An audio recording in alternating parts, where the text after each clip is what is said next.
So good morning everybody and welcome to the December meeting of the FSA board.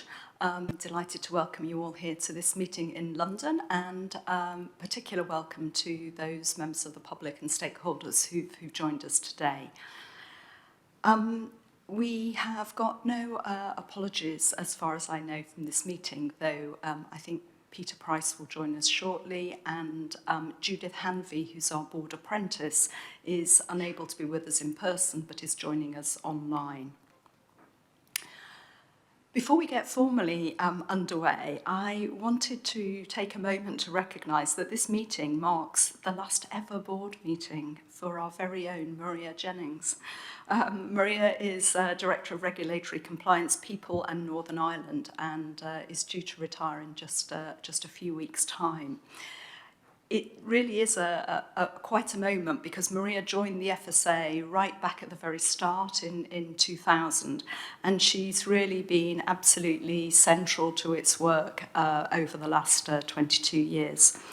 I couldn't do justice to everything that Maria's contributed without taking up half of this board meeting. But just to say, I think that the last few years have been a particularly sort of challenging time, particularly in her role as Director of the Northern Ireland office. And I know she and her team have been really working tirelessly to try to ensure that things were as stable as they could be, and really hanging on to our central principles of keeping food safe and looking after the interests of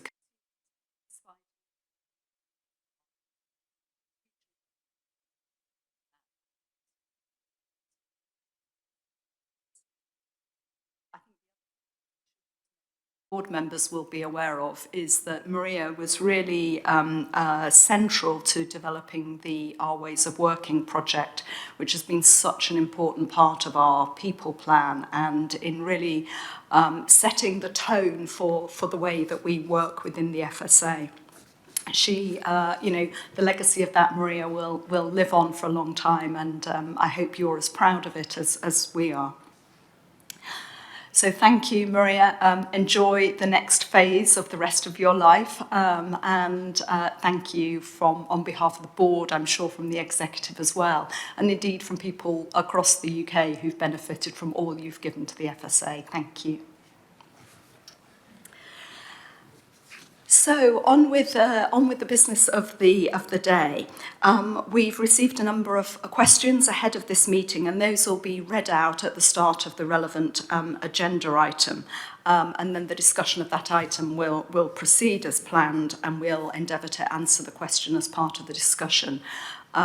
Whether or not it does get fully answered, we will provide a written response to those questions, and those will be published. I should also note that slightly unusually for this meeting, we received a number of questions which arrived after the deadline, and that's made it difficult to incorporate into the meeting. But what we will do is to treat those questions in the same way, though they won't be read out during the proceedings.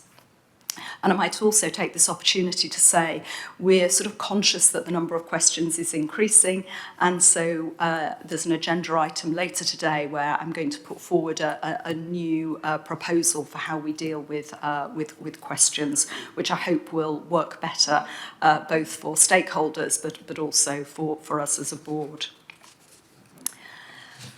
So we'll now press on into the main items on the agenda, but first I just want to start by asking any members if they have any new interests to declare which have arisen since the last board meeting. Oops. Everyone's very quiet, but I should just say that I'd like it to be noted that I've become a partner in my husband's family business, J&L Farm, which is an arable farm. I've discussed this with the Chief Exec and also with our Deputy Chair, Ruth Hussey, and we've concluded that there's no conflict of interest, but I've added that to my register. Could I also ask at this moment if anybody has any ongoing interests which are particularly pertinent to any items on the agenda today that we should be aware of? Thank you. And then finally, before we get going, are there any items of any other business that we need to reserve time for? No? Thank you. In which case, we'll move on to the next item, which is to review the minutes from the last meeting. And could I just ask members if they've got, if they're happy to accept these minutes as an accurate record of the March board. It can't be the March board meeting. It must be the September board meeting.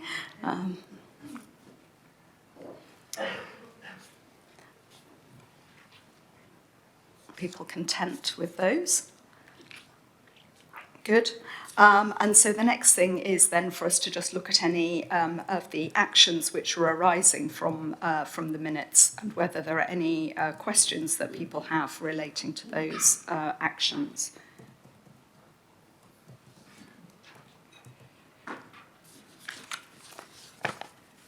Please. Everybody's remarkably quiet this morning. Let me just... I think most of them are complete, and some of the items which aren't, are either in progress or will come up during the course of this meeting. Okay.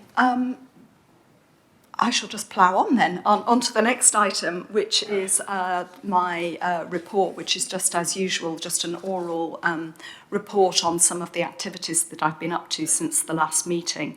The list of my recent engagements, as usual, has been published. I think it's fair to say that at home, as it were, the last few months have been dominated by government matters, including introductory meetings with Minister Spencer at DEFRA and Lord Markham at DHSC, and also quite a number of meetings with peers in relation to the precision breeding bill, which we'll hear more about later in this meeting. And indeed with ministers from the Welsh Government on assorted matters of mutual interest. Further afield, I also travelled to Singapore and to Australia in a trip combined with some of my academic commitments. But it meant that I was able to meet with our colleagues from Singapore Food Agency and also FSA, the Food Standards Agency in Australia and New Zealand, as well as some government officials and industry groups. I think it was a hugely valuable trip. It was very, very useful for me to meet with people directly and to hear their experience of dealing with issues which are very much like the issues that we're dealing with in the UK. In Singapore, I heard particularly about their investment in urban farming, in aquaculture, and in novel proteins. And I was particularly interested to find out more about their e-certification and their traceability schemes, thinking of our work on import controls. And also interested in their regulated products process, which is very relevant to our regulatory reform work. In Australia, as you might imagine, there were quite a lot of discussions about the free trade agreement. We talked about equivalence mechanisms and also their experience of approval processes within the EU, again, thinking about how we might organise our regulated products. You know, I was left really reminded that we have a huge number of common interests with countries like Australia and Singapore, which have got very well-developed regulatory regimes. And we all have a very common joint interest in keeping food safe in international food systems. And I hope that we can really continue to strengthen and deepen our relationship with some of these other regulators. And then just finally, I'd like to mention a couple of visits around the UK. I have to say visits are probably the highlight of this job, and I'm hugely grateful to everybody who takes the time to give us their time, and also to my team in the office who help pull the plans together. I know it makes for a more complicated day, but it is very rewarding. Emily and I and some of the rest of the executive team visited the Whitley Bridge flour mill. Hugely impressed by the site, massive technology and investment. Perhaps most interestingly, thousands of data points which allow them to track what's happening right across the mill from the moment the flour arrives to the moment it leaves. Very, very relevant to our work on the Food Data Transparency Partnership. quite differently, I was very pleased to participate in the Stoke Food Summit, which was organised by the local MP, Joe Gideon, which was a great opportunity to see actors across the food system coming together at a local level with the community to really share their ideas. And it was, despite all the challenges that everybody acknowledged, it was overall a hugely inspiring occasion. And then yesterday I was at Imperial College visiting some of their laboratories to see some of the new methods to study foodborne pathogens, which was a great reminder of my wet lab days and hugely interesting. And I know I and many of the other board members found that very valuable. So thank you to all of them, and really look forward to getting out and meeting many more people and seeing other parts of the food system over the coming months. Thank you. Are there any questions that people wanted to ask about any of those items, or indeed anything else that's been going on which doesn't appear elsewhere? Okay, I will then pass over to our Chief Executive, Emily Miles, to give us a summary of her report, which was published with the papers. Thank you. Thank you, Susan. Good morning, everyone. Our agenda today reflects a number of the issues driven by our context. You'll have an opportunity later to talk about the government's retained EU law bill, and our prioritisation paper later also describes how we're responding to additional pressures. So that was really the opening of my report, which is to say there's a lot going on. We're having to think hard about how we put our limited resource to our priorities and how we deal with that. So we'll cover that later. Two other things I just wanted to draw out of my report. Firstly, on the precision breeding bill, which Rebecca Sudworth, our Director of Policy, has been leading on, and we'll take any questions you have on. But just to say that the FSA's Advisory Committee on Novel Foods and Processes, which is our independent scientific committee, has been advising on criteria for our two-tier approach, which is our approach we plan to work up next year to assess precision-bred organisms for use in food and feed. And our consumer research continues as well. The qualitative work is soon to be published. The March board meeting will be one where you as the board will be taking decisions about what we want to recommend to ministers for the approach to an authorisation process for food and feed, where the bill contains powers which enable us then to set that work out. So next year will be a year of considerable policy work for us in this space. The second thing I wanted to draw out was just our consumer research on which is showing trends around food affordability. We had a discussion with you about household food insecurity in June, and we continue to collect this information. We're certainly still seeing that consumers are skipping meals, turning off their fridges, eating food past its use-by date, because they're concerned about cost. In November, we published our refreshed guidance for community food providers, which was one of the things we committed to you to do in June. So I'm pleased that we were able to deliver on that. The report also mentions a couple of things where the FSA has been offered awards or recognition and gives my list of engagements. And I was just thinking, it's only been 2 months really since our last board meeting, so we've been doing quite a lot. There's been a lot going on. I'd like, Susan, just to draw out one of the visits that I did, which I found fascinating, was going to Rayner's sandwich company in Essex, which Julie Pearce and I were both there with a couple of other officials. And a sandwich company is a place which has to take food safety incredibly seriously, because you can't cook a sandwich once it leaves. You do need to worry hard about listeria, so we were very interested to see how they were dealing with that. And some innovations they were using, like hydroponics for their cress, and thinking about blockchain for a digital sandwich. That's the sort of innovation that the food industry is up to at the moment. Thank you. I love the idea of a digital sandwich. So thank you. As Emily said, several of the really substantive pieces of work that are ongoing will come up as separate agenda items. So I suggest we hold those perhaps broadly over.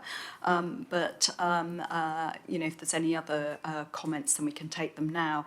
I'd just like to add my congratulations to the FSA team for the awards. These really are, we think we're doing great work, but it's lovely when other people think so too. And I was especially pleased to hear about the recognition of our work by the Welsh Language Unit.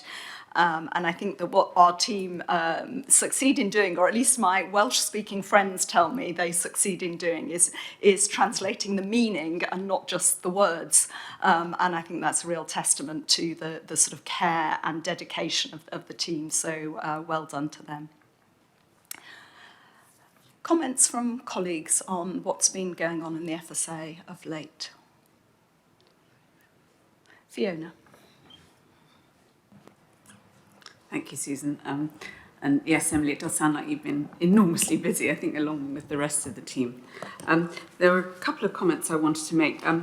The workshops for the food standards delivery model, I just wanted to comment on the fact that we were invited to go as board members. Mark and I went to separate ones, and they were really helpful to understand the challenges of negotiating a transition into a new system, but also to understand how the different local authorities in their different constructions are delivering currently.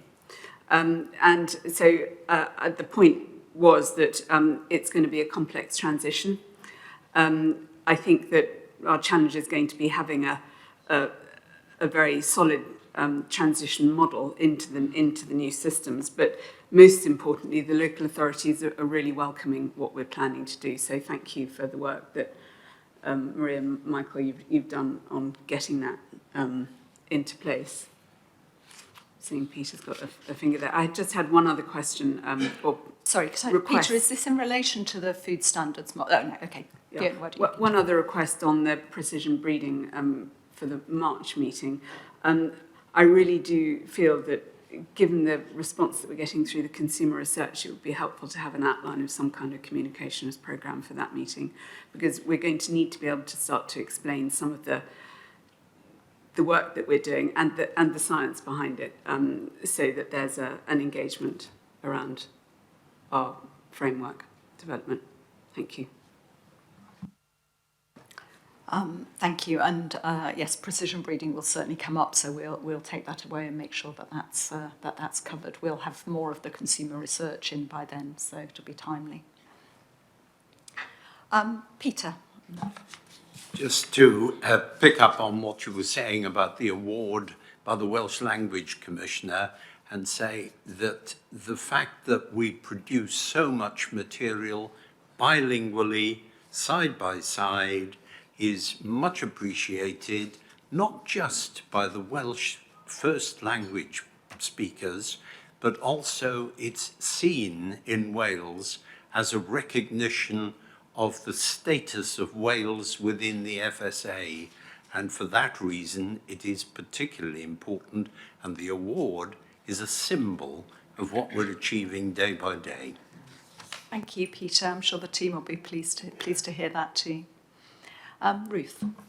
Thank you, Chair. Well, just to echo what Fiona said, I mean, a huge amount of work going on and, immense challenges, and well done for the team for everything they're doing. I just wanted to pick up on the food affordability issue. Obviously, the data we're able to collect, it makes very stark reading and a real cause of concern for us. To hear that people are switching fridges off is a particular pressure point. And also, I think the sense that this is, going to be an ongoing issue through the winter for people.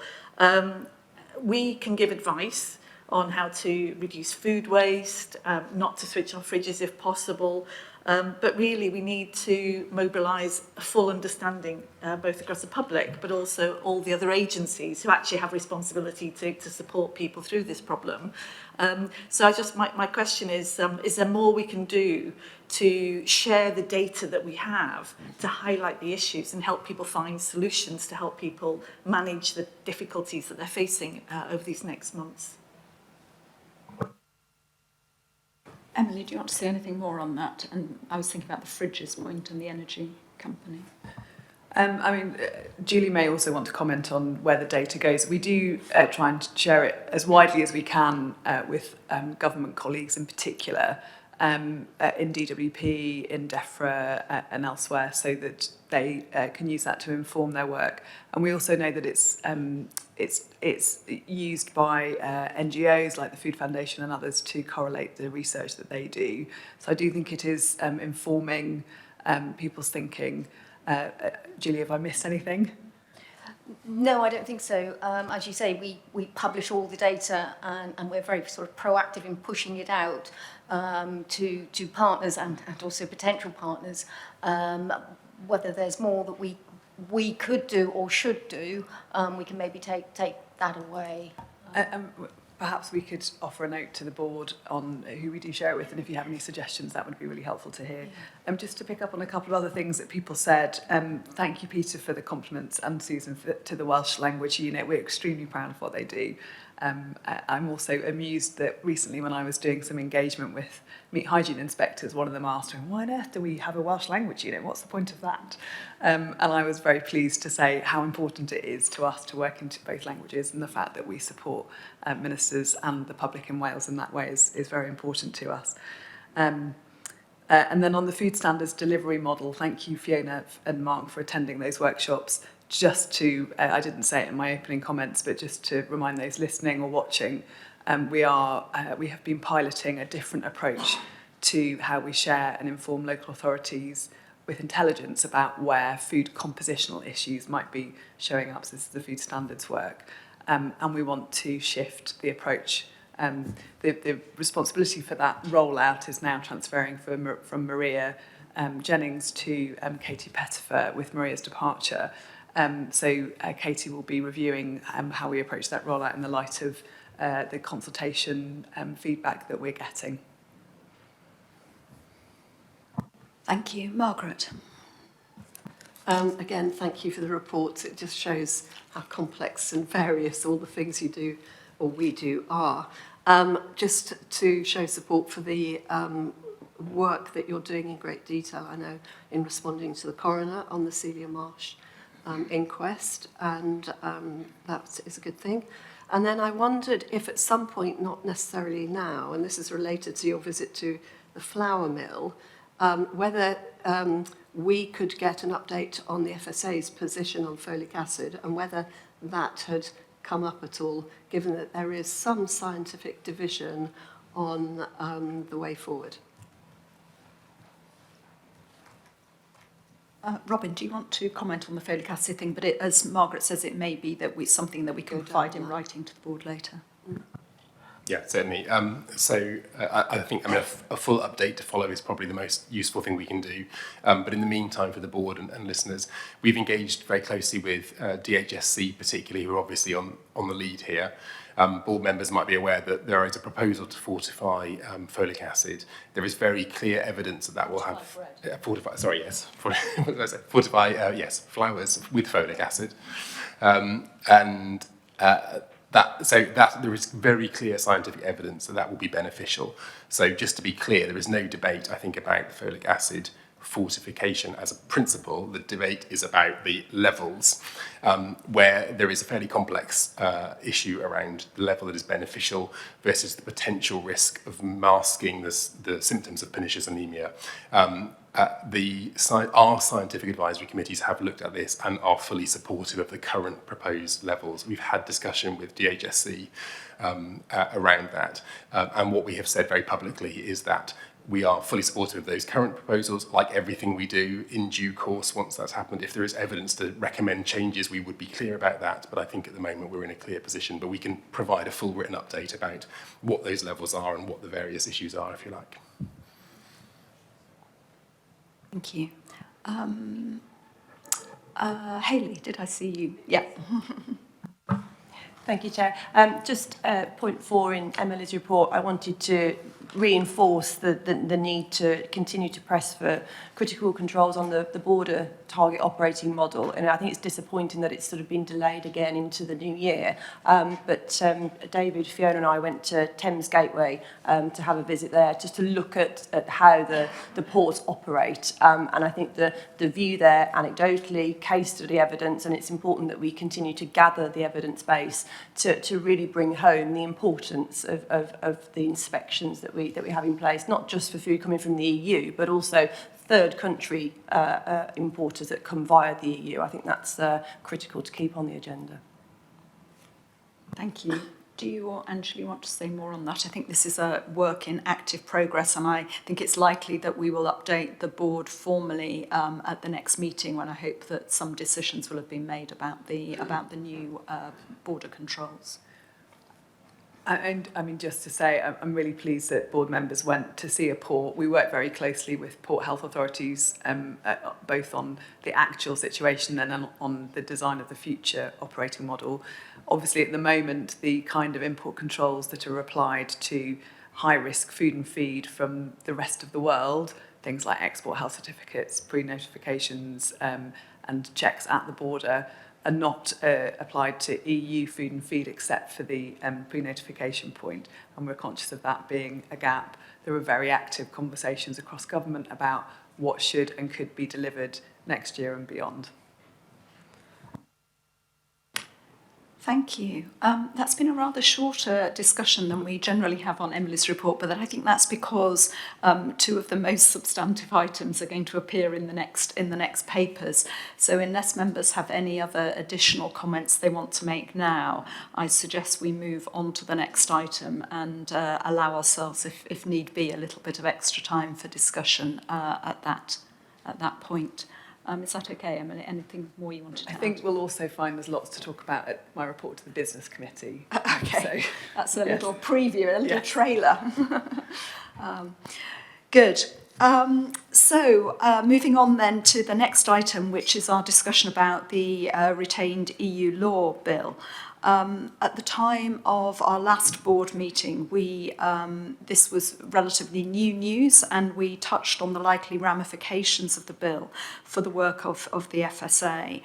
And since then, officials have been working extremely hard. This has been a huge focus of effort from many people across the organisation, where we've been trying to consider what is most important, what's we can deliver, and this is really an opportunity for us to discuss those plans now.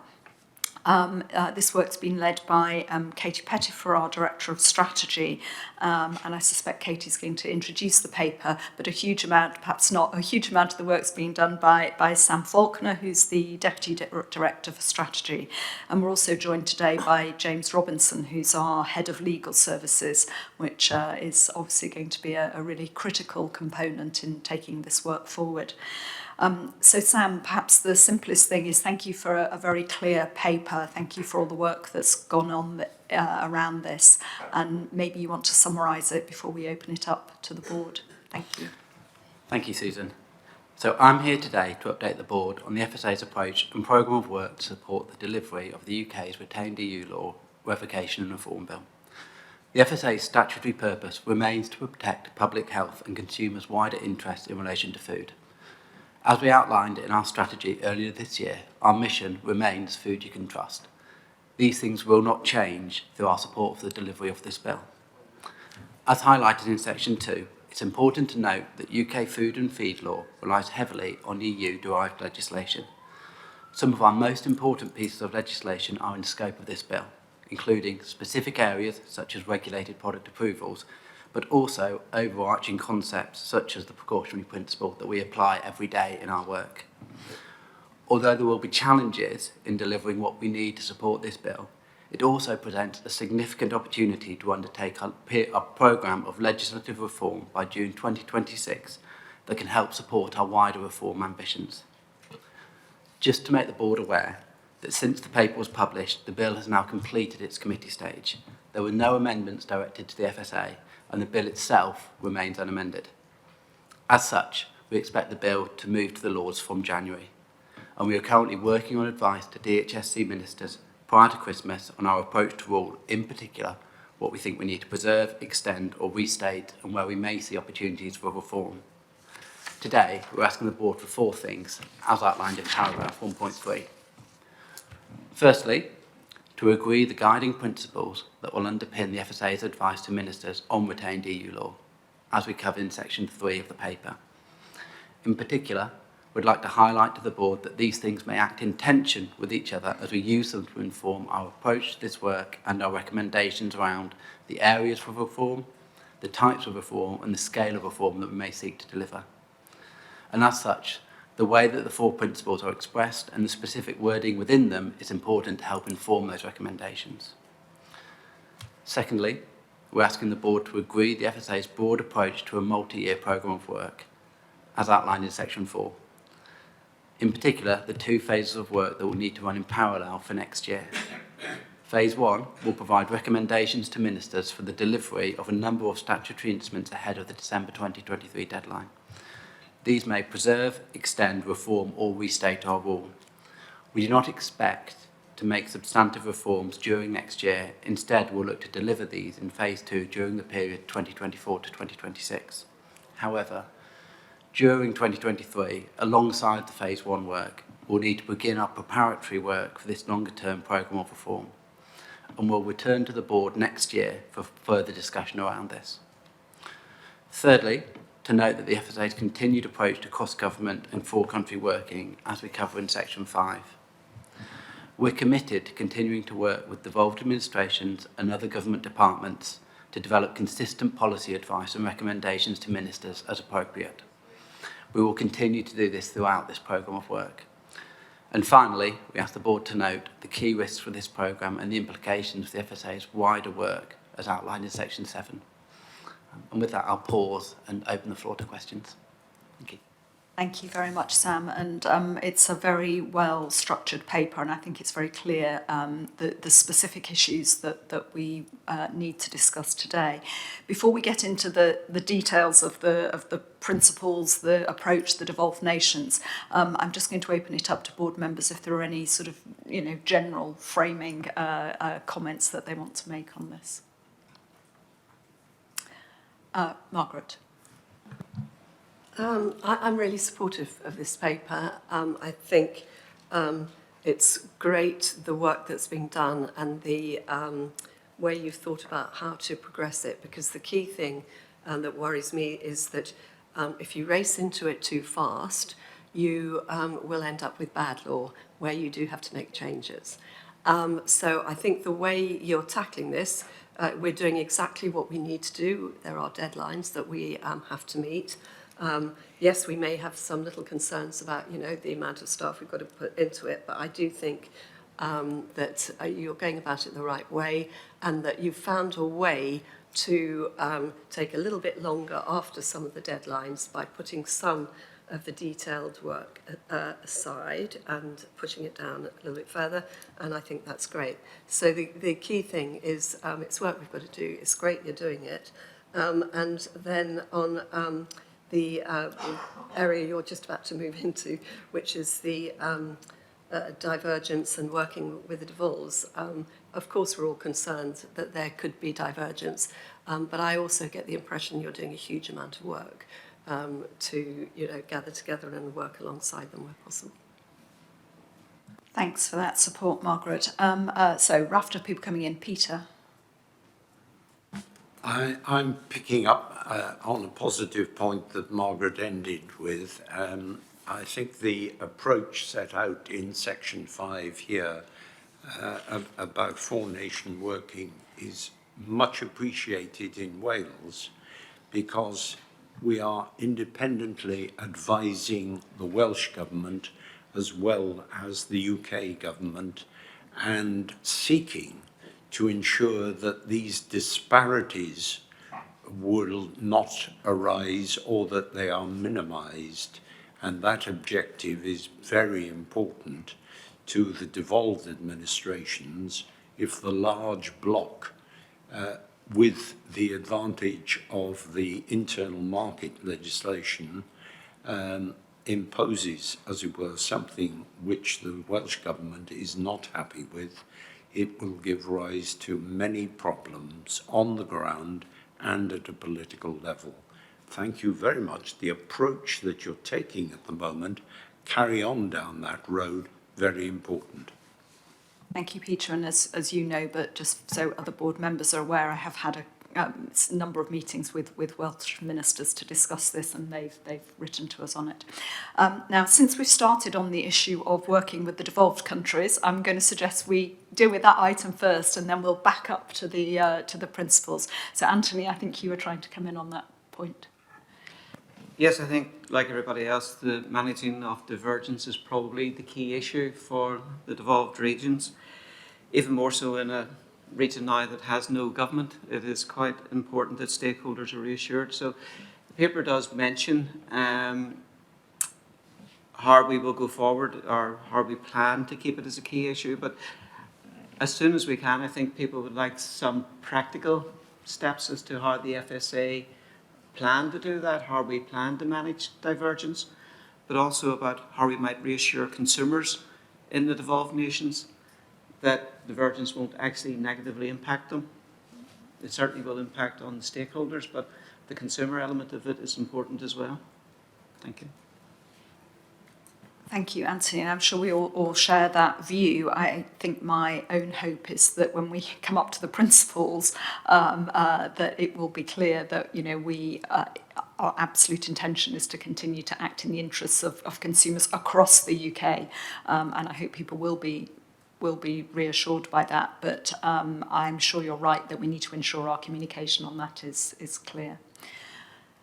Is there anything else, Tim? Is this about devolved, or are we? No. Okay. So I think what you've heard very clearly is that we recognise our responsibilities. I think it's also important to say that I've met with and Emily has with Food Standards Scotland to talk to them about these issues. So although they obviously have their own powers, actually this is something on which we're working together very, very closely. So we'll continue to do that. We'll keep you updated on how that goes, and if any particular tensions emerge, we'll be sure to alert you. But let's turn now to the principles. When we discussed this at the last meeting, we gave the executive a sort of fairly high-level steer as to what mattered to us, which was that public health and protecting public health was the topmost priority, and you'll see that reflected in the first of the four principles. But we also have in there maintaining not only the confidence of consumers, but also our trading partners. Those are in one point. We might consider whether we want to make those two separate principles. As Sam mentioned, at times there may be tensions between some of these, and that's I think that might be worth having a discussion. We are also all well aware of the ambitions that there are for the life post EU exit, and therefore the idea of supporting innovation and growth is also in there as being an opportunity we have, and then the issue of managing divergence, which we have just touched on. So I'm interested in people's, are there any gaps? Perhaps that's the most important thing. Is there a principle that we've not adequately encountered? Secondly, I think the wording does matter. We are going to, after this meeting, because of the pace of this, we are going to have to ask officials to move forward very quickly in identifying, things that can be that need to be restated, those that can just be transferred. So the more precise we are in these principles, the easier that will be to do. And then I think we might think a little bit about the ordering, just to give people some help when it comes to managing trade-offs. Tim, I know, is trying to come in, so let me go to you first. Thank you very much. I think there's a great opportunity here for going forward. In terms of the principles, I believe that the public health still has to be at the heart of what we're doing, and protecting food safety and standards. But I do also welcome the insights and opportunities around innovation and growth. And I think we need to think carefully how we weave that across to sustainability as well, particularly given issues we'll talk about later in the agenda relating to prioritisation, that we seek to see where there's economies of approach, particularly to achieve sustainability ends, as well as manage what's a very great burden around managing the change. Thank you. Any further comments? Mark, and then Fiona. Thanks, Susan. I think this is an excellent paper. Thank you, Sam. And the principles, I think, are pretty sound. I think there is a real opportunity here, though, for us to pursue particularly some of this innovation. We're already aware that where our rules were sort of frozen in time, other rules, including those in the EU, have moved on as risk understanding has changed. So I'd sort of want to see us making the most of those opportunities to make sure that we're either protecting consumers where the risk understanding has changed in a negative way, or that we're giving consumers access to further foods where the risk understanding is now that they're safer. I think the issue around consumers and trading partners, I can see the tension, but I think they're inextricably linked. And I think we must never lose sight of the consumer interest in us having a safe and successful food industry. And where we're a net importer of food, actually, that kind of trading partner and importation arrangements are critically important. But in general, I'm very supportive of these principles. Thank you. Thanks, Mark. Fiona. Thanks, Susan. And again, it's a great paper. It's very clear around the complexities of the issue. I had a comment on the guiding principles. I think we need to be explicit about also seeking a managed transition through the process. Emily, you've already mentioned that you're talking to businesses, talking to stakeholders about how this might play out and impact their businesses. And I think there's a very widespread appetite for continuity and stability as far as possible.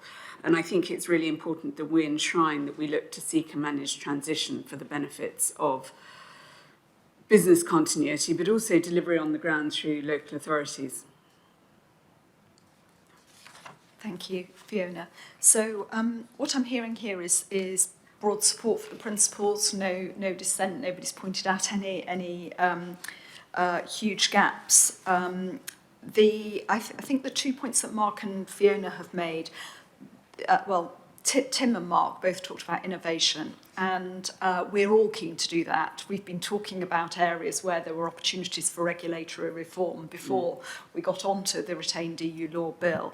And I think if we now move on to thinking about this sort of two phases of work, they're not really two phases because they're going to have to happen in parallel, but they have different deadlines. I think the reality is that most of that innovation will have to come to the slightly longer deadline.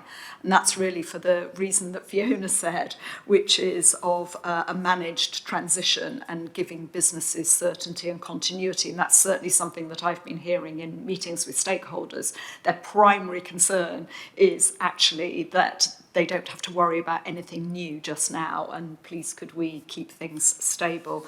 So I think that that's very much reflected in this sort of these two strands of work. One, that we actually just restate and preserve the laws immediately, but then that we think about the potentials for innovation. So maybe we can come on to that two-phase thing in a moment. But Emily.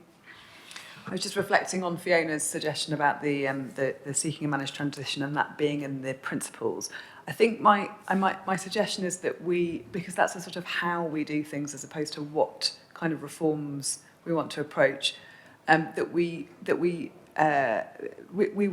make it explicit that we are going to continue our commitment to do any changes following both the frameworks process, where we're engaging with devolved administrations very actively, and secondly, that we would do consultation with businesses, which actually is a requirement on us under general food law. We have to consult. And I think those two things should enable a very managed transition, because it means we need to go carefully and stepwise. So I think the invitation or the ask to us needs to be that we promote those ways of doing policy making to ministers as they make their choices about what to do. Thanks, I think that's helpful, Emily. Ruth, you were going to... Just on the general principles, and I'll talk about Tutti. I think it's absolutely important that we consolidate and sustain the progress that we've made in food safety. So protecting the public interest and not going back on any of that is absolutely key. So phase one is securing that system and giving confidence that the food system knows that and where we are. But we do have to recognise that the food system is changing so quickly that we need to adapt and innovate how we actually maintain food safety going forward. And so I do welcome the idea that in phase two, we look at how can we regulate in a more efficient way, more effective way. And I think that's really where we need to put some focus to help continue to protect the consumer interest. Just on the consumer interest question, it's stated in general terms that we'll protect the consumer interest, but I'm just mindful of the conversation we've had about food availability and affordability, and I wonder whether we should be more explicit. I hear the point that we should keep the trade and the consumer interest hand in hand, but I think teasing that out a little bit more would be helpful to be clear at what we are trying to do in terms of the consumer interest in this regard, so that we don't conflate the two, and we're clear that one of the issues is that food is safe and what it says it is, but also that it's affordable and that we recognise that as well. So Ruth, are you suggesting that we just perhaps look at the wording of that first principle and maybe expand that a little bit more, or are you thinking of something which is more of an ethos embedded in the... I'm thinking of let me just get it back up, the second principle, building consumer confidence. I think we also need to be explicit what outcomes we're hoping to achieve in that confidence. Both, obviously, clearly, we have a duty to make sure food is safe and what it says it is, but should be more explicit about that wider food system impact as well. Okay, thank you. We can look at that again. On the point about innovation, I think you make a really good point, Ruth, about the pace of change in the food system, and we've commented in this in multiple times when we've been talking, I think in particular of the ABC programme. When we first started thinking about the opportunities that this bill presented, we did talk about the idea of using EU exit as a moment to have a new UK Food and Feed Act. That would still be my personal ambition. I think the reality, though, and I think we need to really understand this, is that even the second deadline is actually pretty tight, and I think it's only going to be possible within that window for us to do reform in a relatively limited number of areas. That said, if we do have ambitions to have a bigger shift over time, we perhaps should hold that in mind so that the changes we make now feed into what might ultimately become a real statement of UK Food and Feed in due course. And that's perhaps something that, whilst recognising it's not going to be possible within this bill and within this timetable, I think it is an idea worth hanging on to. Robin. Thanks, Susan. I thought it might be useful just briefly to add on Tim and Ruth's point about the innovation. So the board will be aware that in the Chancellor's fiscal statement of a few weeks ago, there was a specific request to look at regulatory reform in science technology for innovation. We are certainly plugged into that conversation, both from a FSA perspective, but also mindful of potential regulatory reform in other sectors that might have benefits for us, for example, in data or artificial intelligence. So I'll feed back to the board when we know more on that in due course. Thanks. I mentioned there this sort of two phases of work. Are people content with that plan, the way that's described in the paper? There's general agreement there. In which case, I think that's very helpful. I think we all know where we are.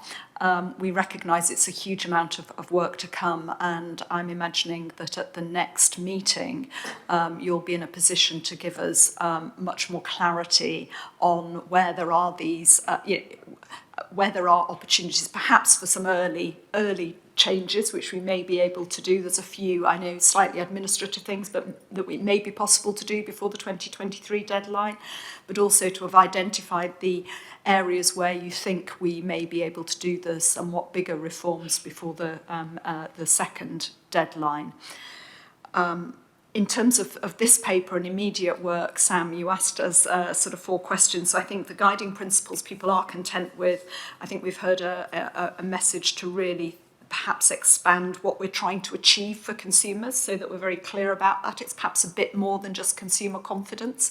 There are some immediate issues which perhaps we need to address. I think people are happy with the two-phase approach, strongly supportive not only of working on a 4-nation way, but actually the need to do that for the benefit both of consumers and of businesses. Businesses do not want complexity in their arrangements within the UK. Now, the one bit that we haven't really discussed and in some ways takes us into the next agenda item is the sort of implications of doing this in terms of reprioritising other work. But before we come on to that, I suppose I just want to ask board members to turn their attention to paragraph 7, which is the sort of risks that are involved in this, and in particularly the resourcing issues, and just ask whether there are any comments people specifically want to make on that, or whether we might pick that up in the next item on prioritisation. Anthony? Sorry, it's not in terms of the resourcing, but in terms of the engagement and consulting with other departments and devolved administrations. I'm just very conscious that we don't have ministers in Northern Ireland to represent departmental views. So whilst we will engage with officials, they will have a limited scope to actually engage. So perhaps one of the risks there is to ensure that we have a slightly wider consultation for Northern Ireland, slightly outside of just the key government departments, just so that you can get a better breadth in the absence of ministers at this point, because I do think that is a key risk for us. That's a really good idea. Thank you. Good. So I think we'll again close this paper now. Thank you, Sam. Thank you to all the team for the work on this, and indeed thank you in advance for all the work that is to come. I'm sure we'll be seeing you both again. James, thank you for joining us. I think your team are going to be very busy, and I know you've been closely involved in helping us think this through, so thank you for that. Okay, let's turn our attention now to the paper on prioritisation. So this is something we will probably be doing as we go along anyway. There have been a number of events other than the retained EU law which have made us think long and hard about prioritisation and what is most important. And I know that this has been a very challenging time for officials. The paper sets out really some of the topics that have been taking up more time and resource than we had originally envisaged. So things like the precision breeding bill, the target operating model for the borders, and also, of course, retained EU law bill. And as a consequence of that, Emily and her senior team have been really thinking through how best to ensure that we get the most out of the resources that we've got available. And board members will be very conscious of the sort of fiscal environment in which we're operating. So we are having to make some hard decisions, and I think it's important to say this isn't a position that any of us would have wished to be in. But I am certain that we as a board need to really give officials a very clear steer to help this prioritisation process. And I want to sort of preface the discussion by saying that in my experience, salami slicing, as it were, is never a good idea. And I think the plan that we should just try and shave a little bit off everything and hope it will all work is going to put undue stress on the system and won't achieve what we're trying to do. And Emily and I have had these conversations as we've been going along, and I have been encouraging them to think hard about particular areas where we might actually pause or slow the pace of work that we're doing, and you're seeing that really reflected in this paper. I think that said, that's the challenge, the difficult part. But I do think there is reason to be quite optimistic and enthusiastic about some of the new opportunities. So some of the items I mentioned, things like the new import controls, really are an opportunity for reform, for us to do this in a better way, which really will future-proof the system. And so whilst thinking here about what we may not be able to do as much of, I think we shouldn't lose sight of the very, very important work that we are taking forward in other areas. So it's a tricky balancing act. So this paper, again, is another one from Katie's team, and I think Sam is probably back. Katie's going to introduce this one, but welcome to Sam as well. And we've also got Kate Hargreaves, who is, I think, joining us online, who is head of the strategy unit. Thank you, Katie. Thanks, Susan. We like to keep you on your toes by moving the presenters around. Good morning, everyone. So, as Susan said, and the paper sets out, we've had a lot of new work come our way since we set our work programme at the beginning of the year. It's not just retained EU law, we've had several really major pieces of work. And we just don't have capacity to do it all. We've had to reprioritise so that we can redirect our resources to these areas of work. And when I say resources here, I mean people, really. This is not an exercise in saving money. This is about being able to move our people to the areas where we need them the most. The executive has done this exercise, and it has involved some very hard choices that we've had to make, because everything we put in our work programme we felt was valuable and important, and we've had to stop or slow work which we still think is valuable and important. We've drawn out in the paper some of those areas in particular that we think the board will want to note, on food hypersensitivity, on our level of ambition for this year's annual report on food standards, on not being able to do as much as we'd hoped on healthy and sustainable food, and on our plans to insource vets, which are going to be addressed in more detail in the business committee discussion. So we have done the exercise. We've already begun moving people around temporarily and speaking to stakeholders, but this is a chance for the board to comment on it, to scrutinise and challenge what we've done. But it's also important to have this discussion because it's not yet clear whether this will be enough. The work that we have to do keeps evolving. We are still working out how many people we can free up and exactly what we need.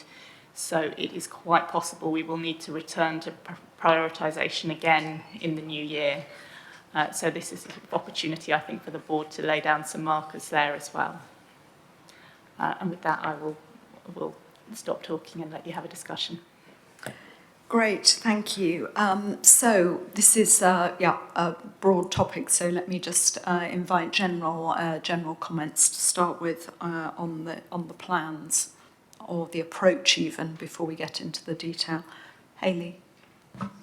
Thank you. I know how difficult this is, and just in various conversations with members of the executive team, it's really demotivating for people who, and everything the FSA does is important by the nature of the organisation we are. So therefore, to stop doing things has a big impact on staff, and so I think there's recognition of that, a recognition of the fact that it's often very difficult for people to stop doing things. And so, you see it in other organisations where you have a kind of shift of priorities and people will still keep things rumbling on in the background because it's close to their heart. So I think, ensuring that there's support for managers as well in managing that within the teams is important to go alongside the actual changes that we make. And I think for that reason, without getting into the detail, making sure there's real clarity over, the definition of pause, reduce, stop. I think the clearer we can be in this, as difficult as it is, the better it will be in the long run. Thank you. Anthony.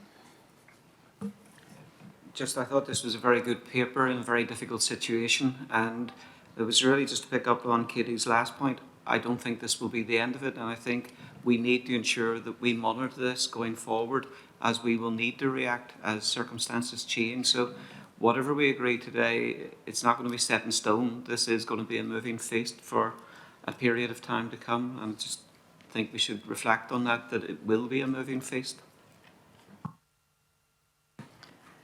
Thank you. So perhaps it makes sense for us to get into, rather than skirting around it, let's get into the detail of the areas where, in fact, we are sadly going to have to delay whatever our work. Margaret, I think you were trying to come in, and with your nods, I'm guessing it was on just that point. Yeah, it absolutely was on that point. I think the paper shows a real sharp focus on what we've got to do, and the fact that we do as a board have to backtrack on some things that we wanted to be done that cannot now be done, and that's the reality. I think on I do support the decision on the not to go ahead with the outsourcing of vets. That's quite a big piece of work. I think we need to put in place very strong mitigations to explain our decisions, so that people understand why so much work that we've done over the years will now have to be, at a very minimum, paused for very obvious reasons, and explain why the best thing we can do now is be back where we were 4 or 5 years ago. And that in itself is going to bring a little bit of extra work, I think, but I totally support that. On allergens, I really like the way that instead of doing a huge amount of projects, you seem to have focused on 1 or 2 that will have impact. So continuing on PAL, precautionary allergen labelling, I think that's one that can be resolved because a lot of work has already been done on it, and that can have impact. So I think that's excellent. I think also that picking on things like continuing with the work on the labs, that's really important and will also have impact. I have to say I'm a little disappointed that we're not following the example of other regions on mandatory food hygiene display, but I can see that that's not one we can proceed on our own. And I've got some unease about pausing some of the local authority audits, and I wouldn't mind a little bit more explanation of that. So why don't we take the local authority one specifically and give Maria a chance to speak to that, I imagine, and then we'll, I think, perhaps have a broader discussion on the food hypersensitivity and the vet insourcing. Thank you very much, Susan. Yes, we have been ramping up again our approach to local authority audits post-pandemic, but we are also very carefully monitoring the performance of all local authorities. So those 2 strands of work sit very closely together, and the audit, when we go in and audit local authorities, that is to identify best practice, and also to identify where there are weaknesses within individual local authorities that we can address and help them to improve on. So we have, it's not that we will not be doing any local authority audits, it's just that we will be increasing the numbers and in line with our resourcing. So we had a couple of vacant posts there that we have decided that we won't fill in this interim period as we ramp up again in relation to local authority audit. Mark. Thanks, Susan. I've got a number of questions around this paper, but just on the local authority thing whilst we're discussing that. And thanks, Maria, that's really helpful. I think the fact that we're not filling those vacancies actually does present a bit of a risk around some of those local authority, and I do understand the need for this decision making, don't get me wrong. I just wonder if now might be the time to have a sort of root and branch look at how we engage with local authorities, how we carry out those audits, so that actually with the resources we've got left in that space, we can have the really the highest impact. I've said it before and I'll say it again, this kind of engagement with local authorities is critically important to those local authority service managers when they're seeking to attract resources to the work that we need them to do.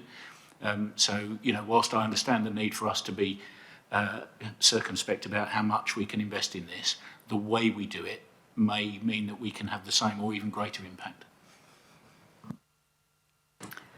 Thank you, Mark.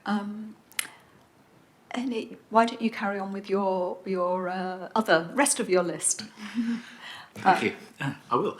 I'm conscious that a huge amount of thought will have gone into this paper that obviously we haven't been party to. So some of these questions you might receive and think, oh, really? Some of them are aimed at just understanding the impact of some of the decisions that we're trying to make. So, for example, we talk about not renewing the strategic statement for the NFCU. And I'd just like to understand what impact, or indeed whether there is any impact on their day-to-day work, how they target their resources, how they conduct their investigations by having a relatively out-of-date strategic statement, and certainly more out-of-date than we'd planned for it to be.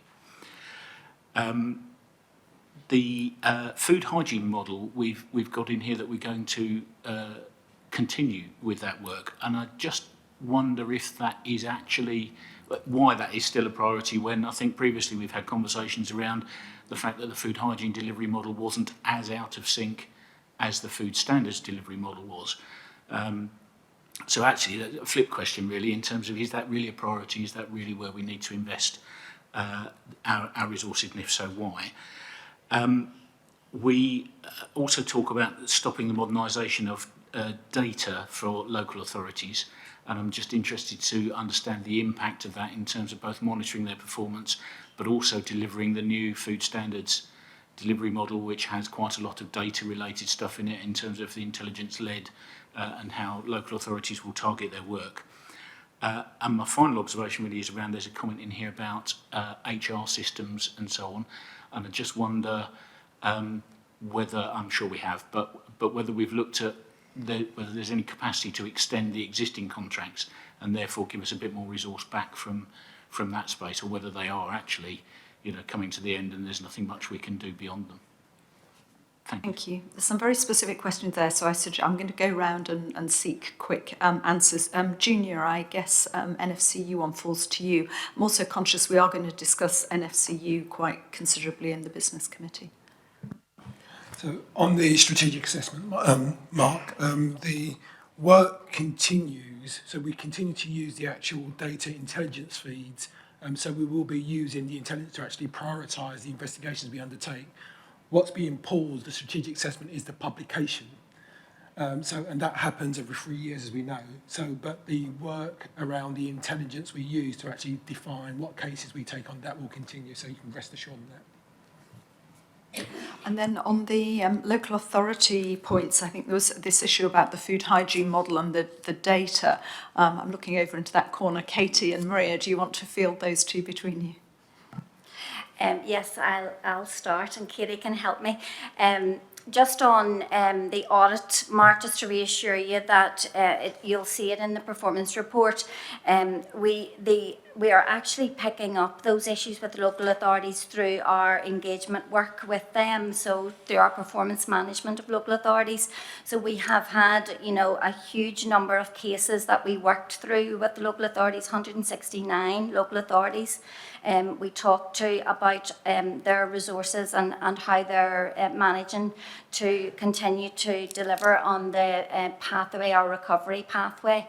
And we're very satisfied that through our intervention, we have helped those local authorities to get the resources that they need to do the work that that we need them to do.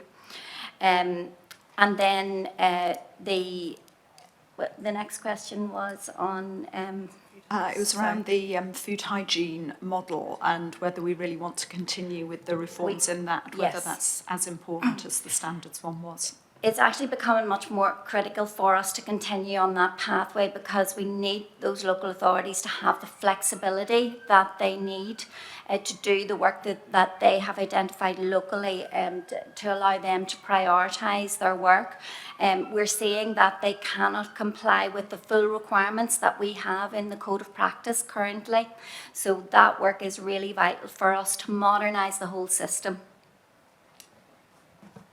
If I could just to come in on that one as well, I think that although we've said in the past that we think that reforming the food standards model is more of a kind of burning platform than food hygiene, we'll have the discussion in the business committee about the fact that local authorities are still going to struggle with the resources they've got to deliver on the current model. So we need to change. And the plans for reforming the food hygiene model will take us some years to implement, and we are going into a period that is going to get tougher for all public services, I think. So we're really conscious that if we don't start working on the solution now, we could be storing up a problem for ourselves and for local authorities in several years' time as well. So it feels very important to keep going, but as I agree, we're under a lot of pressure and we are going to have to make tough choices. On the data, local authority data modernisation, I think what we're saying is we will do the phase of work we've got underway at the moment to work towards looking at a new way of getting data from local authorities, which I think is very important for informing the board as well. But we will then have to take stock and see what is feasible and deliverable. And that part of that discussion, I think, will be part of our sort of budget setting process for the next few years as well. And we'll have to judge our level of ambition then. Katie, can I just, I'm fairly confident of this, but can you just reassure me in talking about local authorities being stretched and not being able to meet the requirements we need to change, can you just reassure me that this is about changing to allow them to become more efficient and use their resources more effectively? I just want to... Yes, this isn't about taking requirements away. It would be about changing the model so that they can direct their resources where they are most needed, being more risk-based, more targeted, more proportionate. So making best use of the resources they've got. Thank you. Ruth? Still on the local authority theme, we have been looking at the issue of local authority audit through ARAC over some months now, quite a long time. And my understanding is that we will have something by March which will set out the performance framework and what our approach is to audit assurance of local authority activity across the three nations. So I just want reassurance that we will have this plan, because I recognise we also have a huge modernisation process, but as Katie said, it's going to take some years to work that through. But the board needs to have an effective performance management system, modernised sufficiently to recognise the data that we need now, but also be clear what audit does need to happen. Even if we haven't got all the staff we need to do comprehensive audits, we must be at least clear of the types of audit assurance that we need to have and how we might approach that, particularly across England. So I think just reassurance that we are on track to complete that work so that ARAC can be satisfied that we have finalised that stage of it, recognising the modernisation to go. Just on separate points, food hypersensitivity, you know, clearly this is such a key issue for so many of our population. Recognise there's some good work to continue, but just to keep that on, keep it going. We do need to make sure we're laying the groundworks for the next phase of what we need to do, particularly around information for consumers. So just to keep going as much as we can on that. The third point, sort of linked to that really, is if we're diverting people onto different types of work, making sure that we do allow some space for maintaining professional development.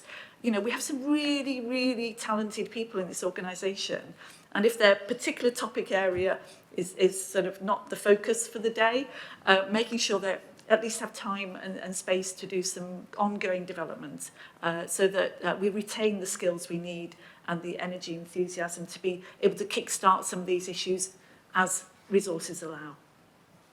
Thank you. That's a really important point. I'll come to, I don't know, Emily or somebody around the audit data in a moment, but just on the food hypersensitivity, this has been very difficult. I mean, the team have been around this many times. I am pleased that we are going to really focus on precautionary allergen labelling. I think that has the potential to have the biggest benefits to public health because it's directly helpful for people with food hypersensitivities to feel confident in that labelling. But I think it's also helpful for the wider public's confidence in labelling because I think at the moment there is such confusion about what that actually means. I think it risks the credibility of labelling. So I'm very, very pleased that we're going to do that and I hope that that will be a real deliverable. We'll demonstrate our commitment to keeping this work going. Tim, was it on that point on FHS? Continuation of it. Okay, and then we'll come to the data thing. So on the local authority audit point, those of you on ARAC will remember that what we agreed, I think it was in our May or June meeting, was that we would try and increase the number of auditors in England to get closer to the equivalent in Wales and Northern Ireland. So it's that increase that we're not filling. So these two posts is what we're not filling right now. Instead, we've taken the posts and I think we've put them onto retained EU law work for now. That doesn't then affect our thinking about how the audits and the performance management framework fit together. That work continues. I can't remember, and Maria will tell me whether we're planning for March's ARAC on that. She's nodding, yes. So yes, we are planning to come to ARAC in March on how our audit approach matches up with our performance management framework. And just to respond to Mark's point earlier, is now the time for a fundamental review of all of that. I'm hesitating to say yes, because that actually is a lot of work. But we will, so rather than a fundamental review, we will be doing our incremental thinking about how the audit, the performance management piece fits together, and ARAC will have an opportunity to engage with that in March. Thank you, Tim. Thank you. So I think there's a recognition that we are going through a major course reset, both in pace and to a certain extent direction. But I think that just talk about the things that we're slowing down on can easily be something that seduces us into a conversation about what we miss out on, but also the opportunities of what we can do. And I think that's particularly important when we're thinking about the processes of the supporters. And we've just talked about performance assurance, and also and I'd use the word complementarity with audit, because I think it's very important we keep a distinction between the two. And so I'm very interested, as we develop that conversation around the performance assessment framework, that we do it with a degree of economy, but also strategic direction, that we think where there's opportunities to learn from elsewhere, and that we do concentrate on the domains within that really serve the purpose of us testing as a board back that what we are intending to do is what we're achieving, keeping that distinct from the audit agenda, which comes in behind that to really test and assure. So I think that does bear saying. I did just want to make a couple of other points, if I may, just that on the things that we are intending to slow down on or adjust our approach on. I certainly support the pause around official veterinarians. I think that's important at this stage, and I think that actually giving some clear communication about what our future intentions are will be important both to the industry and to consumers. I also want to just make a point around sustainability. I worry with sustainability that it sometimes gets pushed to the end of the agenda, as though somehow we've got time to do things later, and I don't think that is the case. I think we've got to be smart about how we integrate that more, and I was very pleased to see that certainly under the Food Data and Transparency Partnership there may well be opportunities, and I'd like to hear more about that in time. And also, I think on the school food standards as well, particularly given the issues that are going to be impacting on homes around affordability and the opportunities for nourishing and achieving nutrition of children in schools is going to be vitally important as we go ahead. So I'd like to keep a very close eye on what we're going to be doing in the future. Thank you. Thank you, Tim, and thank you for returning to the point about the vet insourcing. That will come up in Emily's report to the Business Committee. I don't know if there's anything more you want to say on it at this point, but maybe I could just ask other members of the board just to find out whether others are content with that specific proposal, because that's quite a major decision. Hayley. Thank you. In paragraph 1.4 of the paper, we talk about the annual report to Parliament on food standards, and I wonder whether there's any flexibility in that, because the first report covered in a 2-year monumental period in sort of food history, and I just think it's a massive document. Is there merit in reviewing whether that needs to be a biannual report or a sort of interim statement? In reality, you kind of need a 2-year period to look at the impact of trade deals and whatever the changes might be in the system linked to cost of living. But I do think there might be some resource there that we could look to free up potentially. You'll see the proposal is that we do it, but that we do it in a much reduced form. Now, we could debate that. It'd be interesting to hear others' views whether that's the right thing. I suppose my own personal view is that if we want to establish this as an annual update, which people can use as a checking in point each year, that particularly in the early years, that probably is quite important that we make that data available. But we've had some discussions about doing it. There won't be so much to say next year. Emily, do you want to say more? We've thought about this really hard. It's been quite a controversial topic for us on the executive as we've been working through this prioritisation piece, and so we've had some very strong arguments on both sides. Should we move it to biannual? Should we scope it back and so on? We have concluded that for this year, to build the brand, to build the FSA's watchdog role, it's important for us to do a further report this year, but we're scoping it back in the way described. And we'll think again next year would be our very strong recommendation. Peter. We're clearly faced with a situation that was not of our liking, shall we say, of the pressures on our resources. And I think a number of points have been raised about working in a smart way, shall we say. And I think we're also going to have to be fleet of foot in adapting as things come along that are even more constraining than we're looking at the moment. I want to pick up just on two things. First is, from a prioritization perspective, National Food Crime Unit, the assurance that we had about ongoing work is carrying on, yes, but the report that we received pointed to both the constraints in powers and also constraints in resources.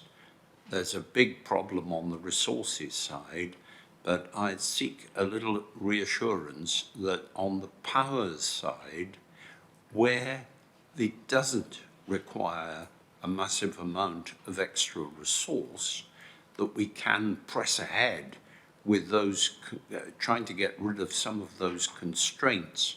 And I think it is important also on this point of motivation of the people working in that area.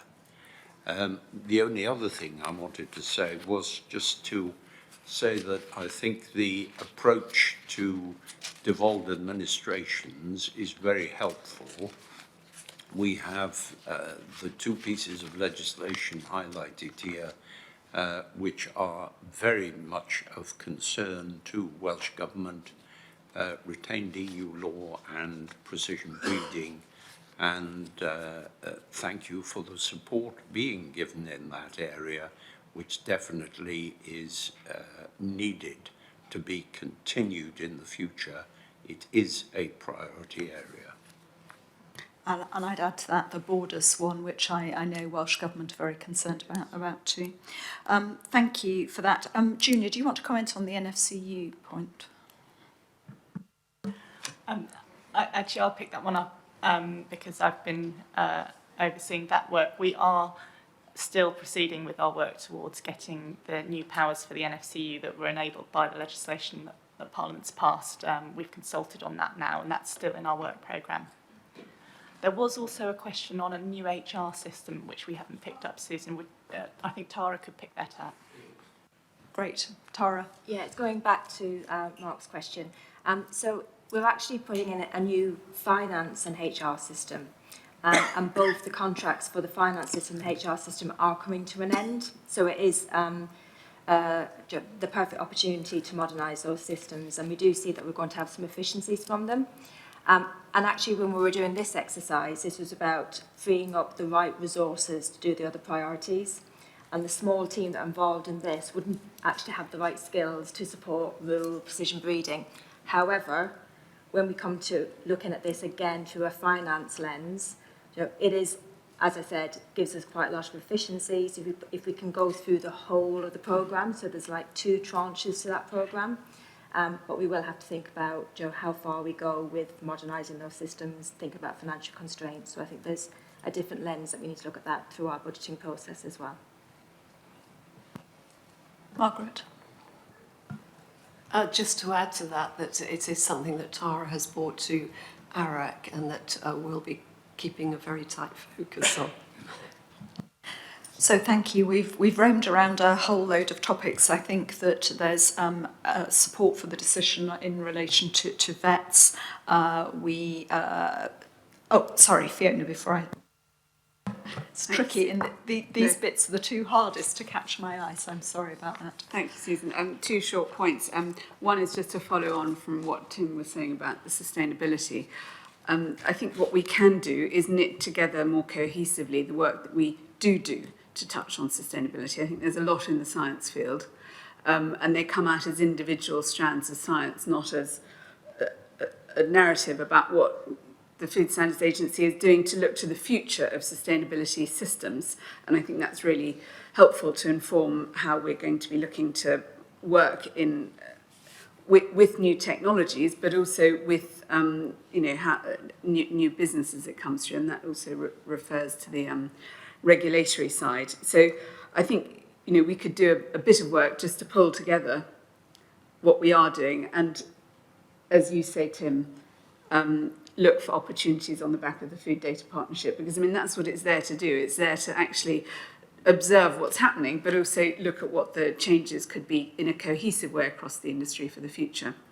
The second point was just to acknowledge your point on not expanding on the international profile building, but I think you've both seen, Katie and Susan, the importance of having that voice out there in the world in face-to-face meetings. So I suppose the question is there work that can be done in a more bilateral way in the immediate future around trade agreements and where those trade agreements are likely to happen, as well as the general codex type levels of profile building. Thank you. Angeli, did you want to say anything about international, just briefly? Thank you. Thanks, Fiona. I think it's fair to say we won't be stopping the international work. What we're going to do is be much more targeted. So I've had conversations already with Steve Wern about how we can have those targeted conversations bilaterally. And also I've brought the team that work on international work under the trade lead. So with that focus on trade as well. So it'll be a much more targeted approach. So thank you, everyone. That's been a really good discussion. I hope it's been helpful for the team. I think you've heard very broad support for the four big areas that you highlighted in the paper for the decision around vets, as sort of, I would say, acceptance of the need for the changes in the FHS programme, and we think that you've prioritised that very appropriately, so thank you for that. Bit of discussion about annual report, but I think settling in on a scaled back version. And this comment about the health, both health and sustainability of really ensuring that whilst we won't have the resources, I think we have to be honest, to take on new pieces of work, that we should be extra vigilant about trying to embed those principles in everything we do, right through from science through to policy delivery. I think it's been interesting and I hope helpful that board members have highlighted some other areas, and it might just be worth just looking at those again and making sure that the plans really are consistent in relation to NFCU, local authorities, international and HR. Let's just make sure we're all absolutely aligned and in the same place on that. And I think Anthony made the point at the very beginning that this is not going to be static, and we do need to monitor all of this quite closely and see how it plays out over time. I'm very conscious, and we have noted that you may need to come back with further prioritisation conversations later in the year, and I'm sure into next year as well. One thing that we haven't touched on is about whether whether we're concerned that this impacts on our risk profile. I think that my sense is that very careful decisions have been made so that it doesn't at the moment, but clearly we get ever close as resources get tighter. One gets ever closer to worrying about risk. But do any colleagues have any particular concerns in relation to our risk register and risk appetite?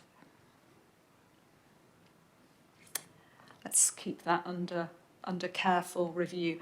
Emily, do you want to either comment on that or even just round up this session? I'm conscious we should close quite soon, but it would be helpful just to hear your reflections on the discussion. I think the risk point is a really important one. I don't think we're getting near the board's expression of risk appetite thresholds yet. You have an opportunity in your in your January retreat to review that more formally. I think if we were starting to cut into the scientific capability or the policy capability on our risk analysis, so the risk management, regulated products piece, I think that then would be the flag, but I don't think we're there yet. Hopefully we won't be there at all. Great. So thank you everyone for that. That's been quite an intensive sort of first session this morning. So we will take a break now for 20 minutes, and we'll come back again very promptly at 10:55. Thank you.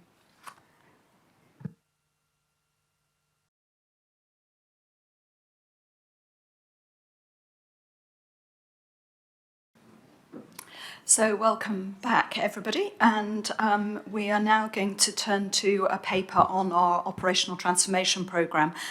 This is an important stage in our journey in this programme, and this paper gives a very comprehensive update on both the recent activity, the things that have been done, but also discusses some of the evidence in relation that's going to inform our next steps in the programme, particularly the views of stakeholders about some of the broader regulatory reform issues and the implications of that.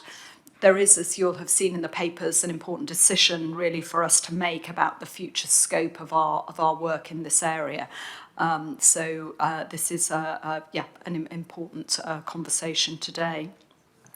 I'm pleased to, I think Junior Johnson, who heads this area, is going to introduce this paper, but also pleased to be joined by Richard Wynne-Davis, who's the head of the Operational Transformation Programme, who will join us for the discussion. So welcome, Richard, and thank you for all you're doing on this. I know it's been a busy time. Junior, over to you. Thanks, Susan. I'm going to say a few words before handing over to Richard, because I think it's really important that Richard gets time to actually go through the paper and provide additional context and background. So, as Susan said, this is a really important paper for us. The programme team have been working really hard to pull together the work in delivering our new ways of working, as well as working hand in hand with stakeholders to gain further insight into actually how we take this forwards. The paper is split into four sections, which Richard will broadly outline. After a refresh of the ambitions and objectives of OTP, the paper outlines some of the key deliverables in the programme over the last 12 months before then focusing on the really important piece of stakeholder research. And we'll take a bit of time to go through that, which was completed over the summer months.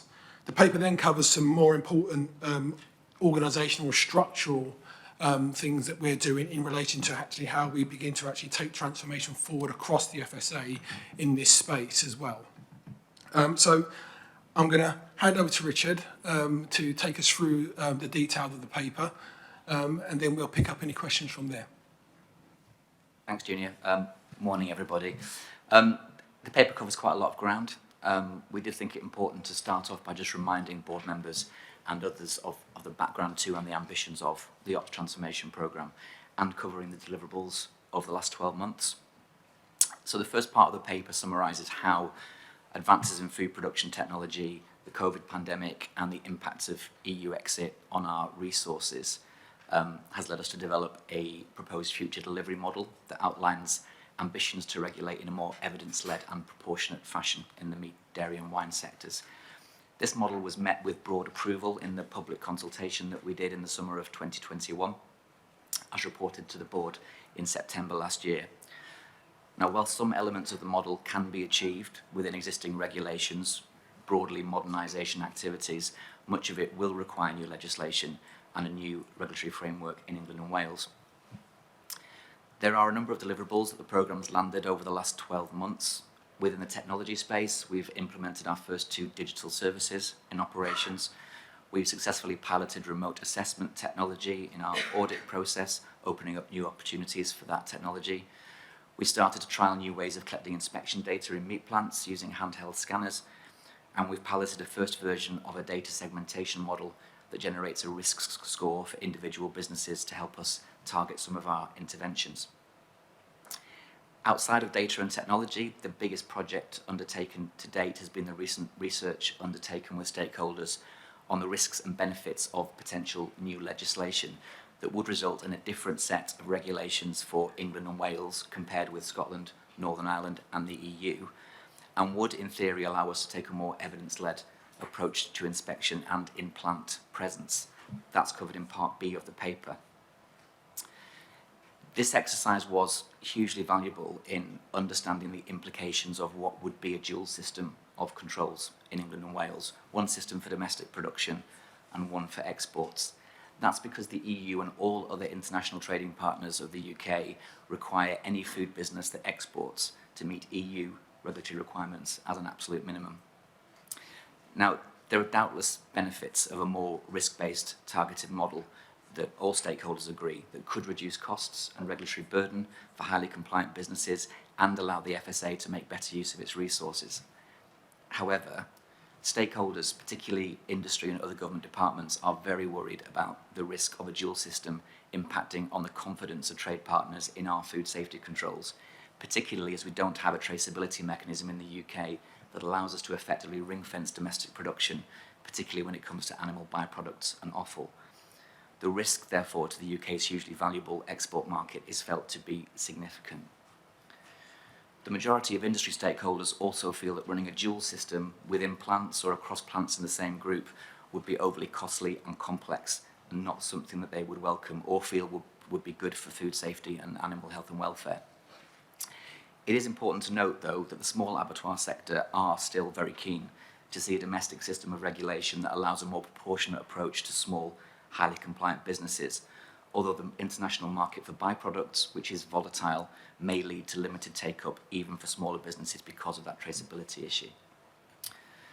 Consumers express no strong appetite for reform. They're reassured as ever by our 100% inspection model with a vet in every plant, and generally express nervousness about us moving away from that unless safety and welfare conditions could be assured and cost reductions, importantly for the consumer, could be realised. The conclusion, therefore, from this piece of work is that a dual system of regulation is far from the optimal solution and brings with it significant risk. The preferred option would be to work with the EU on developing joint initiatives, trialling new ways of working that could in the future lead to negotiated changes for the whole system, both domestic and export. However, the current political climate means that these discussions are currently just not feasible. We're therefore asking the board to note these findings and agree the recommendation in option 2, part D of the paper.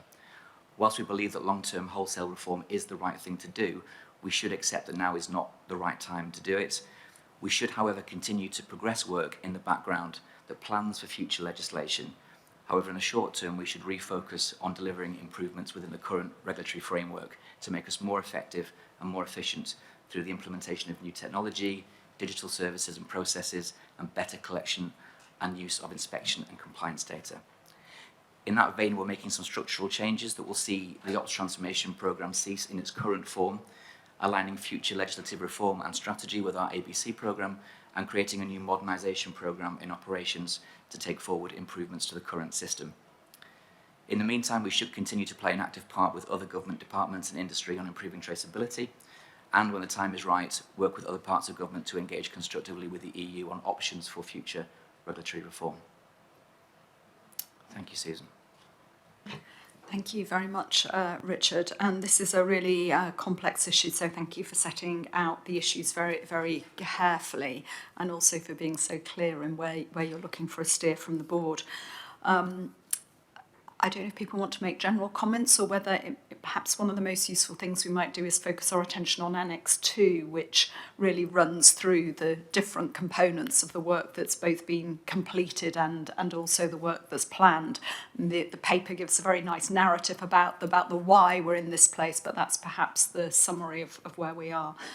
I wonder if Margaret or Tim, who've taken sort of particular interest in this area, want to open up comments on this. Tim? Thank you. So I really welcome the paper and really well written, and thank you for that.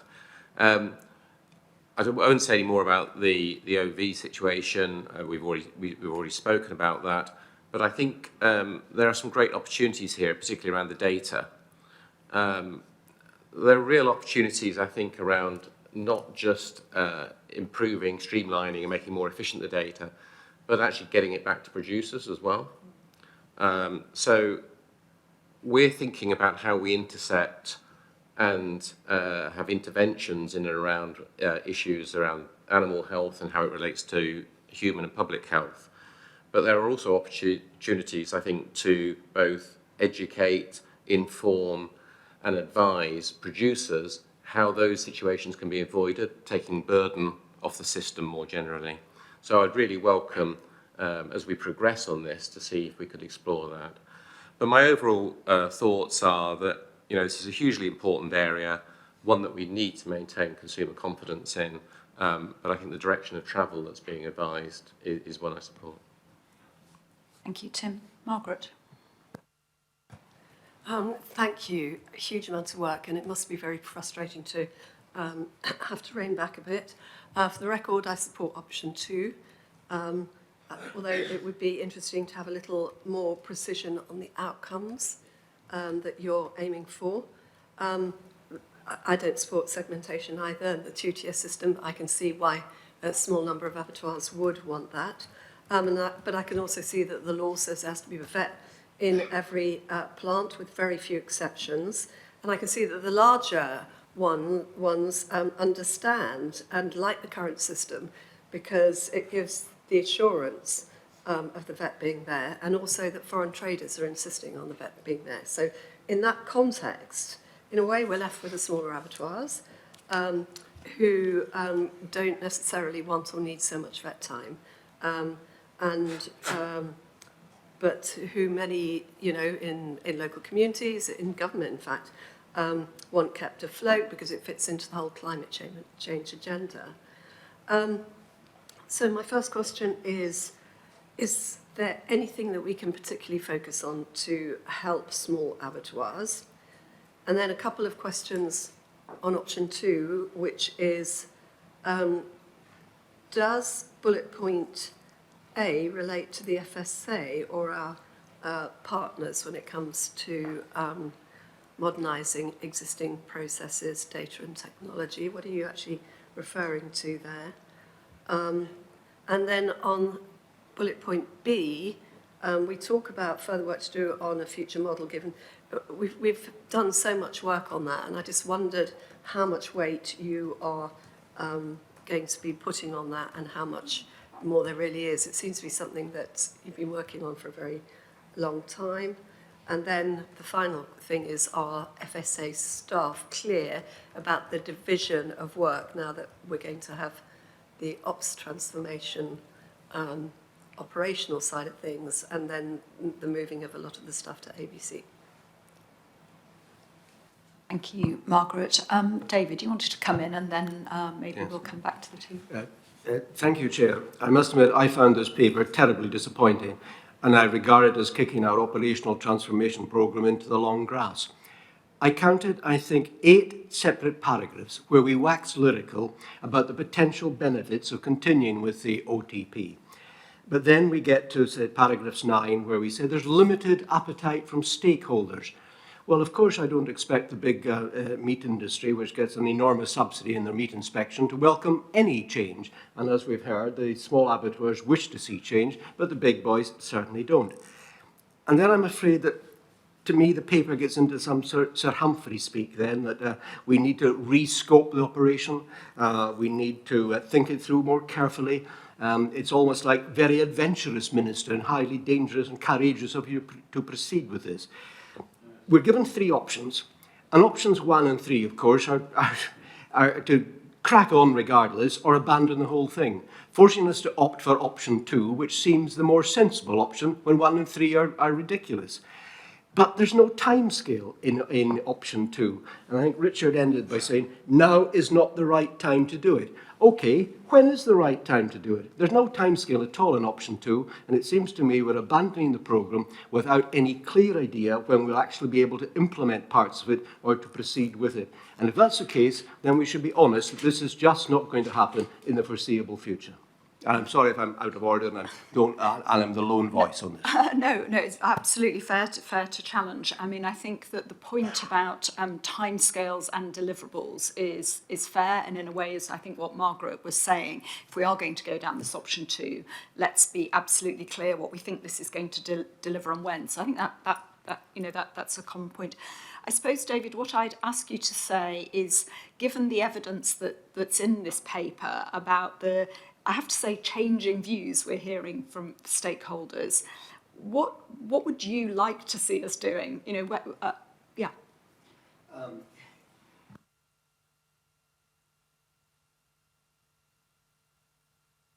If we have to go for option 2, then we need more defined timescales, we need specific targets to achieve things, and we've got to not take on board the view of the big operators that now will never be the right time for them to change. We must accept that. And I'd like to see the breakdown. We've seen in annex, I can't remember which annex it is, all the various stakeholders consulted. I would like to see a more detailed analysis of which stakeholders wanted to slow things down, kick it into the long grass indefinitely, and which ones were keen to push on with some form of OTP. So I think we should separate 2 very distinct bits of what we're stopping. One is a very tangible decision about whether we should be pursuing a dual regulatory regime. That's one. The second is, I think, the wider modernisation work, remote audits, technology, all of that, which my understanding is the piece that we would continue.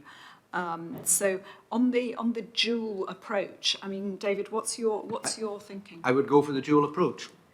I would certainly go for the dual approach. The big operators will be able to cope with that. They will continue to inspect the EU standards and be able to export. The smaller abattoirs and those which are not involved in exporting will get the benefit of the dual approach. So I would go for it. I would not kick it into the long grass indefinitely. even though the small one, I mean, with a few exceptions, but most of the small ones are still saying to us they're nervous about that because of the worry that consumers will perceive that the standards are different. I mean, we will do everything we can to ensure that the standards are maintained, of course, but that, you know, what is perceived is often different than the reality. Industry is always nervous about change, and they might not like it. But throughout the paper, we have waxed lyrical about the potential benefits of the changes. And then we abandon that because industry is not sympathetic. Okay. Industry is nervous. Okay, let's hear some views from others about this. Margaret, do you want to come back on that specific thing? Then I'll come to Mark.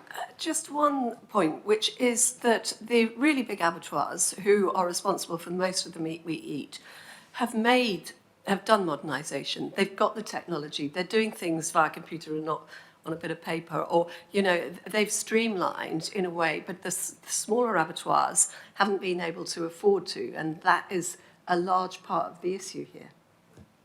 In other words, the modernisation has happened in, you know, what's the percentage, 80%, 90% of abattoirs anyway, but we've still got this issue of the smaller ones. Mark and Tim. Thanks, Susan. So my point is slightly outside that, but on the basis that you're going to pick it all up together, I would really like to understand the implications or possible implications for the ABC programme by bringing these two together, because I'm really interested to know whether that's going to have a negative impact on ABC. I do share David's thoughts on the options that we were given here. I don't think they're great, and I think they could have been framed a lot better. Tim. Yeah, just a comment on the smaller businesses, because actually it's not just abattoirs we're talking about, we're also talking about cutting plants and processing plants as well, and sometimes that gets forgotten in this conversation. The reality is there are a range of capabilities in small and large abattoirs, and it's particularly acute in some of the smaller abattoirs who cater for different constituencies both at home and abroad. And my only concern would be that if taking forward our approach, that we have a level of public confidence in the end of the small abattoirs that perhaps isn't meeting the capabilities and expectations and standards that we'd want, because there is a mixed bag. And I think we have to be honest about that, because some of the concerns we've had in the past, to be very clear, have derived from some smaller plants and abattoirs. We should certainly hold up the great examples that there have been in small abattoirs that serve circular economies, local communities, provide very high quality and sustainable products. And I, declare an interest because I use such abattoirs in my professional role. But I think we need to be very realistic in how we regulate so that we are sensitive to both ends of the market. And I wouldn't want that lost in any way. And my positive comments earlier were I saw this as a foundation for working towards that rather than being the final answer. Emily, I think you wanted to come in. Maybe sweep up comments and I'll come in. Okay, Peter. Yeah. Just briefly, when the Welsh Food Advisory Committee considered this paper last week, the emphasis was very much on the small abattoir and small business angle, because in Wales we have a disproportionate number of them, and it was recognised that the distinction and their problems were taken account of in this paper, but the emphasis was on the stakeholder engagement, and that in the Welsh dimension, please listen to the small abattoirs and so on, and try as much as you can to delve into the specifics of their concerns. That was what the Welsh Food Advisory Committee focused on. Thank you. And just to say, I know that the FSA is part of there's a small abattoir working group, which Richard, you or your colleagues, I imagine, sit on that. So it is something where I know there are a lot of conversations going on. Anthony, and then I'll. Sorry, my comment is on the wider picture rather than the very specific project. So on the OTP programme itself, I think there is evidence as to why we should stall it and actually move to a modernisation programme. But my one concern is having a modernisation programme, that we still keep an eye on what the future is, where we're going. We need that blueprint. We still need to know what we want to achieve. Otherwise, we risk modernising things that we will be scrapping in a couple of years' time. So I agree with option 2. I agree with the approach, but it's making sure that we actually know the destination we want to get to, so that the modernisation is complementary to that wider programme as we go forward. Thank you. That's a good point. Judith and then Fiona. Did I say Judith? Hayley. I was thinking you've got Julie, slightly Judith in my eye. Just a quick point there. Have we got any sort of case studies about countries where they do operate a dual model? I think New Zealand, although they're much more heavily export orientated than us, is there any sort of learnings that we could take about the realities of operating a dual model to see what the pros and cons would be? Thank you. And Fiona? Thanks, Susan. Yeah, I think I just wanted to reiterate the point about needing a plan now. I mean, I've been watching the paperwork in the last year, and the plans have gone all around in almost a circle. I think we're now at a point where we're being given a recommendation as to where we should go forward, and I do support option 2. But we need to see what that's going to look like as a forward plan quite quickly. And I think also we've got to look at the aspect of the resourcing side. It's been raised several times, but there's no mention of veterinary resource in this paper. There's an annual renewal which needs to happen with the RCVS, and that's again coming up quite quickly. So how is that going to be dealt with, not just this year, but in subsequent years? You know, because that problem isn't going to go away in the short term. Thank you. I don't know whether there are any specifics you want Rich to pick up first, like the New Zealand experience before. Okay, all right. Yeah, thank you. And just a couple of things really, and apologies if we're being too Sir Humphrey, if that's an awful thing for us to be doing. Not least because I think we hold ourselves to pretty high standards at the FSA about being transparent and specific. So apologies on that. I think I too, and we are on the executive, disappointed that we're in this situation. I think we were holding quite high hopes for a post-Brexit situation where we could take advantage of the freedoms that being outside the EU gives us to reform the very prescriptive set of rules that the EU operate for what happens in abattoirs. And we thought there was an opportunity to do that because we thought we could maintain or improve standards with less resource in a more proportionate fashion. The way that you framed it, David, which is that the big businesses were objecting, I just want to draw it away from them and just be clear that this is about trade. So basically, if we operate a system that the EU doesn't trust, they will not accept exports from the UK. So if we amend the system and then the EU turns around and says we don't trust it, then we basically jeopardise an almost £2 billion meat industry. And that's what we've got at stake here. So I just want to be really clear about that. What would need to be true to be the legislative, for us to do legislative reform? I think there are 3 things we'd need to have sorted, and this would be what we'd need to set out for that option 2. The first is that there would need to be a really clear and trusted system for tracing, particularly those animal byproducts and offal that Richard described, that would need to be ring-fenced domestically. We would need to make that true. The second thing is that we would need to have a negotiated arrangement with the EU where we agreed that there was an equivalent approach that they trusted. So there is a negotiations element to do this. And the third thing is that we would need as a board to be comfortable with having a different regime in England and Wales to Northern Ireland, which is subjected to the Northern Ireland Protocol. And we would need to be comfortable that in effect we would be operating a different and possibly cheaper system for producers in England and Wales. So all of those 3 things would need to be true for us to then, I think, comfortably say, yes, let's do the legislative change.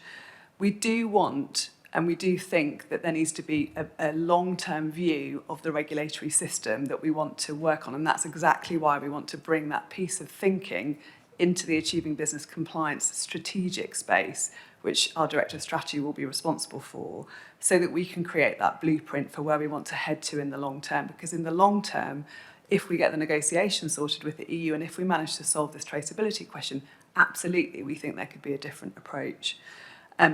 In the short term, there is only so much capacity that the organisation has. And if we were going to do a huge amount of work on legislative reform in this space, which we were not confident that the EU would trust, and we thought the traceability systems weren't in place yet, I just don't think that's good use of our money at this point, unfortunately. That leaves the issue of small abattoirs, which I think many of us feel very deeply around this table, where they're an important part of local rural economies and where we know that the FSA's relationship with them has a big impact. That we want to sweat as within the existing legislative framework what we possibly can.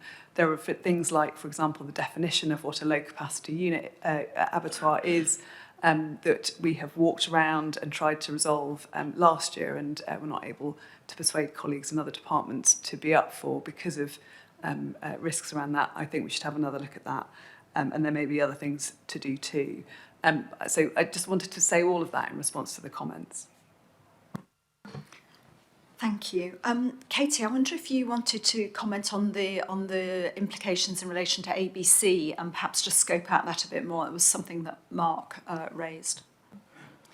Thanks, Susan. And just to say, I think Emily's covered a lot of that ground really well. I would just add that bringing this into the ABC programme doesn't affect the other projects that are underway in the programme. We're sort of adding another to our portfolio, which is that of thinking about the future model. But what we do want to do in the programme is what Emily's just described, that work of looking across the whole official controls system and saying, how do we deliver these at the moment? Because we have work going on that has been happening in the Ops Transformation Programme. We have work in the borders modernisation work, and we have work going on in ABC that's exploring very similar concepts.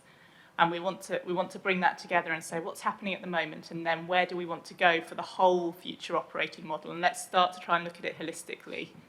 And that we can use that to help guide the modernisation work to make sure that it's going in the right direction and that we're all gradually sort of edging towards the right place rather than picking different approaches in different parts of the FSA's responsibilities. So that's something I think we can bring to it by putting it in ABC. We can then take a comprehensive look. And then in due course, we'll be able to start a project on that future kind of legislative landscape as part of the programme for the meat industry. But as Emily said, looking at the prioritisation discussion we've just had and the capacity we have at the moment, I don't think that's going to be one of the first projects we can start on legislative reform because it looks like there is limited benefit in doing it right now. Margaret. Can I just add on to that yesterday we went to Sainsbury's at Nine Elms and they're doing a project, a sort of pilot, isn't it, with ABC. And what was interesting and a bit of a revelation to me was looking at the way they operate, using new technologies, for example, an app where they can get all sorts of real-time information that is changing all the time, showed the logic of putting that long-term modernisation work with you, where you are looking at other areas that have been modernised and maybe can draw on that. So that was just a tiny example, and thought I'd raise that. Thank you. I said at the beginning, this was a difficult topic and some difficult decisions. I think a lot of work has been done on this already. That's great. I somewhat concur with Fiona's view that I feel like we've sort of been round the houses, though sometimes that is inevitable in scoping it out. You just have to, touch all the bases. Broadly, I think the board agree with you. We're certainly not in a position to sort of push on with some legislative change right now, and we are, even as David acknowledged, I think somewhat into option 2. I mean, I don't think there's much choice there. But what I'm hearing quite strongly, I think, from colleagues is this is too important for us just to say, fine, let's carry on like that. We do need to look at this again and in quite a bit more detail. So I think what I'm going to have to ask the team to do is to come back to us potentially for the next board, but soonish we can discuss the timeline with some much more detailed work plan about the goals of what we're striving to do, how we're going to judge progress, and what success looks like. Because if we're going to go through this process of modernisation, are we doing that to be more efficient? Are we doing it to use fewer vets? Are we, what are we trying to achieve? How will we know we've been successful? And I think that people will want to have the opportunity to really crawl over that. And I think the other thing that I've heard very strongly in this discussion, and Emily made the point, is that this is a very mixed system, and there are particular stresses and strains in relation to small abattoirs. And I think that within thinking about option 2, we need to have particular consideration to how that is going to impact on them, for good or for bad. But I think we just need some clarity, because treating this all as one batch of people is different. And as Tim said, there may be differences for abattoirs and cutting plants and so on. So I think what we'd like to see is a rather more fine-grained work plan as to what's going to happen before we feel, that we can just say, let's go ahead with this. Given all of the retained EU law, given the discussions around the Northern Ireland Protocol, it may be that some broader political changes also impact on this work programme in terms of our relationship with the EU. So I think it's not unreasonable for us to just take a little bit of time to think about this. I know there's a lot of engagement with stakeholders, but quite honestly, we can almost never do enough, because I think there has to be a decision which everybody understands. It may not be a decision that everybody agrees on, but I think everybody needs to understand why we're progressing in the way we are. So, Junior, I guess that's throwing that back to you. Thank you for the work that's been done. I guess we just need to see more. We need more detail, and very happy to obviously talk outside of the board meeting and how we might progress that work. This is such, official controls is an enormous part of what the FSA do.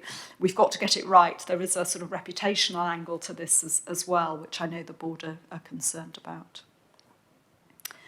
Is that a reasonable place to leave this for now? Junior, do you want to make any final comments? Yeah, so it's really helpful for you to sum up in that way, because that's exactly what we will go away and do, and scope out the programme, especially in relation to the modernisation programme that we have direct accountability for. But it's really helpful for you to actually also, in terms of tempering the ambitions of that, set out some of the constraints that we are working within, and that's what the paper. I hope that's done that effectively, but we can come back to you in the future with more detail. I suppose one final thing I should have just said, if I'd been a board member commenting, traceability. It seems to me that in modern global food systems, traceability is everything. It's going to become more and more and more important. And I would be interested in seeing what work we need to do in order that we would have the kind of traceability that's going to be essential in this. Having spoken with some of the businesses, it's clear that some businesses are making huge advances in traceability for themselves, not just one up, one down, but right across the supply chain. And I think it would be helpful to know, we may not be able to do it right now, but I'd quite like to know what it would take for us to have full traceability, and then we can decide whether that would be a sensible thing to pursue, now or in the future.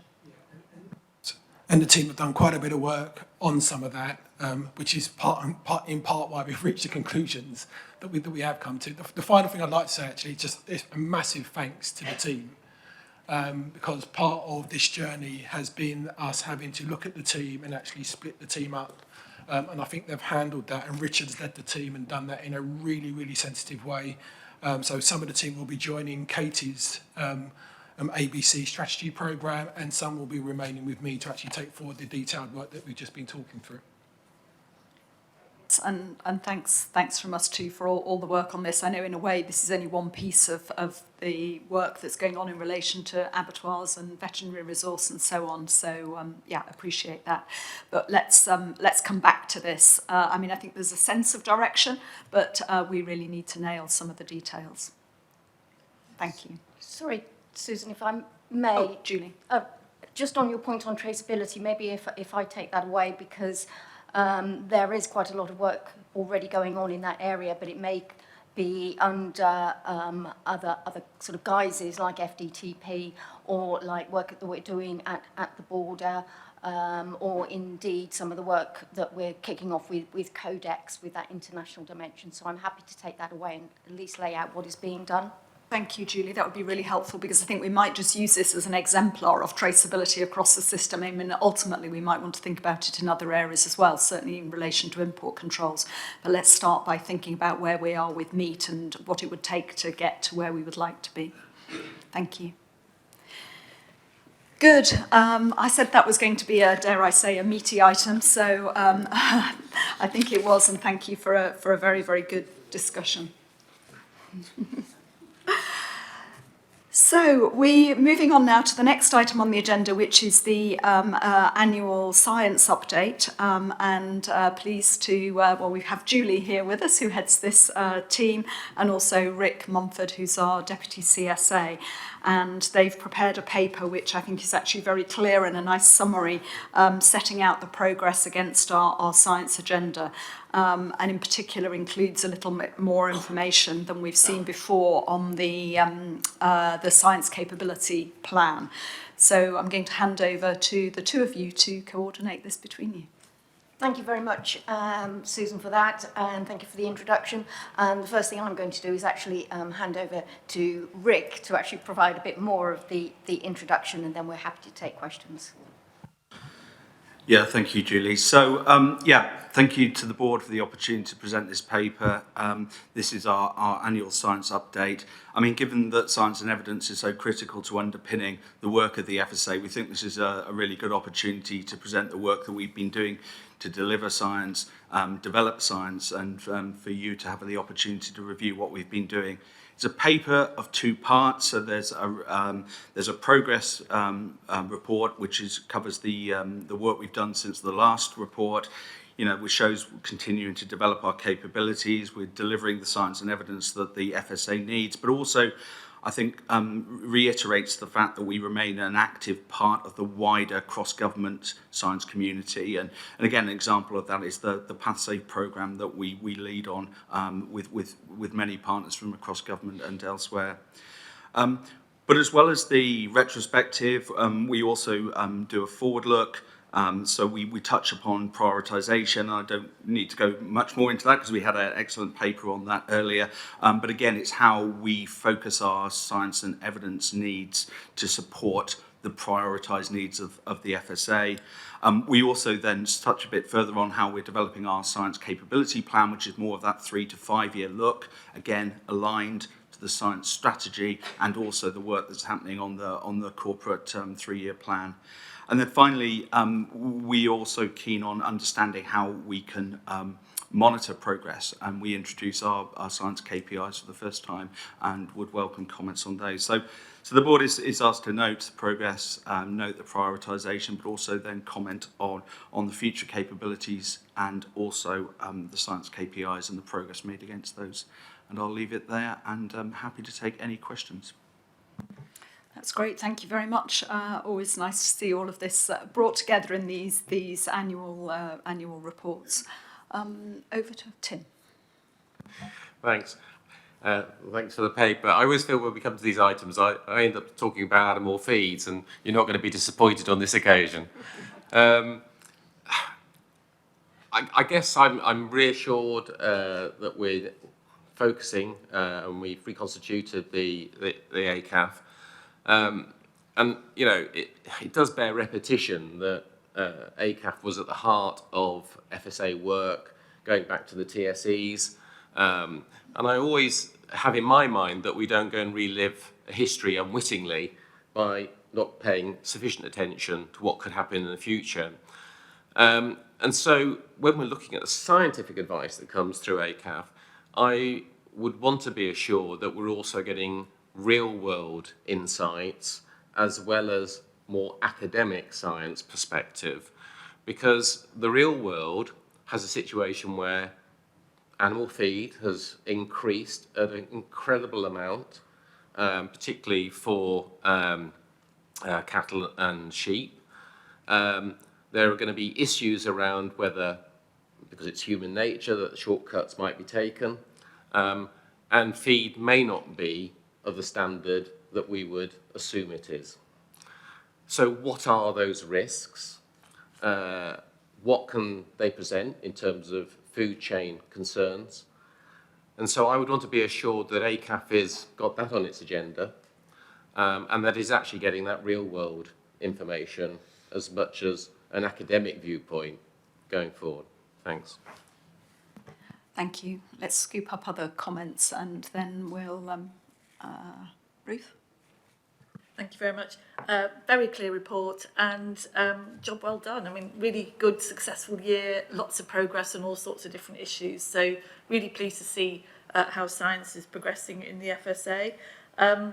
In terms of prioritisation, don't want to go through all the specifics, but we only recently discussed the laboratory capacity and capability, so I'm glad it's still there, and that it will continue at pace. It's really important that we keep on our strategic mission on that issue.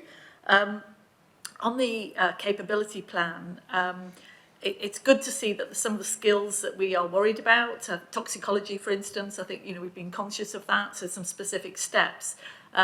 I guess the important thing is to keep an eye on that, because that is at the heart of our capability overall in science, is making sure we're not running into difficulty in keeping or finding the skills that we need, particularly in the context of the new challenges ahead of us, and continuing to work on that, not least things like sustainability and how we interact with the sort of some of the more specific science things with the wider understanding of science around some of these more strategic issues. So again, keep a risk focus on that. The final point I wanted to make is around the KPIs. Great to see that we now have KPIs for this, but notice there's quite a lot of data missing for this annual report.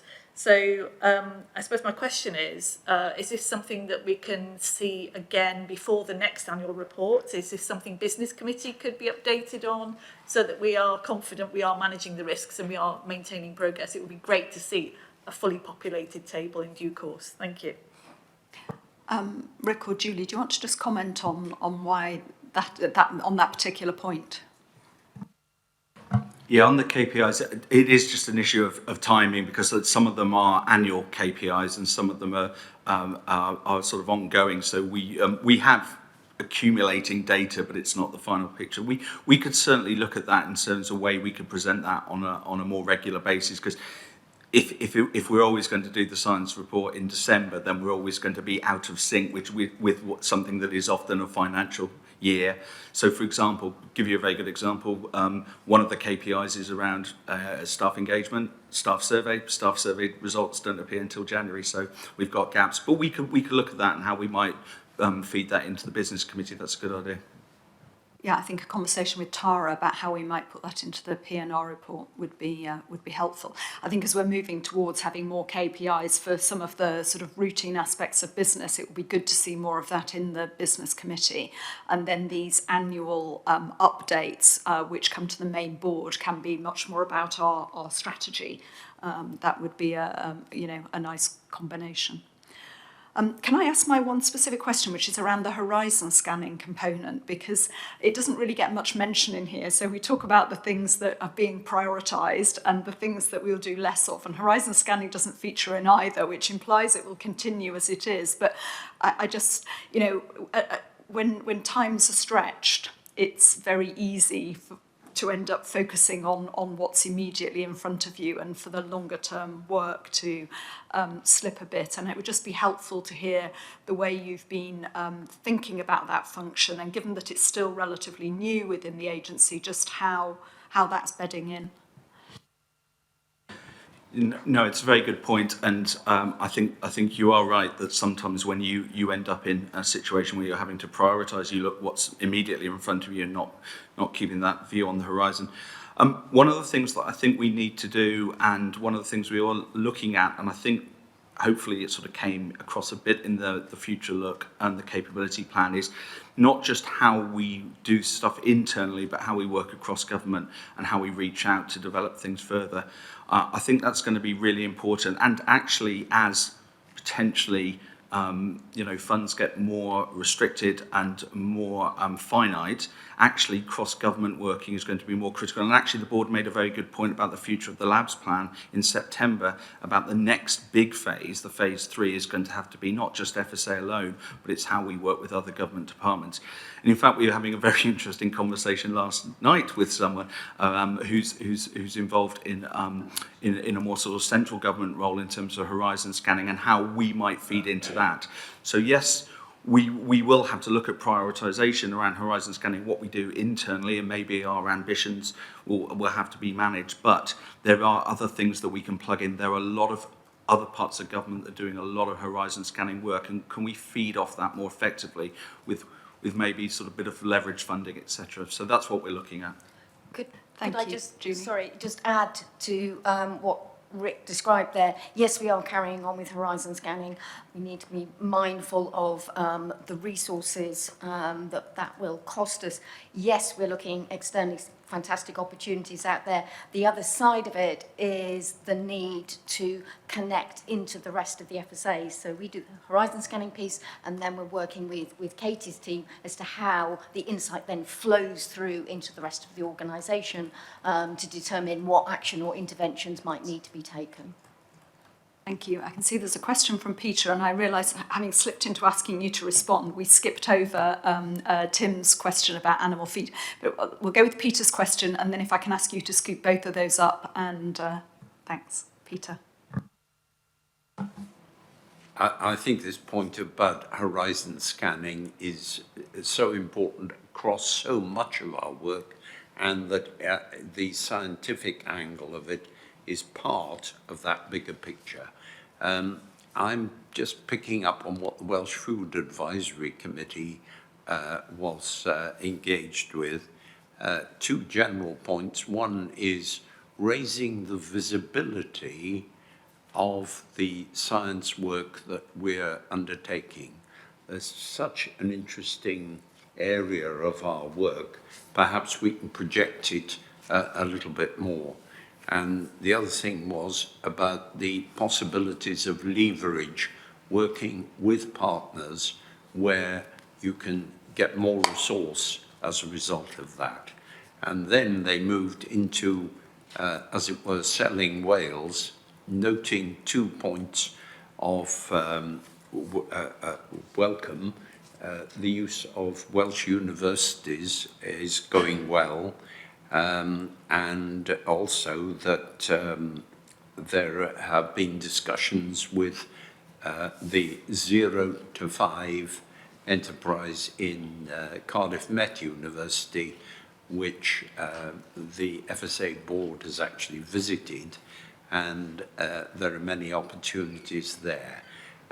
Two opportunities that they want to promote further. One is that there are not currently any fellows or PhD students from Wales funded by the FSA, and they want to flag up that particular opportunity. And the other is the Welsh Government has a programme called Ser Cymru, which means Stars Wales, and that programme there might be an opportunity to do some collaborative work, and I'd like that opportunity explored. Thank you. That may be an opportunity for us to link up in thinking about fellows from Wales. I mean, there's obviously a competitive process, but what's important is that we ensure we're encouraging applications and that our message is getting out so that the universities in Wales are aware of the opportunities. So thank you, Peter, all helpful points. So Rick, can I just ask you briefly to comment on animal feed? And then in the interest of, I'm going to let Robin say a quick word at the end to wrap up, but I'm very conscious of time. Rick? Yeah, so it was very glad that Tim acknowledged the reconstitution of ACAF. Obviously, we had an intermediary, which was the joint expert group, which did cover our risk assessment capability in between. And I think it's absolutely right that we do look forward and try and get the insights. And actually, it's interesting, we've had a conversation about horizon scanning because we have a piece of work ongoing, which is around horizon scanning across the animal feed system, and we actually have a fellow based in Northern Ireland who's doing that on a university consortium. But we can certainly share more information about that programme of work we're doing, which is trying to look at the future of animal feed. So it's definitely on our minds. Thank you. And Robin, as Chief Scientist, it would be interesting in your perspective over how the science work's going. Thanks. Yes, well, very supportive. Conscious of time, so I'll just sweep up very briefly a couple of comments earlier. So on horizon scanning, absolutely echo what Rick and Julie have said. One additional point there is the regulatory reform piece that we talked about this morning has obviously a large horizon scanning component because you want to think about the innovation going forwards. And in that light, we've met, for example, with the Regulatory Horizons Council recently to discuss innovation that might be coming where there is also a kind of regulatory aspect to that.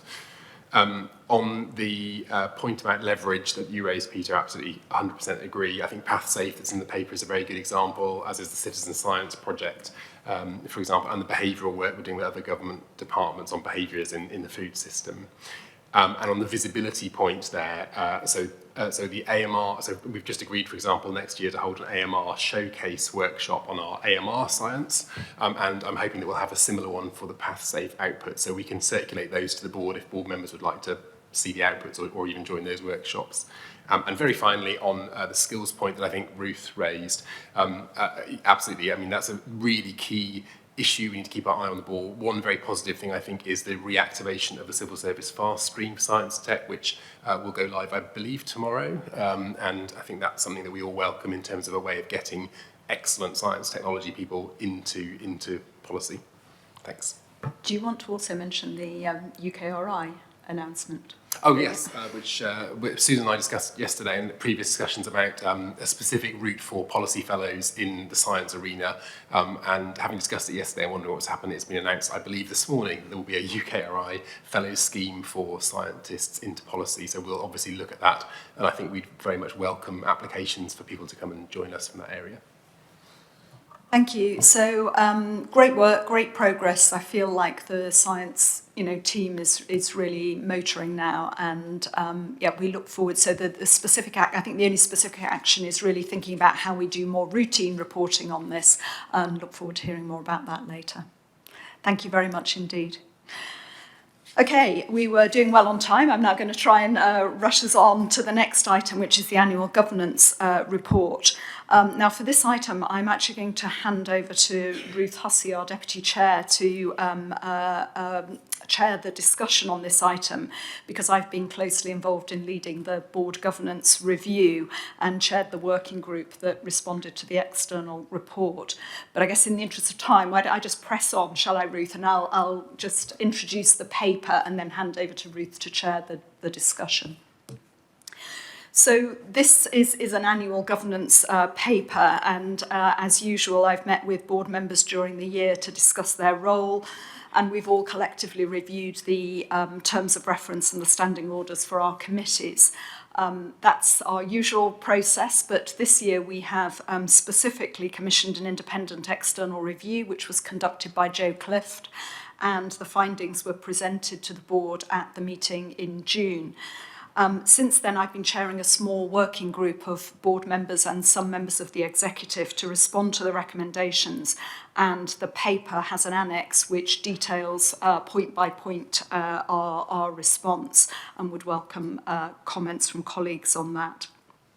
The main substance of the paper, though, relates to three of these proposals, which I suppose I want to draw your attention to in a little bit more detail. The first is in relation to our plans to improve the diversity of the board, and we've been looking quite hard at that. We recognise the limitations in our current position, and so there's also some plans of how we might mitigate the impact of that in the short term. Secondly, a proposal about how we handle written questions to the board. So those questions which come in from stakeholders ahead of the meeting, we're proposing a new process which will make it easier to submit questions, make them more obvious to everyone rather than just reading them out. And I think that will be, I hope, will be helpful. But perhaps most substantively, there's a proposal to restructure the business committee. So traditionally, we've done that following immediately on from the board. But it's become apparent to me over recent board meetings that with the expanded responsibilities of the FSA, it's increasingly hard for us to give adequate scrutiny to both the big strategic priorities and policy decisions, as well as assuring ourselves that business as usual is progressing and that we're meeting the KPIs. And trying to do all of that in one day, I think, is becoming increasingly challenging. I'm very conscious of sort of curtailing some big discussions that we've had in recent board meetings. The external review felt there was a lack of clarity and that there'd been some slippage between what came to the board and the business committee. And so what the working group want to propose is that we take essentially the P&R report and the scrutiny of performance, really. So use of resources, people and financial, during the course of the year. We take those papers and move them into a discussion on a separate day in a reconstituted business committee. What that does mean is that some of the items which at the moment, and certainly this afternoon, we will consider in the business committee will actually move into the main board. So I don't envisage that the main board will continue until mid-afternoon as it does now, but we'll have a little bit more time for the strategic issues, and we'll discuss the more day-to-day management in a separate business committee ahead of the board, and bring a paper to the board explaining those discussions. We already have ARAC, which operates as a subcommittee of the board, and there are no plans to change ARAC in any way whatsoever. That will continue as it does now. It's about taking a small part of the afternoon's discussions and moving them elsewhere. And I'd really welcome comments on that bit of the paper. We have taken the liberty of drafting some potential terms of reference for those two committees if colleagues were minded to accept that proposal. And we've done that simply because I think it helps to crystallise what the committees actually are about. But that's enough from me, and probably better that I just answer any questions. And I should say thank you to Mark and Fiona who've worked on this, and to Katie and Tara from the executive, and Stephen Pollock who've helped shape this up.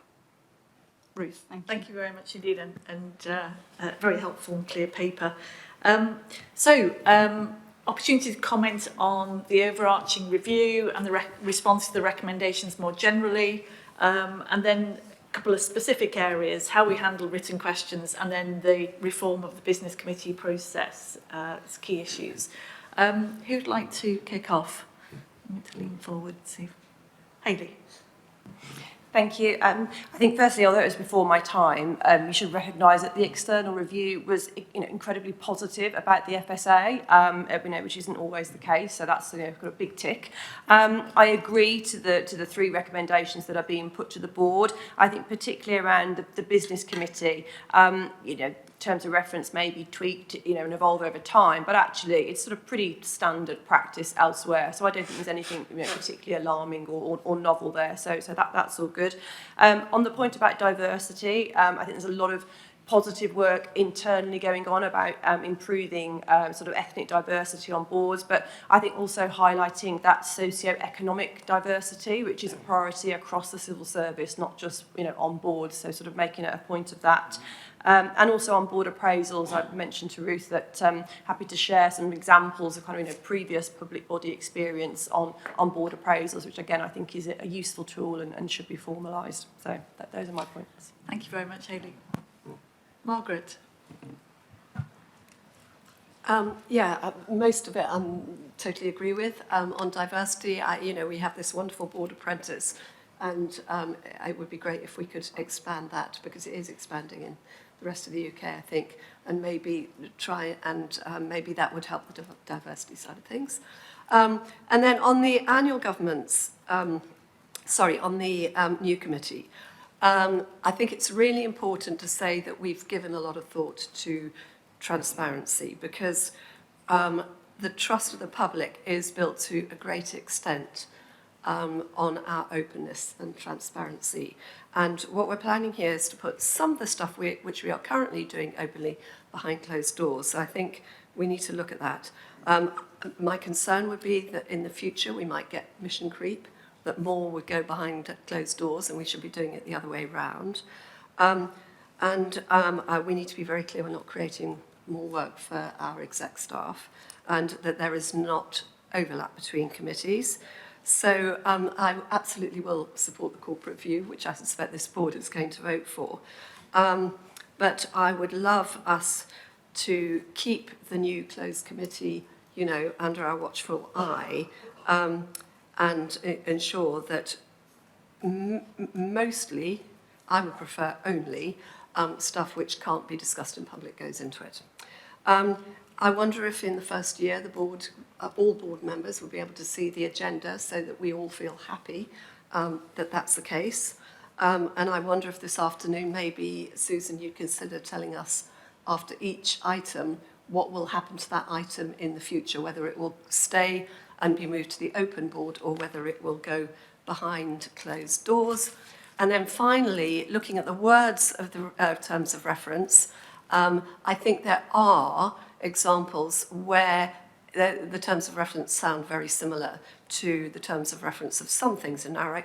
I have got some specific examples. I'm not going to waste your time now, but I have got them here.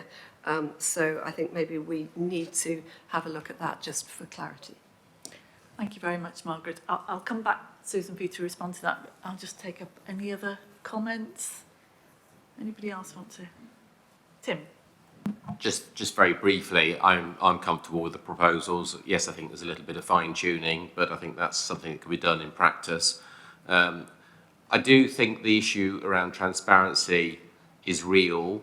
However, I think there is a level of detail, particularly on performance assessment and finance, that may be valuable to do in a more closed session, as long as we have the option to be transparent with that in a full board if it's thought of public interest, because I think that's important to how the way we operate. But I think if we can just keep the business focused and efficient and have a much more stringent eye around some of the performance, that would be great, not least because of the challenges we've got around resources. Thank you very much, Tim. Mark. Thank you. Just a very quick point from me in terms of questions from the public. I think it's really important that we give people that opportunity. I wonder if in this new system we can encourage people to ask questions and not give us long statements of their opinion or their view or ask us to do particular things, but actually focus that on questions. That's a very good point, and the online system can prompt that, can't it? It can actually build in that prompt to do that. Fiona. Yeah, just a quick comment on recommendation 19, which was about Whitehall training. I attended a Cabinet Office session. It was a very late induction session for becoming a NED, and I would just like to make sure that the rest of the board know that this exists and it's really valuable training. I mean, it covers things like conduct in public life, managing public money, but also how we operate as a board to work with and challenge the executive and network across the other NEDs across government. It's a huge resource, so just to flag that. Brilliant. Thank you very much for that. I'm hearing general support for the range of responses to the recommendations, particularly welcoming diversity, appraisal, training and so on. There are specific things perhaps around the business committee, written commissions, questions rather. Susan, do you want to comment? Sure. So transparency in relation to the business committee was something that we were very concerned about, and perhaps I can provide some reassurance. Well, this was the output of our discussion. The first thing is that there would be an absolute plan to continue to publish the papers from the business committee. So the performance and reporting, a resources report that currently comes to the business committee, we would envisage coming to the main board along with a paper summarising the discussions that were had at business committee. So in the way that we get the summary of the ARAC paper, the intention, so that people who are listening into the board meeting, and indeed other board members, would see the papers and would see the discussion. This is not trying to put this behind closed doors, and we hope that maintains some transparency. We also envisage that the business committee may, if policy decisions come up, they would actually revert those to the main board. So some things would come back for the main board to discuss. So that's how we hope we can sort of ease concerns about transparency and openness. The positive of it, and I really do think it's a positive, and I think Tim alluded to this, we have all started talking about the need for greater scrutiny, much more detailed appraisal, monitoring KPIs as we go along, and I think that is something which will be better suited to a more focused, in-depth meeting. And I hope the positive benefit of this for the public will be that there is greater scrutiny over the work of the FSA and our use of resources. Margaret, I think it was Margaret commented about, or somebody, that it would create additional work for the executive. I hope not. Obviously, we have the business committee anyway, so I think what we're talking about is expanding the board discussions, but that doesn't mean expanding the papers, so it shouldn't be more work for the executive. And certainly the Katie, Tara and Stephen, who sat on that committee and have discussed it with their colleagues, were supportive that this actually would enable them to have conversations which were more helpful to them than we've perhaps been able to have in the open board. So if colleagues are reassured on that openness point, very happy to look again at the terms of reference and to finesse them. If I'm honest, it was a last minute decision that we would try to put something together for you to look at, so we can tweak that. And of course, let's keep it under review. This feels like it's the right thing to do, but if it isn't, then we will revert back. And on questions, Stephen is telling me we're going to have a wonderful all singing, all dancing web-based system, which will guide people to have very specific questions and won't have enough space in the box to write a manifesto. But I hope that by making it easier, we will actually also encourage more people to contribute and make their voice heard. Thank you very much, Susan. I think on the questions, it'd be good if we can build in opportunities for Wales and Northern Ireland as well to encourage the, sort of communities there to ask questions through this new system, recognising our Welsh language responsibilities as well. Real opportunity to modernise that approach. In terms of what we're asked to do, noting that the terms of reference will have another look at them and just sort of make sure we're happy with the final wording of those. We're asked to agree the proposed responses to the recommendations. I'm hearing people welcoming the general responses to those.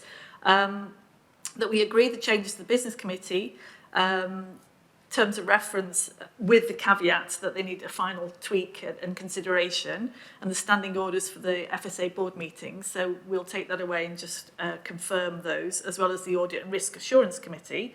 And to agree the new automated online system to be trialled in March. Not very long to get that going. And I think, Susan, you said we'll have a look at this and see how it's working. And obviously, we do have an annual governance review. So I think the other thing we'll note is that the next annual governance review, we will formally take stock and see how this has worked and whether we're satisfied, particularly picking up the points made about the agendas, the scope of them, the amount of work it's taking, and whether it's giving us the scrutiny that we were hoping for and is sufficiently transparent in how the work's proceeding. So with that, I think I'll hand back to you, Susan. Thank you. Thank you for that. Thank you, Ruth. Okay, so we move on now to the report from the Chair of the Northern Ireland Food Advisory Committee, and delighted to welcome Anthony Harbinson to give us this report. It's obviously his first written report to the board as the board member for Northern Ireland, and given he only started his term of office at the beginning of September, this of course largely reflects work that was done by his predecessor, Colm McKenna. But anyway, Anthony, over to you. Thank you, Chair. I don't intend to read through the paper in any great detail, but really just to cover that, as you pointed out, it's a 15-month period under review, and that most of the work was done under my predecessor, Colm McKenna, so I wanted to pay tribute to Colm for the work that he has done in terms of taking the issues forward. I'd also like to thank Maria for the work of herself and the team in Northern Ireland for actually making this so much easier. And the Northern Ireland Food Advisory Committee has covered quite a range of areas over the period of time. They include looking at the FSA strategy, where it was going, the NI food strategy framework that was developed by the Department of Agriculture, Environment and Rural Affairs in Northern Ireland, the meat hygiene delivery issue, dietary health and the obesity strategy, among other things. The paper also covers our forward work programme, which will cover issues such as the EU retained law that we've already discussed this morning, the Borders Target Operating Model and precision breeding. But my aim over the next few years is really to help make the work of the committee even more relevant so that we can engage with the stakeholders in a much more vibrant way going forward, given some of the difficulties that was created by COVID over the last few years. So it's really about making visits to their premises, it's understanding their issues, but it's also trying to make Northern Ireland feed into the wider FSA issues and concerns, so that it's not just specific to the issues within Northern Ireland, but rather to food safety, food standards, labelling, etc. right across the UK. So that's the point. Happy to take any questions that anybody may have. Thank you, Anthony. I was delighted to hear of your visit to Lakeland Areas. I'm very sorry that we missed it when the board were unable to come over earlier in the year. I also completely endorse your comments that I think it's more important for us than ever to really ensure that we're hearing the voices and the views and the feel of consumers and industry in Northern Ireland at the present time. So thank you for all the work that's going on there. Comments or questions from colleagues? Margaret? I don't normally ask questions about these committees, but you've given a report here and you haven't mentioned the Northern Ireland Protocol, which seems to come up almost every time we discuss anything around the paper, and I just wondered whether you wanted to give us an idea of how often that might come up in NIFAC meetings. To be honest, it probably comes up in every issue in an IFAC meeting, if I'm being truthful. The reason I've left it out of the report is it's such a big political issue over which we have absolutely no control and no input. Happy to talk to ministers back home, and that's part of the relevance of NIFAC. It is about trying to engage with the relevant ministers, stakeholders and officials. So we are keen that we're part of the discussion and people understand, and particularly taking that back here.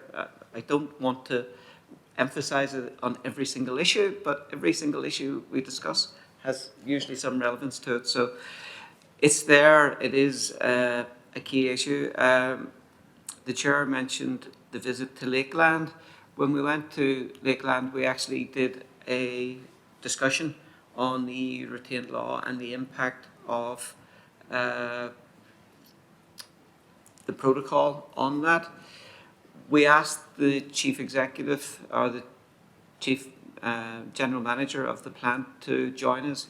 He was very engaged. He pointed out some of the difficulties his organisation is currently facing as a result of the changes and the protocol. The fact that they were happy to work with any system that comes up, but what they really want is certainty. And it's the uncertainty that is really destabilising the situation within Northern Ireland. So they didn't care what the outcome was as long as we had an outcome going forward. But what we have lined up for June and your visit in June as the board is another visit to Lakeland. So I think you'll get that from all of the stakeholders in Northern Ireland. It really will be about certainty more than anything. Great, thank you very much. And board members might also have noticed one of the comments in the board effectiveness review was for us to have a look at how the advisory committees in Northern Ireland and Wales were working, really just to ensure that we're getting the maximum value out of that. And Peter, Anthony and I have had a conversation about that, and in fact Anthony's just going to lead on a bit of thinking about how we might refresh and get the most out of those committees. So thank you for taking that on. Great. Let's leave that item there. Thank you very much. And yes, that was a useful reminder that we'll be in Belfast for our June meeting. Thank you. So the next item on the agenda is the report from the chair of ARAC, and as ever indebted to the work that ARAC do. I think Tim's probably chaired a couple of meetings now and continues to do a great job for us. So Tim, over to you. Thanks for that. Yes, so we have been busy over the last quarter. I think my induction into the chair role is not just been chairing the meetings, but all the work outside as well, which there's been quite a lot to cover, particularly as we go through a changed agenda. But we met on the 18th of October, which was a delayed meeting due to trying to fit the agenda according to trying to finalise the annual report and accounts. We'd had some delays through the local government pension scheme being taken account of in the NAO completion report. That's important because it's the largest single figure in the FSA balance sheet as far as the annual report goes and accounts, and they weren't able to sign that off as early as we'd hoped. But I can say now that that's all going forward for signing and laying, and we don't anticipate now there to be any further delays. We also met on the 22nd of November, and I won't go through and read by rote the notes because I think everybody will have had the opportunity to read them, but I will draw out 2 or 3 points very quickly. So I think it is worth saying that ARAC is very conscious of the changes in our agenda which have accelerated over the last few months, and we obviously need to fit the ARAC agenda so it's fit for purpose to the changes that are happening more broadly and be able to assure the processes for the FSA. And so we're keen to appraise the risk that could emerge as we go, for example, through reprioritisation. That we do still consider, and I alluded to this earlier, the issues as they relate to climate change and sustainability, but without creating necessarily more work in doing that. I think one of the big things that in some of the activities outside of the meetings that I've been aware of in the sort of cross-government ARAC work has been the big focus on information data governance and cybersecurity. And this is certainly something that's going to be picked up under ARAC in our deep dive work. And I think that's vitally important because trying to keep the train on the rails, I think, during a very hectic time and change in policy and also the sort of world context is going to be incredibly important. I think the other thing just to pick up on is that we're also focused on the food chain information requirements. Obviously, we picked that up today, particularly given the reports that we've had around inspection results and post-mortem inspections. We know that there are technical and management opportunities that need to be taken to allay risk. And again, that's something I think that we'll need to keep in our field of vision. And I'd just like to thank all the members of ARAC as well and the executive for being timely in the reports that come and also for the scrutiny that my colleagues have put on the various issues and also their support to me while I'm still wet behind the ears. Thanks. Thank you, Tim. And I should also note that Anthony Harbinson's going to join ARAC as a new member starting in the new year. So thank you for taking that role on. Any comments or questions from board members, particularly those who are perhaps not members of ARAC? Ruth? I am a member of ARAC. Well, you're still allowed to have a question.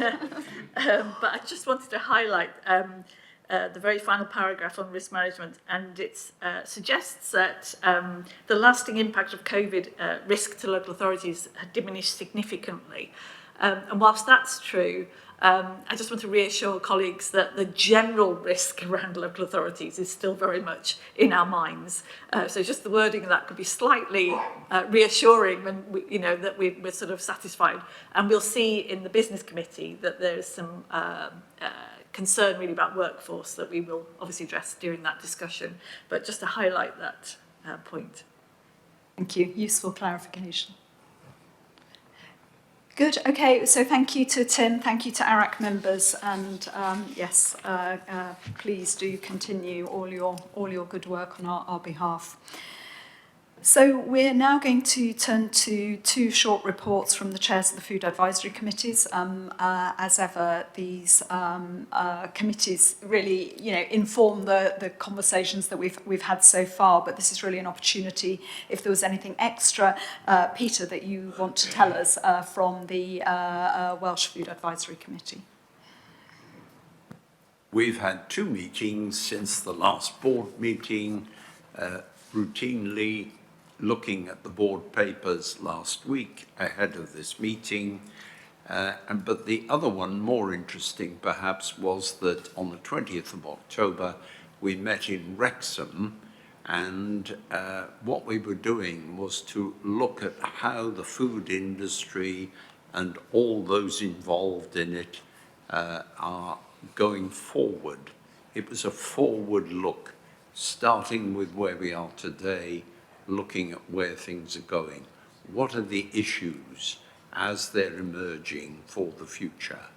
And we took the opportunity of being in Wrexham to involve local stakeholders, those across North Wales, and it was really a farm to fork look at the whole thing. And what was particularly noteworthy was we engaged the stakeholders in North Wales as presenters, but we also had the engagement of people attending. It was well attended, and that I think is noteworthy, that having gone from our normal base in Cardiff, that there was a lot of interest by stakeholders in North Wales. And the last comment is that I have been a participant in the meetings that you, Chair, have had with Welsh Government ministers on precision breeding bill and also on the Borders target operating model, where Welsh angles on both are particularly important. Thank you. Thank you, Peter. And yes, well, great to hear that you were able to connect with a sort of perhaps a new constituency in person in North Wales. So yeah, definitely good to travel around a bit. Ruth, did you, oh, is that just a, no. Oh, sorry. Okay, thank you very much for all of that. And we will be, because of the change in our board scheduling, because we were unable to go to Northern Ireland last year, in fact, it will be 2024, I think, before we're back for a board meeting in Wales, but good to stay in touch. Anthony, we've heard your annual report, but is there anything in particular you wanted to add at this point? The other thing I was going to add is, and I touched on it slightly, there was the visit to Lakeland Dairies. Just as a bit of a background, it really is a global player. It's quite an international organisation. It supplies, I think, the majority of UHT milk to the catering industry throughout the world. So it's bearing in mind that we have these major global firms, even within Northern Ireland, although it's a cross-border company. So when you do come to visit, I think it will be quite interesting to see how that affects not just Europe, but the rest of the world and what the key dynamics are. So it's just something to look forward to. Great, thank you very much. We are definitely looking forward to that in the June. I hope you'll have turned on the sunshine as well. So that brings us to the end of the formal proceedings. I don't think there are any items of any other business, but just checking that nobody's suddenly thought of something. And if not, I will now turn to members of the public who've joined us today and who've sat patiently listening to our discussions. I hope you found them helpful and a worthwhile use of your time.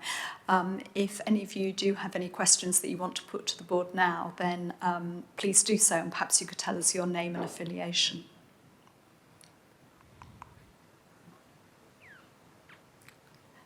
No questions today, in which case I'm delighted to say that we will break for lunch 5 minutes early. But nonetheless, I think let's stick to our timetable and come back for the business committee at 1:15. Thank you very much.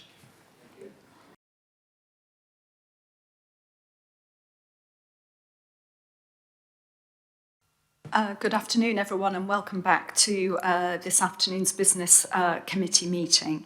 I will usually kick off by asking people that if they have any new external interest to declare, but I'm assuming that we will just carry the declarations from this morning forward, unless anybody's had a very busy lunchtime.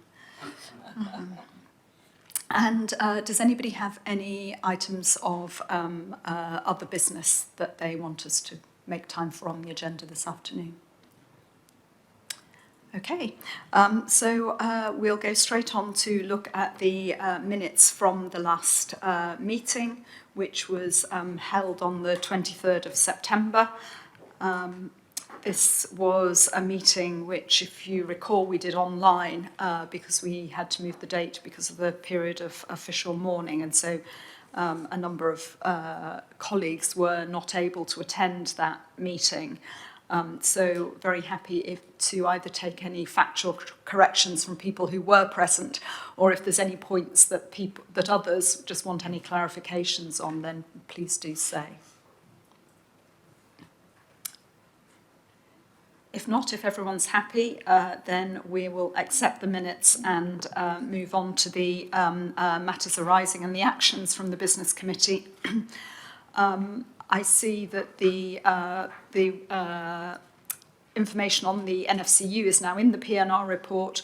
We're going to hear about the actions in relation to the risk analysis program work, and that will come up within that paper.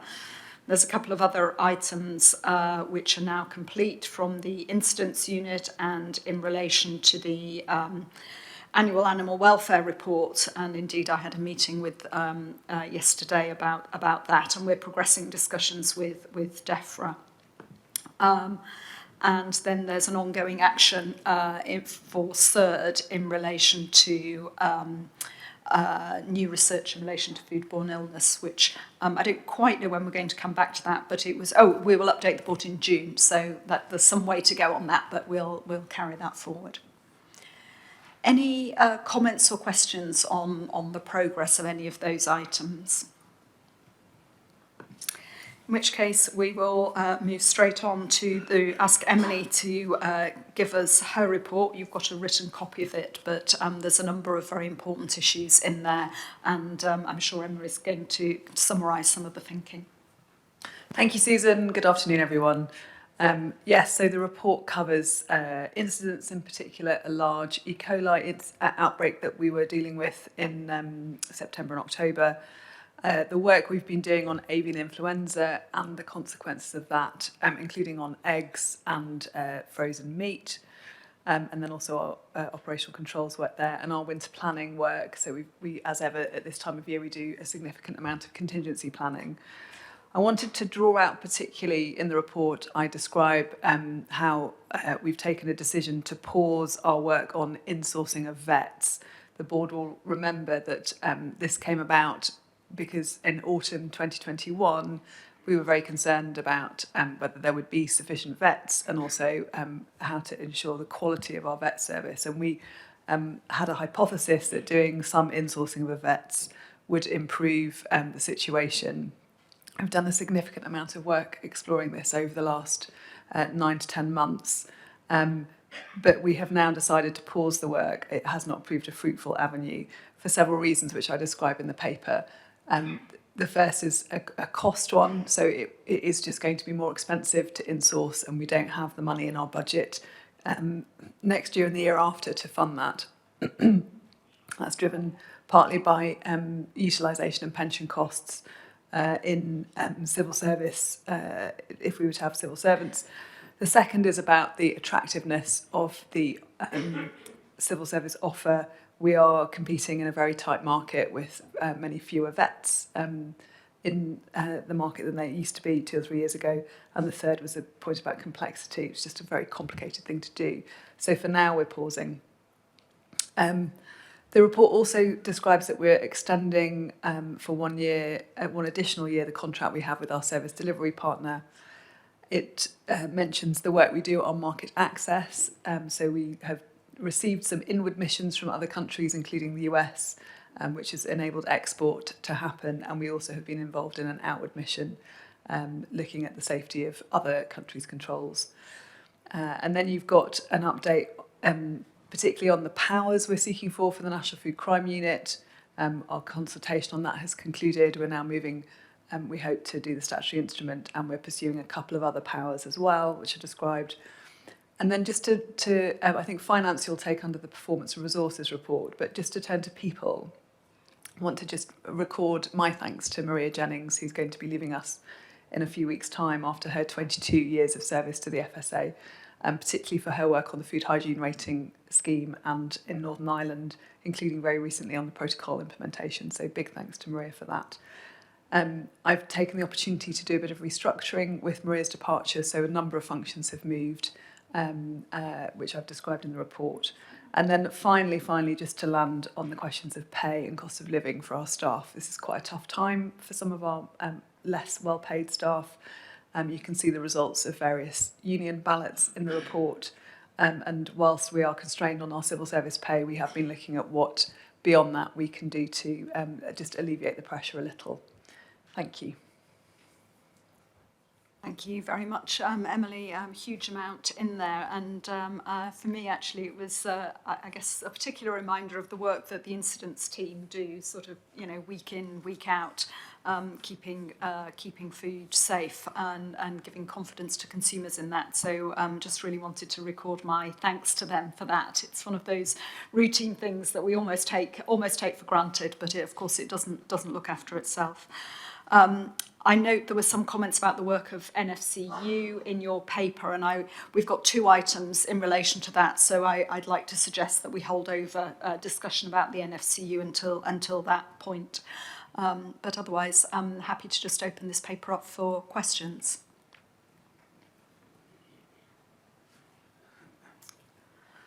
Oh, everyone holding back. Margaret.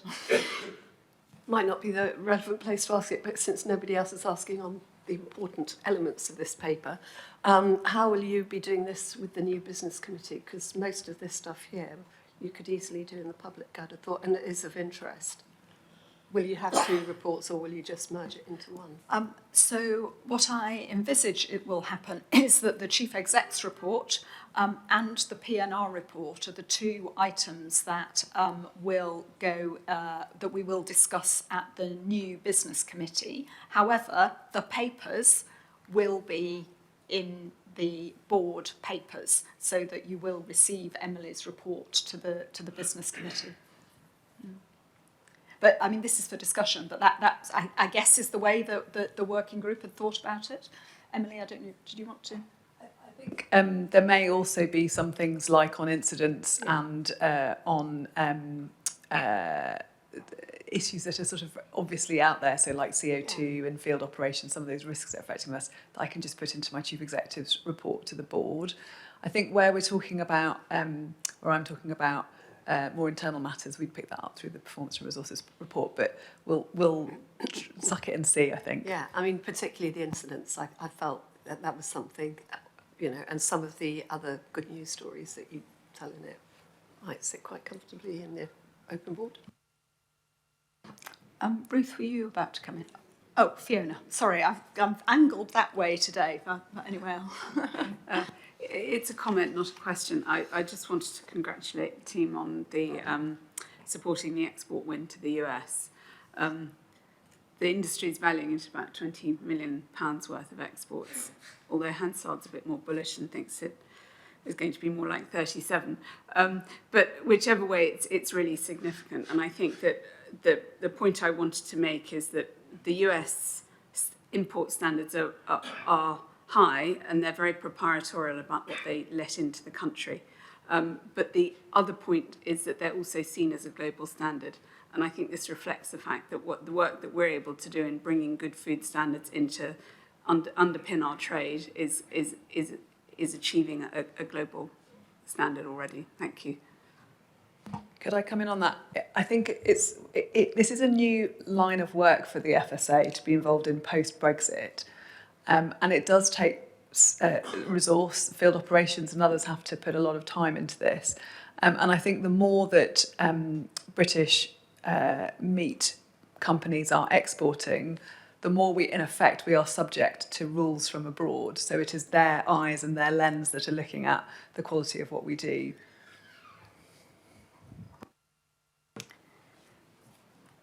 Thank you. Any further items? If not, we can move on and give ourselves a little bit more time for some of the other items on the agenda. Okay, Emily, thank you. Sounds like everything's in... you've got everything in hand, even if there's an awful lot of it to hold all at one time. But thank you to you and the team for that. Good. So we'll move on now to the PNR report. And in the board this morning, Margaret asked me which papers, we would take and which we wouldn't. So the Chief Exec's report, or at least part of it, would go into the Business Committee. Absolutely, the PNR report would. But having reviewed the rest of the agenda for this afternoon, I envisage that all of the other papers which are in the Business Committee today would, in the new system, appear in the main board. Does that include the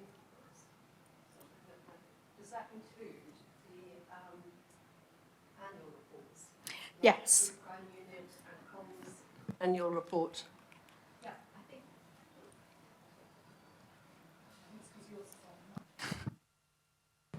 There we go.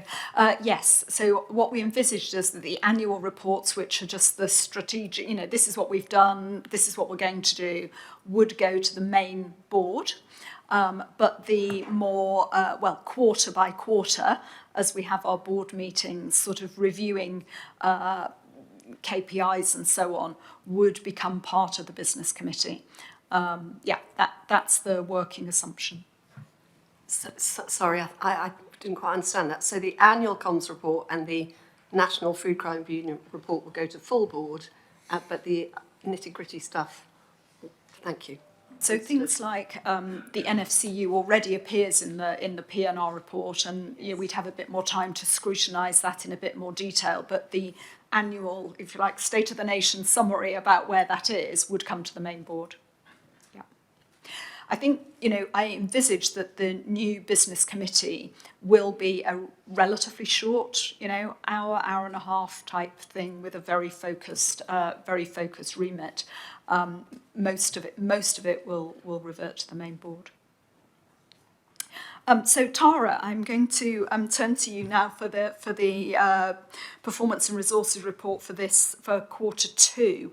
As ever, it's a really packed report, and it's also this is a report which has evolved a little bit over the last 6 months or so since you joined us, and as we have had the chance to discuss, I think with the new committee there'll be an opportunity to continue to work on that, and perhaps to add some additional detail. But for now, we've got the report in front of us, and perhaps you can just summarise some of the key points that you want either to draw the board's attention to, or areas where you're keen to have some feedback and discussion. Thank you. Brilliant. Thank you very much, Susan. Good afternoon, everyone. So this is the second quarterly P&R report since the launch of our new strategy, continuing in that new style that we introduced in Q1. But as we noted throughout the discussions today, we have had significant challenges and additional new areas added to our plans since the start of 2022-23, which has required us to do that prioritisation exercise.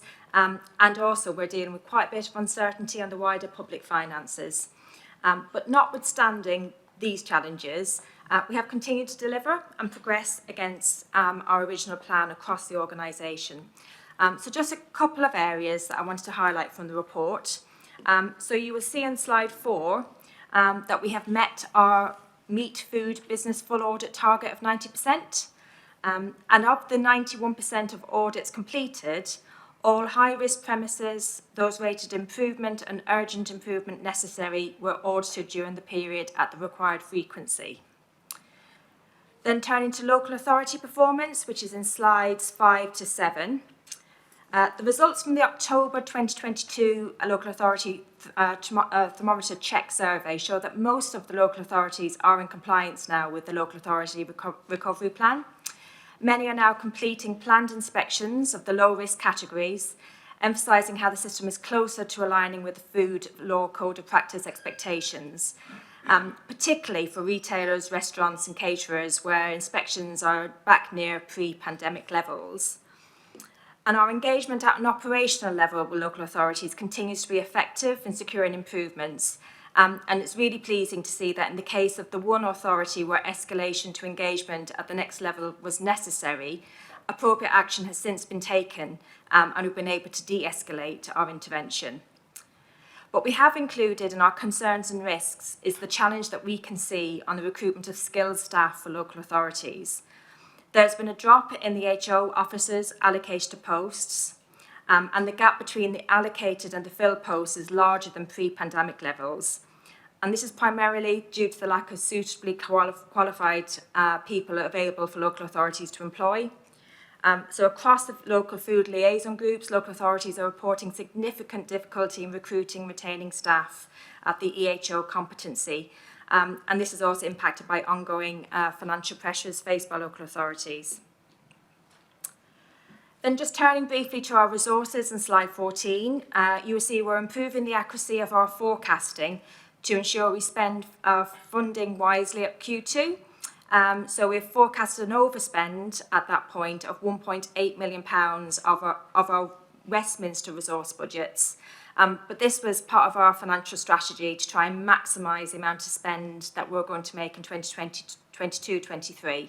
And we fully expect that we have plans in place for this overspend to reduce to within limits by the end of the financial year. We also have plans to recruit over the coming months, mainly into our policy and our UK and international division.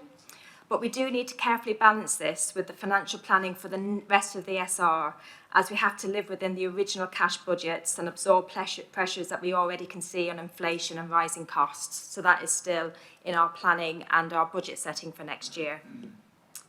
And then lastly, I just wanted to draw attention to slides 12 and 13, where we've presented the key metrics on workforce diversity and inclusion. We decided to put a spotlight on disability because this is where we are seeing the biggest difference between the Food Standards Agency's declared representation and the civil service average. But we have got plans where we hope we can improve this position. So a couple of things that we're working on.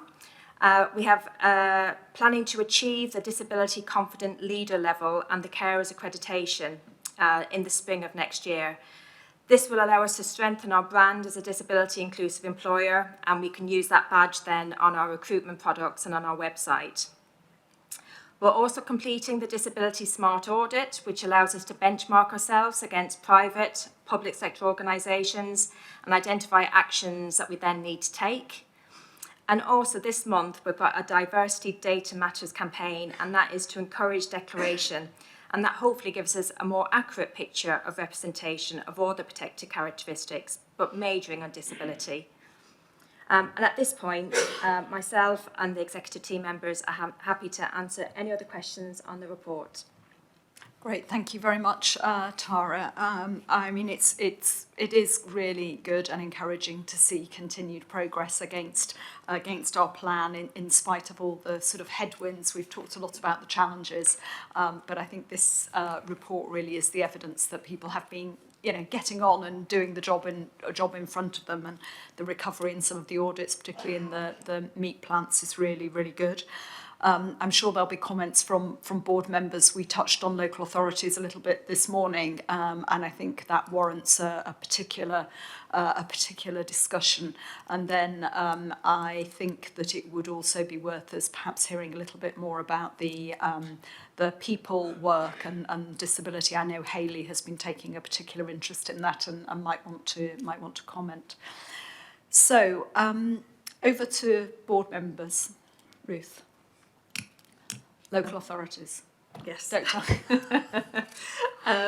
it's nice to have a bit of predictability in life. And I suspect Mark might be in the same place. But so pleasing to see that we are continuing to see progress. So, you know, that does mean the recovery plans are really being executed by local authorities, and, you know, appreciation to both the teams in the local authorities and the FSA teams who are really sticking at this. As you'd expect, there's a however. We're still running at about double the level pre-pandemic. Now, I know there's a debate about whether some of those outstanding ones are low risk, they're Group C, but I guess we might be in a situation where it might be some time since some of those low risk categories have been seen, or organisations have been seen.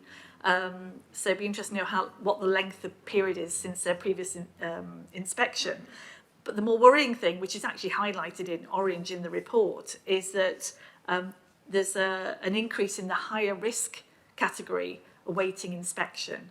And if I've understood the graph, it's gone from 10,000 to 20,000, which is about half of the outstanding inspections.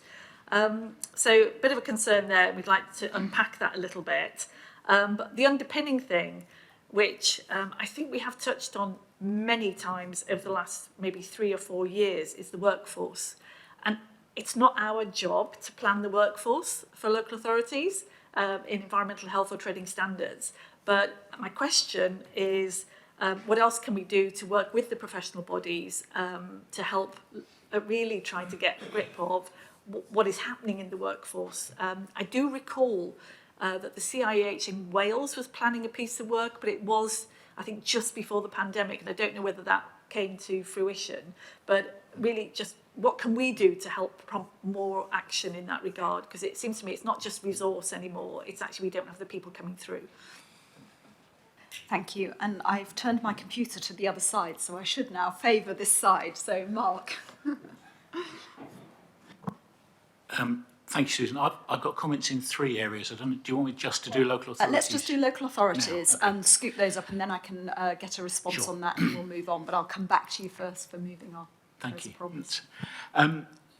My first question, really, or comment question, is we are told in this report that most local authorities are now meeting their or our requirements in terms of the recovery plan. But some of the targets we've set, we're still not achieving 3 months after we should have achieved them, or they should have achieved them. So there's a target here of category C rated premises, 84.2% achieved, target of 100% by the end of September.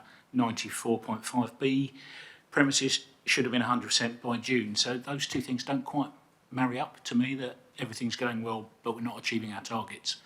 So I'd just like to hear a little bit more about why that might be the case. The workforce issue is a significant issue in both environmental health and trading standards, as colleagues are very well aware. Just reflecting on some of the feedback we heard yesterday from some of the visits that colleagues attended, I just wonder if there's more that we can do to lighten almost the administrative or other burdens on those colleagues so that they can focus on what they do best. We heard yesterday about paper-based systems. We heard about concerns around data protection and so on. So I just wonder if there's more that we can do as the central regulator or as part of government to alleviate some of those pressures so that the staff that are there can actually focus quite heavily in terms of what they are best placed to do. And my last area in local authorities, last but one area, the the issue around changing the food hygiene delivery model and potentially changing the sort of types of officers that can do types of work, to me is fraught with some elements of danger, and I'd want to think very carefully about how we do that. I wouldn't want our response to a diminished workforce to be that we dumb down the quality of the staff that deliver some of those official controls. We heard yesterday from senior managers in Sainsbury's how much they value the input of the officers both at primary authority and at sort of inspection level. And I think the whole structure would lose something if we were to dumb down that kind of professional competence. I'm not sure that's what the suggestion here is, but just wanted to put that as a marker really that I would be concerned about that. And my last quick question is, does this data include food standards? It seems to be very heavily focused on hygiene, and I couldn't pick anything out particularly that related to food standards. Great, thank you, Mark. We're accumulating questions. So, Justin, is this a local authority one as well? Yeah. Thanks. I just wondered whether in the areas that aren't performing as well, whether there's any benchmarking based on turnover of food businesses. I'm conscious in my day job, having just had the Commonwealth Games, we had a huge number of new registrants, and there wasn't an ability to scale up capacity. Also, the shifting nature of food business markets with increasing number of food stalls, food festivals, all of that is changing what the demands on environmental health are. And I just wonder whether there's kind of some deep dives into the ones that are not performing as well to help us understand where the system isn't able to deliver in the way we would like it to. Thank you. In a way, that may well relate to Mark's comment about, the percentages that are achieving and all. And this is just a technical question. I'm not sure how these numbers are done. Is the percentage achieving it done as the percentage of local authorities or the percentage of individual food businesses? Because if it's individual food businesses, it may be that actually we would be better looking at how local authorities are performing, so we could then spot there may be a whole load that are doing brilliantly. And so that's just a technical point. I'm not quite clear how that's expressed. Can somebody just answer that one? Is Maria? Would you mind, we anticipated that there would be a number of detailed questions today on local authorities, so if you wouldn't mind, can I invite my colleague Michael Jackson to the table? Sure. Michael will pick up some of the detailed questions around the numbers. While Michael is getting himself organised to come to the table, I wouldn't mind making a few just more general comments first of all. Okay. And then trying to answer. I think David's got a local authority question as well, and then we can, you and Michael can double act on the response. Just a quick question, Mark. I'm not an expert at switching on my microphone. Yes, Mark's an expert in this. It's just a quick question. Does he see the use of technology enabling us to do things differently, or EHOs doing things differently? We saw down in Cardiff that inspectors could go around a food premises wearing glasses with a camera, feeding directly back to the centre, where you could have a highly trained EHO who was saying to a lesser trained individual, look at this bit, look at the deep freeze, don't look at that, check this out. And if that technology was more widely spread, does he then feel that we could have a different way of doing things with experts at the centre and lesser trained individuals wandering around the shops, not wandering around, inspecting the shops? One for you. Thanks. I think what I would say is I think that technology could assist in this space, but I think there is a big issue with technology and local authorities. Local authorities are not renowned as early adopters of any kind of new technology, and they're not renowned particularly for their efficiency of making new technology work. They tend to rely on others to do the testing before they adopt it. So I think it's got potential. I think there are other things that we could also do to try and alleviate some of that pressure burden. But yeah, new technology needs to be part of the mix, certainly. I mean, that's almost part of your comment earlier about how can we ease the workload for local authorities, whether that's through better data provision or technology or what have you. So let me, Fiona. Thank you, Susan. It's just to add to Ruth's point really on the numbers, and we have a regular conversation about this backlog.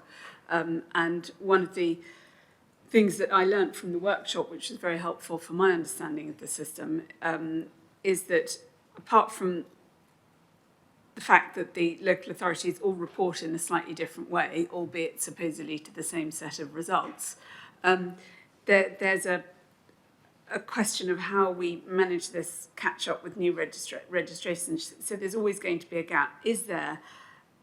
Should we be considering whether we actually revise the recovery plan and be realistic about what the risk is out there, the nature of the businesses that still haven't been inspected, albeit for quite a long time, and how that gets managed forward? Because I think otherwise this number is going to continue to lag. There's a risk of that. Okay, plenty of questions there, I guess, particularly around, I mean, the number of high-risk businesses still awaiting inspection, and that links into Fiona's, do we need to think about just doing this differently? What are we doing around easing the workload? How can we better support local authorities? And then issues about the workforce, both the numbers and also competencies, I think came up, and let's... So, Maria, do you want to go first and then hand over to Michael? Thank you very much, Susan. I just want to make a few more general comments just on the numbers in the report. Resourcing, as you can see, within local authorities has returned broadly to pre-pandemic levels, and some of the board members who have been around for a while will know that even pre-pandemic, environmental health staff have struggled to meet all of the demands within the FSA's Code of Practice. Now, what we're looking at now is that post-pandemic, there are many additional challenges, including new businesses that are doing very different and maybe innovative things with food. The levels of non-compliance within some food businesses has increased, and that might be due to new and inexperienced staff. It might well be businesses that don't have the money to carry out repairs. And of course, there was a period of shutdown as well within those businesses. And that means inspectors are spending more time taking enforcement action, potentially, in some of the businesses. As well as that, we have heard very clearly, and we know that local authorities are experiencing difficulties recruiting and retaining qualified and competent staff. We are concerned that as future pressure is put on local authority budgets, resources may well be removed from these food teams. And if that happens, the level of risk within the system could very rapidly become unacceptable to the FSA's board. And I think, you know, in saying all of that, it means that it's really increasingly important for us to continue our review of the food hygiene delivery model, as we've talked about earlier on in the meeting. We need to introduce a more targeted approach to interventions, a much more flexible approach, and make sure that the methods and techniques that are available to environmental health professionals to allow them to undertake their official controls are widened and will allow other people with certain skills to do certain roles within this system. And I'm just going to invite Michael to pick up on a couple of the more detailed questions that were asked. Thanks, Maria. Just to build on what Maria's already explained, firstly, to your concern, Mark, our approach now to deeming who can do what within the official control regime is very much based on competence. We introduced our competency framework back in 21. Then associated with that, there were certain baseline qualifications. Now, what we've got to make sure is that there isn't a disjoint between the qualifications we consider acceptable and determining competency. But we will not compromise on competency. If we look at potential other people who could come into the system and they do not have the competency, they will not be entitled to undertake the tasks. We have no intention to in any way dumb down our expectations, because that would fundamentally affect the credibility of the system. On the observation around progress with the plan and some local authorities still not being exactly where we want them to be, one of the things we have to bear in mind is that this is the snapshot as of the end of Q2. We're already in December.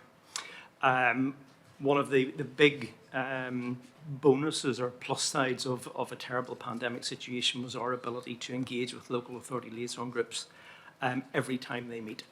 And what we've been hearing over the course of the last few months is that they are continuing to make good progress towards achieving the recovery plan. So I would be confident that when you see the Q3 report, you will feel a bit more comfortable. That's not to say that all is well in the world. We know that the more local authorities are working towards the lower risk, the bigger the ask becomes. We know they were struggling with that pre-pandemic, and that is not going to be getting any easier. One of the key drivers here is the rate of churn of ownership of food businesses. This figure, which is causing concern about the number of new businesses awaiting inspection. For every two that they knock off the list, another one comes in. We've never seen such instability, and that's what's causing a lot of stress and concern within the system. That said, we continue to track that they are prioritising and that they are tackling the highest risk. I would urge a little bit of caution around the figure we have for high risk in this report, because we introduced a new question in the October temperature check, and it appears to us that some local authorities misinterpreted that. So we will get that straightened out and hopefully be able to bring you a figure of greater confidence in the Q3 report. On the observation around lack of milestones for food standards, we took a conscious decision that given the work that we're doing to rebuild a new model and replace one that we acknowledge is not fit for purpose, the sensible thing to do was to focus on the highest risk businesses. We didn't see mileage in trying to hold local authorities to account for the lower risk inspections for food standards when we know we're going to introduce a totally different model, subject to that being signed off in the near future. So hopefully that picks up on most of the points that were raised. I suppose what we haven't really touched on is workforce and what we're actually doing to try to support, initiate, accelerate action there. So on that front, we have previously reported to you that we were going to carry out some research with a number of different elements of work within that to understand exactly what is happening within the system, what are the barriers, what is happening through the academic routes. Unfortunately, that work has not progressed at the pace that we had intended. The reason being that we contracted the work to a third party. Unfortunately, the third party was not able to deliver to the standard that we had set, and we're in the process of finalising a new contract. We've also brought one element of the work in-house, which is the work around the mapping of other potential qualifications to understand what people could potentially be considered within the model, what gaps there may be in their competency, and what the solutions may be to try and bridge that gap. So we want to push that on internally, but if the new contract goes ahead as we anticipate, then we should be able to report back on that by the end of the financial year. So that is frustrating, and for you and for us that work wasn't done. I suppose my other concern is that we shouldn't spend too much time looking what all the problems are, which is a little. And instead, what we need to be doing is looking for solutions and sort of road testing solutions. So we might be able to jump ahead a little bit if we put more focus on that. Ruth, do you want to come back on that point? Well, absolutely, and to emphasise, it's not our responsibility to do workforce planning for this function in local government. What we're doing is shining a light on it. So I guess the question is, where can we help stimulate more discussion and more solutions around some of this? I'm mindful that technology might help, competency frameworks. We've done quite a lot to try and make the job easier. We're redesigning the process to, again, hopefully make it simpler and more effective. But the bottom line will be, we do need a capability going forward. I don't know what the age profile of I can guess that it might be an issue. So we can predict whatever we do, we're going to need to secure a workforce that's professionally competent and qualified.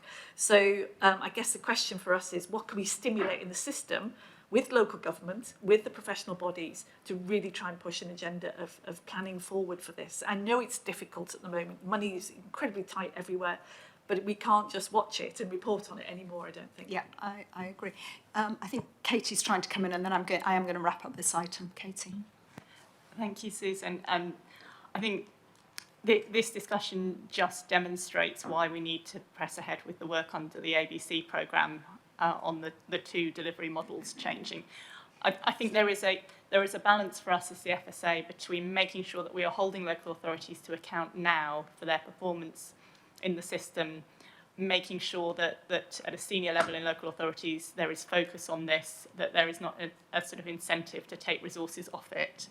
And we need to do that through the recovery plan, and we need to keep following up the poor performance that we're doing. But I think it's also really important to recognise that in those lower risk categories in particular, the performance levels were not 100% before the pandemic. And we were seeing local authorities struggling to get to their planned inspections on sort of category C and D as it was.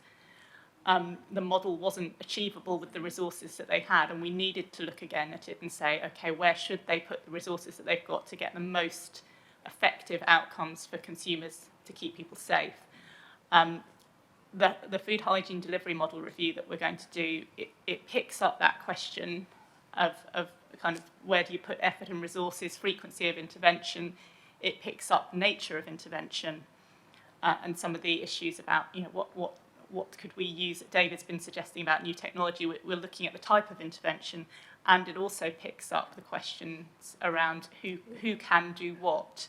As Michael said, we won't compromise on competence, but we need to look and say, actually, are there other people who have the competence to do this? And if they don't have it now, what is the gap? What training could be provided, and so on. So the food hygiene review will pick up all of those things. And we also then need to look at what the KPIs are in the future, that when we have this discussion in a year or 2 years or 3 years, enable the board to know that the system's working. Thank you. So I'm going to bring this item to a close.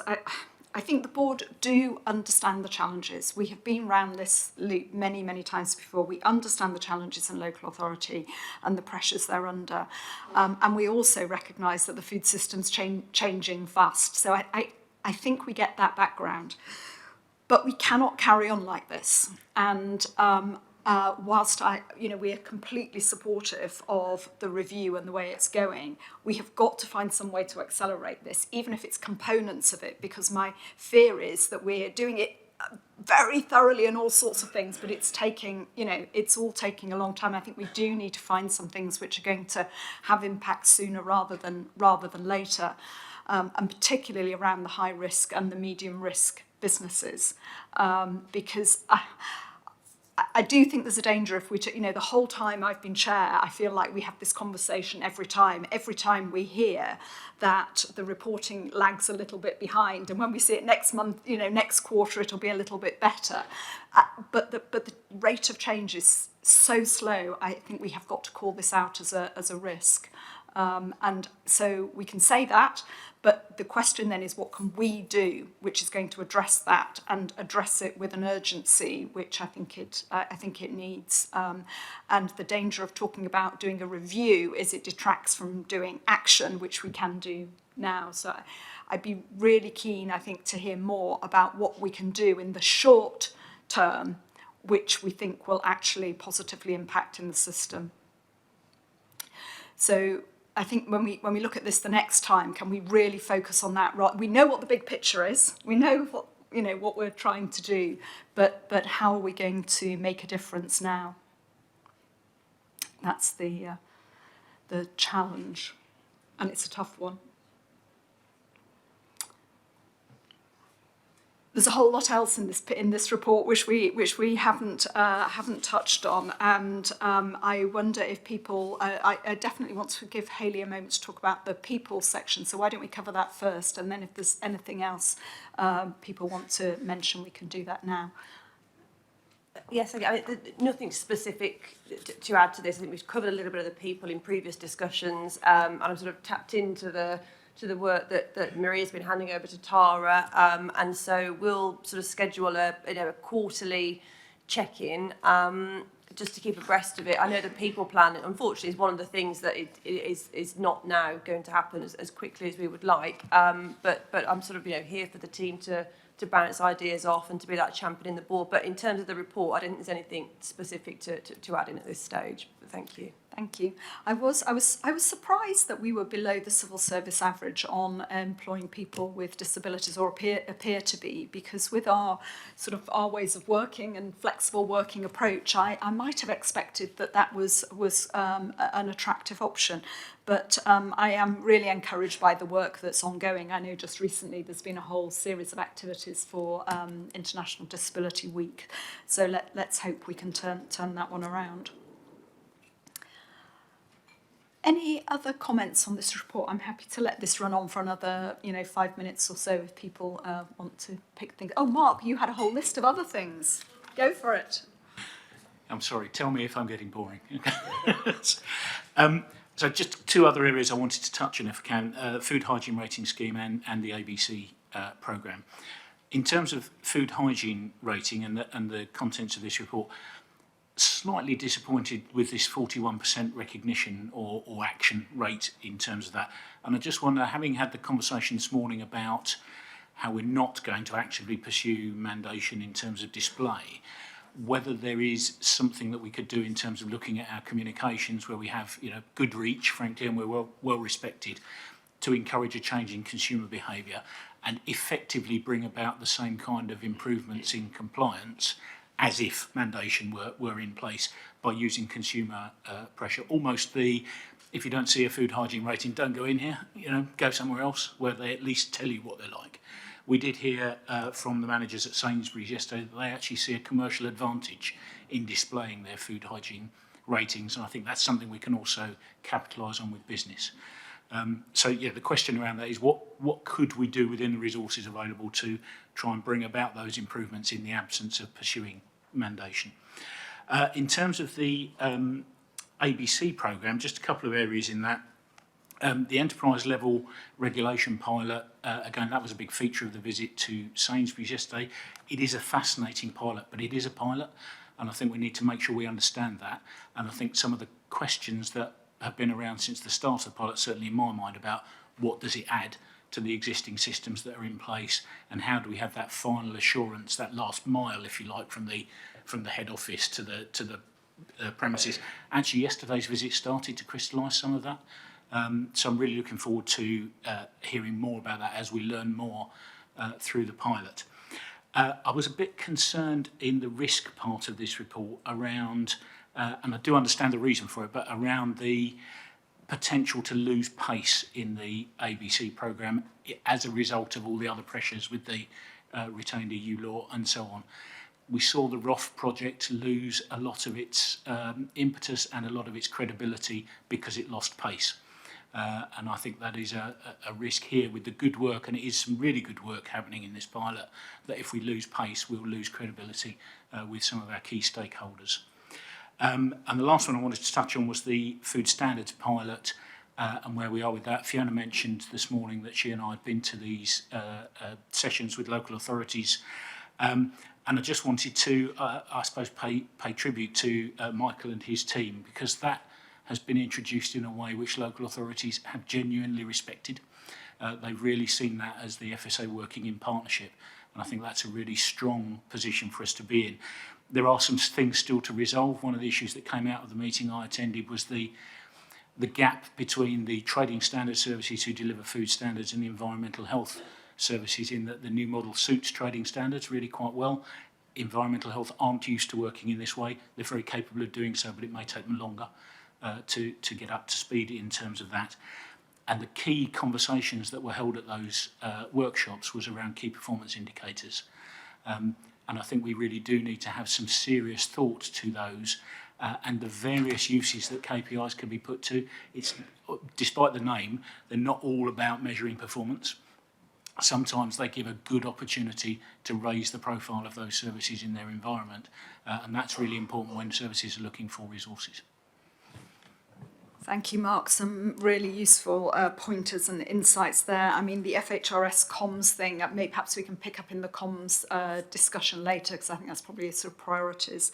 ABC, maintaining pace, I mean, that speaks to my comments earlier. Perhaps now that we've done the prioritisation exercise, actually ABC has been relatively protected, and hopefully we can keep motoring on that. Katie, do you want to quickly comment on that?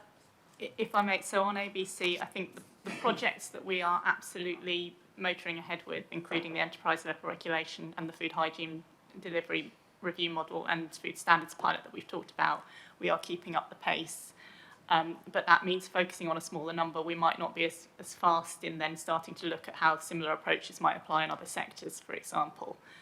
And just on FHRS, I think if we were to think about comms campaigns, we'd have to measure it against the prioritisation exercise we've just done and say, is it more important? But I would say that one of the things we're doing in ABC is that charter with the online aggregators, which we heard yesterday again at our visit, that the fact that the online aggregators will not accept businesses with a score of less than 3 is a massive driver, even for a large retailer, to make sure that their stores comply with the food hygiene rating scheme. So I think we are trying to use those to get greater consumer awareness and to drive behaviour, which I suspect is a much more efficient way to do it than a comms campaign. I mean, there is definitely high level of consumer interest in this. I probably get more letters about FHRS than almost any other topic. David. Yes, briefly on FHRS, I simply don't believe our statistics, I'm afraid. I'm willing to possibly accept that if people are booking to go out to a lunch or a dinner, they might check the food hygiene rating scheme. They're more likely to check TripAdvisor. But I will not accept that up to 40% of people who are going around, say, hypothetically, Westfield on a Saturday or Sunday, and looking at the 10 to 15 restaurants there, are going to check the food hygiene rating scheme before going into a restaurant or cafeteria. And it's not just big shopping centres, on the high street as well. So I think if we're going to collect these statistics, I suggest that in future we differentiate between those who are booking to go out to a place and checking the ratings and those who are casually shopping and picking a place to eat then. And they will certainly not be checking on their iPhone to check the food hygiene rating system. If it's not on the doors, they won't bother checking, I think. Justin? Yes, I just want to, a slight counter to that, say actually one of the real successes I think has been Deliveroo, integrating the food hygiene, because I know many of my peer group who do only to exclude places that haven't got high food hygiene status for takeaways. So I think if we only think about physical interactions with restaurants, we're missing a trick. And I think if we see more online retailers in delivery services doing that, that will certainly help some of the perhaps higher risk bits of the sector, which are much more SME based. Okay, Mark and Tim. Just very briefly, and picking up on something David said, I wonder if we could do a similar piece of work with TripAdvisor. Mm-hmm. Yeah. And other websites. Yeah, exactly. Yeah. So I don't want to continue the conversation much more, but I think it is one to come back to. But I think being involved in businesses where we use not just TripAdvisor, but Trustpilot, and that seemed to be worth investing in from a business perspective to get market profile, then I look back at the FHRS and think, well, is there yet a further development in that direction for FHRS? So that's one point. The second point is, the thing about FHRS is, it's all very well looking for the 4.5s and 5s, but the worry is at the other end of the scale, and how do you incentivise representation there? And also, is there a degree of us playing a more active role in getting public stigmatisation of that position so that there's improvement? So I'm not going to try and sum up that conversation. There's a lot of points being made. We really have honed in on local authorities and FHRS and related matters. So I think lots to take away and think about, and another long, hard look at how we can get best value out of this programme. I just feel like this is one of those areas of risk that we've called out multiple times, and having it in there as a risk for so long makes me feel anxious. Emily's looking like she completely disagrees with me. It's all fine. I know I'm not going to say it's all fine. I just think we need to acknowledge that this is a big delivery system. 330 local authorities around the country, with about 1,800 staff working on food hygiene and perhaps 200 or 300 on trading standards, with 600,000 premises to visit over the period that we set, whether it's 3 years or 6 months.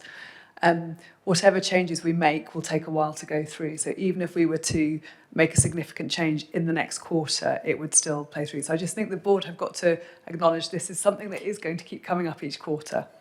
So Emily, it's the fact that we're not doing something specific, which might change. It's not the fact that it takes a while for it to happen. It's that we're always talking about what we're going to do, but we're not actually getting to it, I think, is what's concerning me. Yeah, I mean, so obviously what we have been doing over the last 18 months is the recovery plan. I think that what I'd like to bring back to you, and we'll talk about it as a team, is particularly what we do about the lower risk end of things. So the local authorities are now getting into their C's and D's, which are at the lower risk. And I visited Chelmsford Local Authority a couple of weeks ago. They were saying, you know, really, do you want us to prioritise a D over a new high-risk thing? So I think that's the area that we could potentially get into. So the bit that I think the board are concerned about today is the completion of inspections of new registrations which are at high risk. That's the bit that's concerning us, not the low risk. We all agree with that. It's the fact that we're amber on brand new businesses which are high risk and are not being covered. That's where the risk we're worried about is. That prioritisation is very helpful. Thank you. Margaret, a final comment, then we are going to close this item. Sorry to be a pain, but FHRS in particular is one of the biggest success stories of the Food Standards Agency in changing behaviour and improving almost overnight how food hygiene and what the public is getting. And so I think we should have to be very careful about tampering with something that is actually working. And already local papers, you know, they love a winner, they love a loser. And I see comms bringing in an awful lot of publicity absolutely at the level which can help decide how many people go in or don't go in as a result of the food hygiene thing. So I just wanted to put that on the record that it's actually quite a good thing. Yeah, I mean, I just see there does seem to have been an uptick, even just in reporting, certainly in regional press, of restaurants that have, you know, scored poorly, and whether that's something that we can encourage. We could carry on talking about this for a very long time. Thank you for all those comments. There are no easy answers here. We do know that, but it is a risk, and yeah. So let's move. Tara, thank you. Thank you to all your team putting this huge report together. The fact we haven't talked about many aspects of it is because actually the data's there. People can see what's happening. So that it's not that it's unimportant. It's yeah. Thank you. So moving on now, and the next item on the agenda is our annual comms update. So we've touched on a bit of comms already, but this is really a look back at the year and a look ahead to future priorities, very much within the context of constrained resources. So welcome to Justin Everard, who's joining us, who's our Head of External Communications. And Stephen, I imagine you're going to introduce the paper. I will do, and thank you very much, Chair, and thank you for the opportunity to provide the annual update on comms to the Business Committee. I thought I'd just come around and keep Justin company here. You may, or you may not be pleased to know that this year there will be no TikTok video for you to look at. I'm simply just going to give a quick summary before we go into the paper. Just to stress, I see comms as a strategic enabling function, focused on helping the business to achieve its priorities, strategic, tactical, operational, and the hope here is that we can assure the board that that's what we continue to be focused on in communications. In terms of the operating context over the past year, no surprises, been very difficult politically, economic situation, burden of cost of living pressures, volatility in the food system, whether that's caused by conflict, supply issues, labour shortages, but we are also prioritising to make sure that what we do supports the business and what the business is prioritising, and we may come back to that again during the course of the conversation. Despite that, despite those pressures, I think we've delivered on what we said we'd focus on when we spoke to you last year in Cardiff. We've been more proactive in the media space and maintained the high levels of coverage and audience reach, especially locally, and particularly locally. We've talked a lot over the years about our low-cost, no-cost approach. We do not have the campaign budgets of a UK HSA or some of the other parts, which runs into tens of millions of pounds. We have a campaign budget of around about 350k. So that needs to be borne in mind when we talk about what we can do in certain campaigning spaces. But we do work very hard on partnerships. And I think the always-on approach that we talked to you about last year, I think does bear some fruit in terms of our being able to, in real time, react to conversations that are happening around social media. On social media, really pleased with the way that we've built up our presence there. I mean, 53 million people in the country are social media users, 78% of the UK population. We've built up LinkedIn. We've now got 98,000 LinkedIn connectors or followers. LinkedIn's interesting. It's becoming more of a social media hub than the kind of CV networking platform that it used to be. So quite an important area of growth for us over the course of the last year. And there's 19 million users in the UK. And Instagram, around 46% of the UK population have an account, and we've grown our presence there. Targeted briefings with parliamentarians have been a really important part of what we've achieved during the year, and relationships with other government departments. But I really want to stress that that is not just a comms job. We may provide the ammunition, the content, but actually there's been a huge amount of work from colleagues, both executive, other parts of leadership and across the organisation, in building, strengthening and maintaining continuous and meaningful relationships with other parts of government, which really do help, I think, our licence to operate as an organisation with independence that's open and transparent. But I'm really pleased that our stakeholder message has increased its reach by fourfold over the course of the last year, and that backs that up. Strong internal engagement with our staff.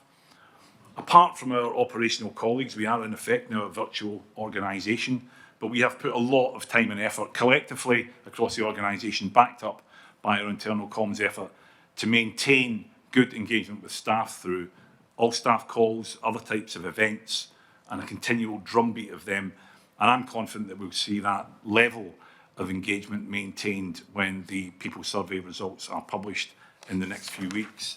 So we'll continue to build on this in the year ahead, we hope, especially on parliamentary engagement and getting the most from the social media presence, and looking to support consumers as they navigate the cost of living pressures. Business-focused campaigns will be very important as well, which is in the paper. But that's just a little bit of drawing out some of the highlights from the year, and look forward to taking questions from you.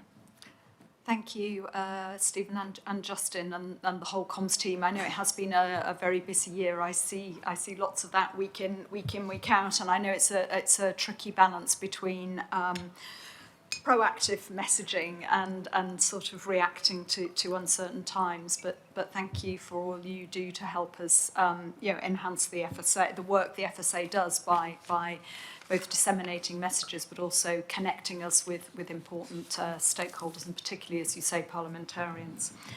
Let me open this up for any specific comments that anybody wants to make on this report. Margaret? Just a little question, really. Just through gossip with some of the staff, we've heard a little bit about how you're subtly changing the way you're directly messaging the public in light of the cost of living and energy crisis. And I wondered whether you wanted to tell us a little bit about that. Did you want to put that first? Yeah. Do you have any? Can you tell me a little bit more about what? Yeah, it's the type of thing. Rather than telling people how to cook a luscious Christmas lunch, you might tell them how to not use the oven so much, or that sort of. That's what I'm talking about. Yeah. No, thanks, Margaret. That's really helpful clarification. Yeah, on the back of the work that Michelle Patel and her team do on the Consumer Tracker Survey, we will then put out messaging. So we've covered things like food waste, and we've built up some really good partnerships with NGOs such as RAP that we've worked with around that. We've done some work on community food distribution and the guidance around that to ensure that that's being done safely. We had a really good relationship with the Sun's kind of lifestyle online and print around the turning off of fridges and that sort of stuff. So there's quite a lot of stuff that we are doing that's within a space that is our own and not going into territory that's not necessarily part of our policy direction that I think is having an impact. Picking up, I think, on a comment that was made earlier by Ruth about the cost of living pressures, we've built up a very good relationship with the Press Association, and what you tend to see with the copy that they generate is it's really just lifted and shifted by local outlets, both online and print. So it's been a really good way for us to reach local audiences. There's also a news agency called Reach, and what we've seen over the course of the last 6 to 8 months is that our advice is being regenerated by those news outlets without us even having to do really any work on it. And that's to just generate some content locally. This organisation, Reach, has a bit of a campaigning ethos about it. So what I've seen is there's a sort of a continuation of messages around cooking safely, but food waste, fridges, etc., that just pulses out locally over a period of time on the back of what we've published as a result of our consumer tracker survey, and the kind of rehashing of our stats and our figures by other organisations. You see many, many references to it, both through our social media tracking and through our print and broadcast reports that we get each day. So, Great, yeah. thank you. Ruth? Well, first of all, well done. Really impressive breadth of coverage, engagement with stakeholders, reaching the public and so on. And as you said in the introduction, this is a method of achieving change that is absolutely central to our work. So really pleased to see the annual report. In reading it and looking at the always-on type of working and what you're describing, where other agencies are amplifying our messages for us and taking copy and doing it, spreading it in many different ways. I'm reading what's planned for the next 12 months. I got the sense, I just want to check this out, that the days of a formal, standalone, separate campaign type, new materials, all that sort of stuff, isn't quite what you're planning. It's much more reactive, using what you've got and using multiple methods to get there. Because I was reflecting back to our conversation in Cardiff, I think it was 12 months ago, where I think there was an expectation that the big costed campaigns would be going through a sort of central government sort of sifting process. So I just wanted to clarify, are we actually adapting our methods, actually because they're possibly more effective, to go into this more responsive type of campaign? If I can describe it, I don't know the technical term for it in comms speak, but... I'll let Justin come back on that one. Yeah, I think you're absolutely right. We are definitely moving much more in that direction now, away from the sort of all singing, all dancing planned campaign, which takes a lot of months to lead in and to get all the bells and whistles right in that regard, and looking at things which could be more reactive to the moment, can be swifter, and of course can be a lower cost as well. There are. Not surprisingly, a lot more restrictions on spend across the board, and we'd find it more difficult to get to those large scale campaigns. So I don't think we'd say ever that it's a thing of the past, but the way we're looking forward to the next 12 months, you're right, is more of an always on approach where we can be more swift and fleet-footed, I think, in our response. I mean, I think to build on that, you've heard me to say it till I'm blue in the face, low cost, no cost, working in partnerships is the way that we operate. We've got to cut our cloth accordingly. We simply do not have the spending power and the resource to do the big set piece campaigns that you've talked about. I think what the always on approach gives us is we're listening now all the time to conversations that are going on in social media. I've talked about the social media presence. Facebook conversations are a really good place for us to get into live issues that are bubbling up for people and drop some of our content into there. We're doing some stuff at the moment through the festive period around how people can make food last longer, freezing properly, the tips around the hygiene, etc. So it's those moments that matter, you might describe it as, to people. So you see in the examples there, we've done some stuff around when students are going back to university. So it's trying to cut our cloth accordingly with the resources that we've got. But the all singing, all dancing, yeah, it's not something that we're able to fund. Just to pick up on FHRS, we are continually doing social work and always on work around that. There's been a revamp, or there's a forthcoming revamp of the website space around FHRS, which will again have some operability that will offer us opportunities to push messages out. And I think the point that's already been raised about the power of those aggregators and those delivery services to nudge people in a certain way as well, collectively, I think shows some effort. But back to prioritisation, we've deprioritised FHRS. We're here to support the business, deliver its priorities. We'll cut our cloth accordingly. Yeah. Can I just be really clear? We have not deprioritised FHRS. No, yeah. We've deprioritised our work to persuade ministers to mandate the display of FHRS because we didn't think we could get parliamentary time. We still think it would be a good thing to do, and we still think FHRS is a good thing absolutely. to do comms on. Sorry, Stephen. I stand corrected. Good. Thank you for that. And we'll, we can always talk about comms for a very long time, but I think we'll stop there because the general feeling is, huge support for what you're doing. More of the same, please, or not exactly the same, same principles.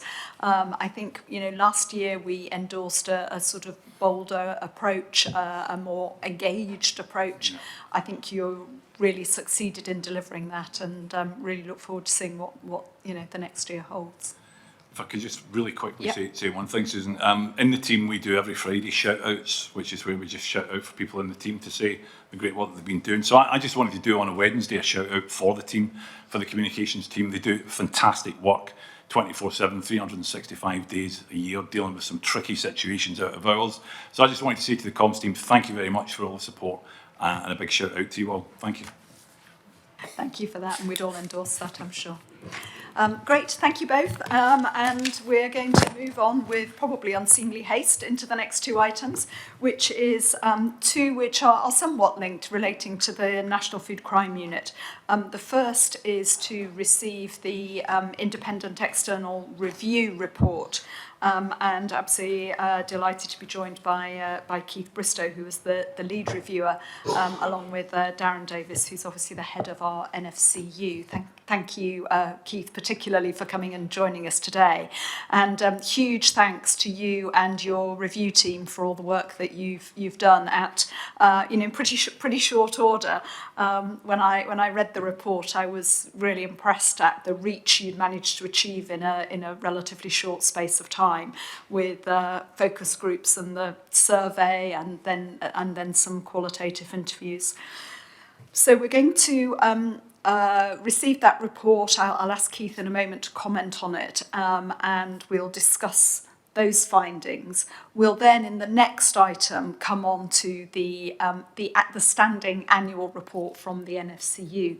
So if I could ask board members to sort of try to get their comments into the right section, and I'll try and chair it so we don't slip from one to the other inadvertently.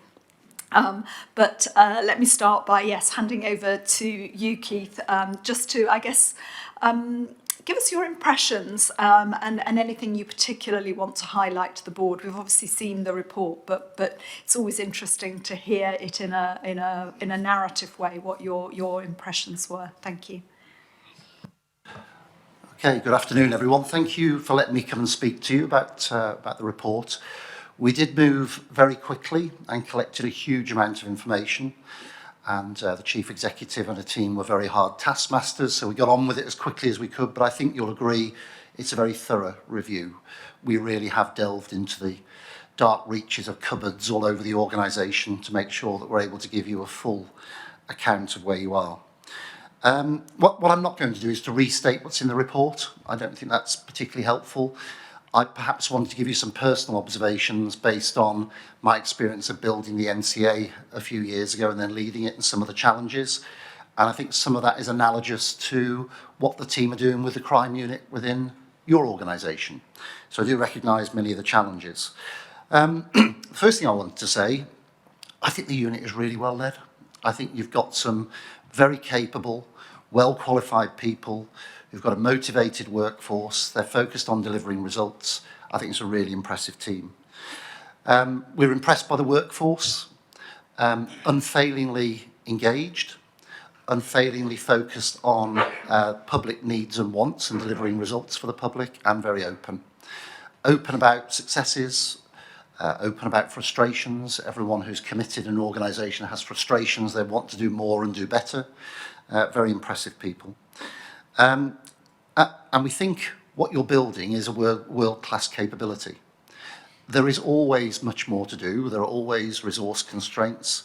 There are always wants and needs around parliamentary time and other things, but you're building a world-class capability that I think you should be very proud of. Importantly, your stakeholders also recognise the importance of the National Food Crime Unit. If anything, they want more impact, but we picked up very little in terms of negativity, and we certainly picked up absolutely no disengagement at all. It's seen as an important part of what you do. In my experience, if you're trying to deal with any criminality, there's a mistake that one can make, which is to ensure that tackling criminality is not just about enforcing the law. It's a really important part. But whether you're dealing with cyber-enabled fraud, whether you're dealing with abusive crime, sexual violence, or whether you're dealing with food crime, enforcing the law is an important point, but it does take a whole system approach to have a real effect. I say that because I didn't want you to imagine that the report that we've written, which is specifically about the Food Crime Unit, and much of that is about their law enforcement capabilities, doesn't recognise the interdependencies that reach well beyond law enforcement. But that was the job that we were asked to do. We do recognise those interdependencies. Of course, many of the recommendations that we've made come with a cost and a choice. And even in the short time I've been sat at the back of the room, I've heard you talking about that, and we do recognise it. I would urge you, though, to see those recommendations when you're making choices and prioritise them around the effect they will deliver. That's really important in law enforcement terms. What is the effect of these recommendations? I'll give you an example. All of law enforcement, not just here in the UK, across the world, is really challenged around data and digital media at the moment. And it seems to me, as an example, when you start to think about what capabilities the unit needs to have access to, that's a very strong example. If you're stronger in that area, the effect you can have is disproportionate to the investment. So I'd urge you, as much as you can, to see it through that particular prism. We do absolutely recognise the partnership environment. It is very important, and it flows to my final point, really, which is very much a personal observation. I don't think the threat is well enough understood. I don't think it's visible enough. I've got personal experience of taking well thought through but inevitably risky decisions about what we share with the public and stakeholders and elsewhere about risk, whether it's encountering terrorism or organised crime. My view is you probably have more to do about making this visible, both to public and private partners, domestic and international. I and my colleagues involved in the review, even though we're people who understand criminality and the way that organised crime in particular will make risk and benefit choices, when we actually understood more, we were all quite taken aback by the nature of the threat. And it is acute, it's also chronic, and it seems to me the more visibility that one can give that without causing unnecessary or disproportionate alarm is really important. And that for me was a very important finding of the report that is, I think, a thread that goes through everything that we say. It's been an enjoyable process. We've deliberately been challenging with the people that we've spoken to.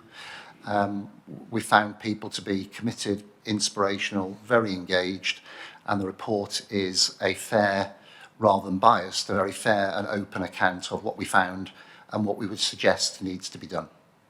Thank you. That's great. Thank you very, very much indeed. I mean, this has been a really important review for us. The NFCU's grown enormously since the last time this was looked at. I think we've gone from 14 to more than 80 staff. And, you know, that represents a huge amount of investment from the FSA. So for you to come in, look at it and say, actually, this is a unit doing a really good job and it's really well led is hugely, hugely reassuring. And thank you for the work, but actually I'm just acknowledging on behalf of the board, really, I guess, to Darren and the team, that's fantastic to hear that endorsement of what you're doing.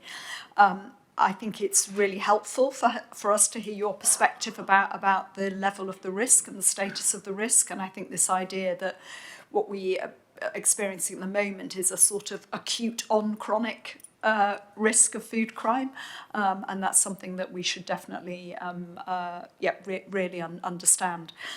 So thank you very much, very helpful. Let me open it up for questions.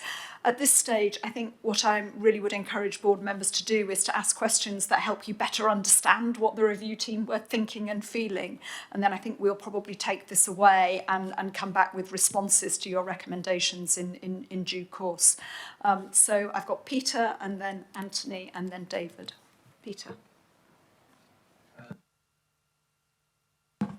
On the issue of threat and publicising that threat, I think we should bear in mind two angles. The first is the direct effect on people being alert, wherever they are in the food chain, consumers, but also people up the line. But there's a second effect if you have wider understanding, and that is when we're seeking the powers that we need, that there is a greater sense of the importance of giving us those powers. So it has an effect on the people who we need to interact with in the political world about granting those powers.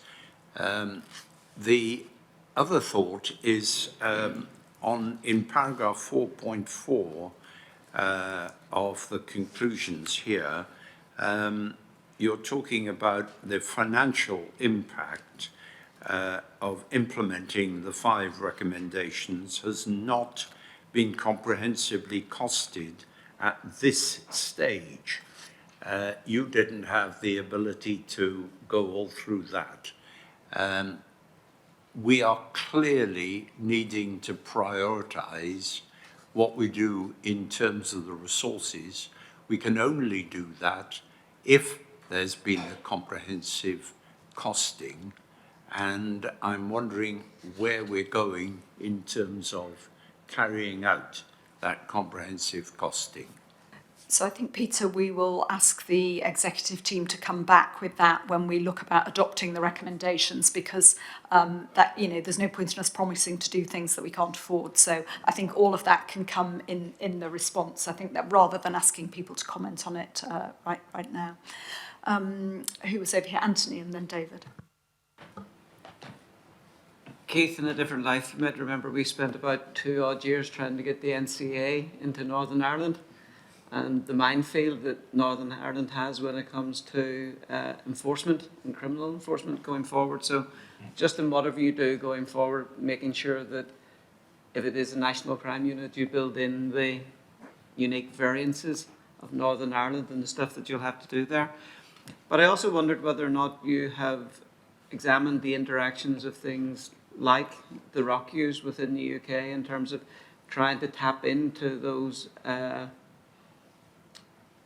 criminal intelligence systems that already exist without maybe trying to replicate them, and seeing where you can partner and share with existing forces and existing structures so as to maintain a smaller footprint as possible whilst getting the maximum impact, because money is going to be tight going forward. So, sorry, just 2 observations I thought might be worthwhile. David, why don't you comment? Yes, thank you, Chair. This is a very good report, as one would expect from a former officer of Mr. Bristow's calibre.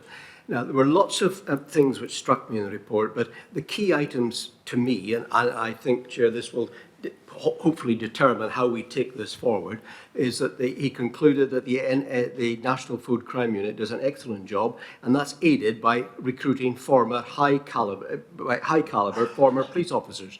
And I think his exact quotes from the report, staff are committed, motivated and capable crime fighters. Now, that's a very good starting point. But the key recommendation, of course, is that the National Food Crime Unit should stay in the FSA and not be hived off to some other outside organisation. And he rightly points out that despite increased resources, food crime is rising and it's going to get worse with the cost of living crisis. And we are limited by the lack of necessary legislation, which we're trying to pursue as quickly as we can. The other key points are, and I think Keith rightly stressed this in his oral presentation, food crime is underestimated by the public, by partners, and by wider government, including the police force. And many actors are involved in food law enforcement, and as he says, we must do more to strengthen domestic partnerships, and we must get better projection of the unit across all sectors. And those last few points, I think, are the key for us in this Food Standards Agency organisation to take forward, how we can make sure that the government and the wider stakeholders realise how serious it is, how we can involve the wider law enforcement community, and therefore better project the unit. It's not so much questions for Keith, it's my observations on what I think we need to do in future to really implement this report properly. Thank you, Dave. That's helpful. Tim. Thank you. Yes. Great report, really enjoyed reading it, and certainly huge amount of stimulating thoughts to basically put to us, I think, what do we do next? I won't repeat the comments that have already been made around resources and the 5 recommendations, but what I did want to pick up on was a very clear challenge back to the board that we should reflect on the outcomes and the end states, I think the phraseology was, and the desired effects from the NFCU. And then talk about perhaps thinking about some third-party viewpoint on that. The word audits is used. And I thought this was a great start to a conversation that perhaps we want to have and continue outside of here. But actually making sure that the metrics actually have value to a broader constituency than the food industry and the immediate impact on public health, but also what it means economically, so that we know what opportunity costs there are for doing it, but also what avoidable costs are there if we transact in the way that is suggested. And I think that has to be powerful for making the case to broader government, to HMT, but also getting that legitimacy in terms of the democratic opinion from the population that the Food Standards Agency through the NFCU is actually delivering on its objectives. And I just wondered whether you had any reflections on that. Thank you. Margaret, very quickly, and then we must... Very briefly, I think at the FSA we should really take note of your suggestion that we up the profile of the risk so that we can use industry, but in particular the public, to help be our eyes and ears and spot what's going on and detect. And secondly, is there anything you think we should be doing more so that the unit can get the powers of arrest, etc., that it really needs faster? Okay, thank you very much, everyone. So I'm going to ask Keith in a way just to come back on any of those points. I know in the paper you've asked us to adopt the recommendations of the review. I just don't think we're in a position to do that today. I think what we'll ask is for you to come back with some responses, to each of the recommendations, and indeed thinking about the resourcing issue. And I think in terms of the additional considerations point, I think Tim's made a good point there about how do we, what's the cost effectiveness, what's the return on investment of doing this, and how can we better demonstrate that? So I think that's what we should do following this. But in order to sort of inform those that further thinking, I wonder if there's anything you'd like to say in response to what you've heard from board members.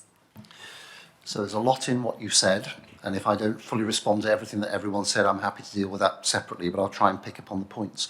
Peter's point I thought was very powerful. The best way of ensuring that the law is complied with, or the research will tell us, is that the law needs to be seen legitimate, and the bodies that enforce that law need to be seen to be proportionate and legitimate, so that people don't need to have the law enforced. They choose to comply with the law that we've set for the public to be safer in the first place. It's the lowest risk approach. It's resource light. It has a real effect. So I absolutely agree with the point. I do think, though, that aligns to helping people understand the consequences of food crime so that people are more thoughtful about what it is that they do or how organised criminals might be conducting themselves. The two are linked together. Legitimacy is important. Some of the questions about ROCUs, I well remember the challenges in Northern Ireland that you alluded to, and the structure whereby the National Food Crime Unit is part of the FSA and not elsewhere. like all organisational designs, there's nothing that's perfect, everything's a compromise.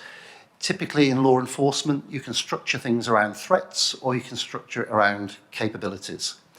And the thing that I'm always interested in is what's going to deliver results for the public. That's probably the best answer. It'll come with some compromises, they need to be managed.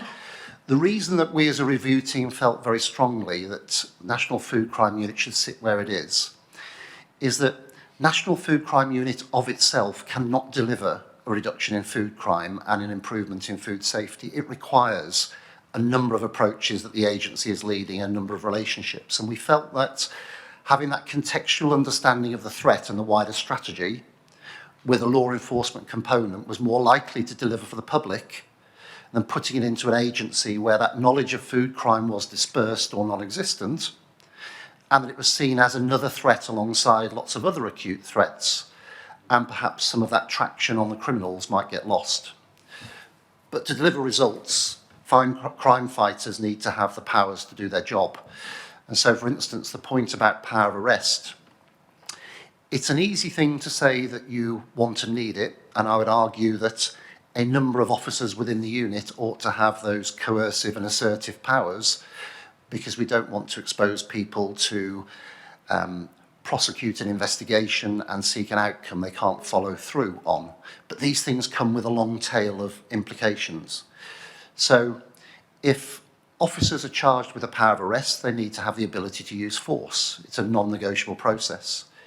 If people are charged with the ability to use force, you need to have a route through which they can complain. Those complainants need to be confident in the process through which they're investigated. There need to be leaders who understand the importance of use of force within the context of community confidence. So I use that as an example to say the headline can be the power. Actually, the small print is really important, because things like intrusive powers to search, seize property, use intrusive intelligence gathering techniques and assertive techniques like arresting people, that rests on the very basis of law enforcement, which is the old Keynesian principle of the law-abiding majority are willing to surrender some freedoms in return for greater security. But the trust of the law-abiding majority rests on how equitable, proportionate, accountability, the quality of training, the skills and sensitivity of the officers using those powers. So in shorthand, I, as a former law enforcement officer, would want the powers to do the job, but it needs to be really well thought through. People need to be trained properly, proper accountability and proper recourse where mistakes are sometimes made, because it's inevitable. So these are really big strategic questions, but it does seem to me quite difficult to tackle criminals if you can't lock them up. Well put, well put. Thank you. As I say, we will come back to this in reasonably short. I'm not quite sure.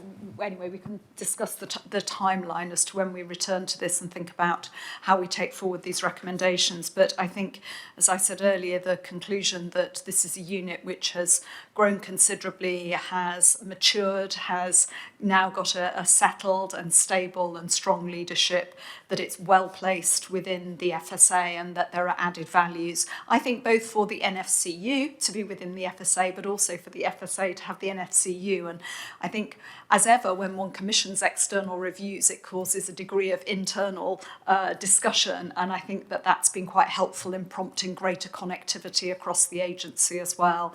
So I hope that when we look at these recommendations, we really will do that in the round and see how we can best get the most out of the resource that we're putting into this for the FSA's work as a whole, and really just see this as one component of it. Keith, thank you very much. I'm sorry we haven't had more time to discuss this. We're sort of bumping up against our timetable quite heavily today. But thank you very much for your time. Please thank your colleagues for us as well. We really, really appreciate that. And I'm sure Darren will be in touch with you following this meeting as we think about taking this work forward. Thank you.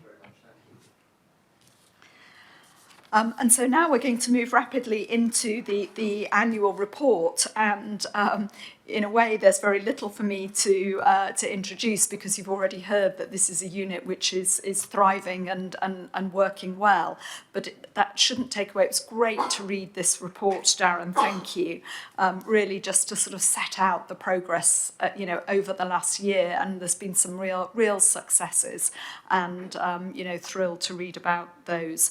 I think it's also very clear that these are really challenging times, and this issue of prioritisation is obviously a very tricky one. So again, hand over to you to just point out any issues you want to bring to the board's attention, and then we will have a relatively short conversation just of anything very specific in relation to this year's work or next year's priorities. Thank you. Lovely, thank you, Chair. There's a couple of things probably that inevitably will overlap with our conversation a moment ago. So there's a couple that probably I could pick up at the start that will help to contextualise some of that as well. To the point of the ROCU question, we're engaged heavily with the ROCU network, the Regional Organised Crime Unit network.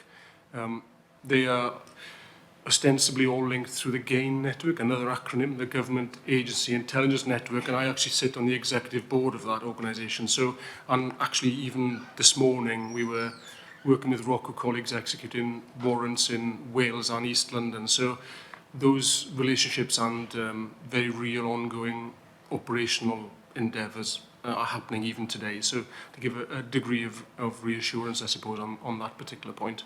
And similarly, in the Northern Ireland context and the other devolved issues within Wales, all of the things we're talking about are equally addressed in both. And I've been over to Northern Ireland a couple of times in the early days of the unit just to make sure that the operational interdependencies with the PSNI, who clearly we would need to do any activity for the obvious reasons out in the province, are in place and are well thought through and addressed as well. So yeah.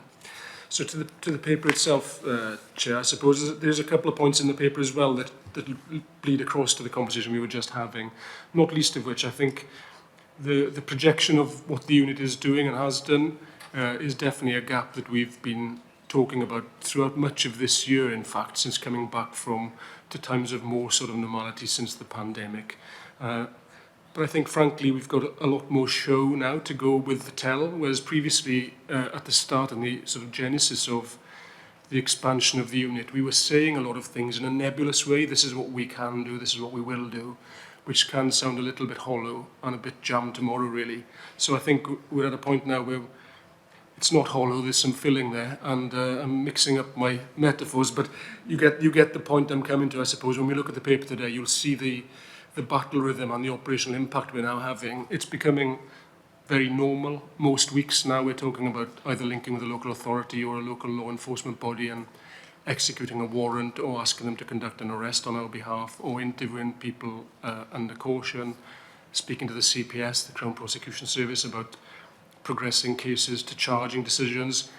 Is becoming very normal, whereas probably about 2 years ago it would be extraordinary to be having some of those conversations and would happen very infrequently. So the pace is gathering all the time, but the capacity is probably going to be outstripped pretty soon in reality. So we're starting to have some much more difficult decisions around prioritisation in a different context. What casework can we progress? And what can we therefore stop to release some resource? And that's the point we're now getting to in reality.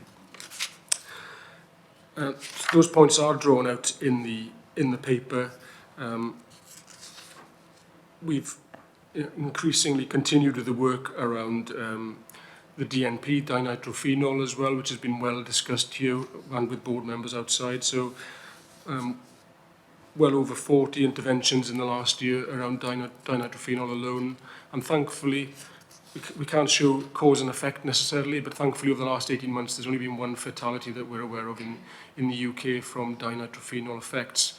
Whereas in the 5 years previous to that, they were in excess of 30 over a 5-year period. So clearly, I'm not trying to suggest that what we've done has been entirely responsible for that reduction, but it's bound to have had some effect and certainly reduced the availability of that very nasty substance.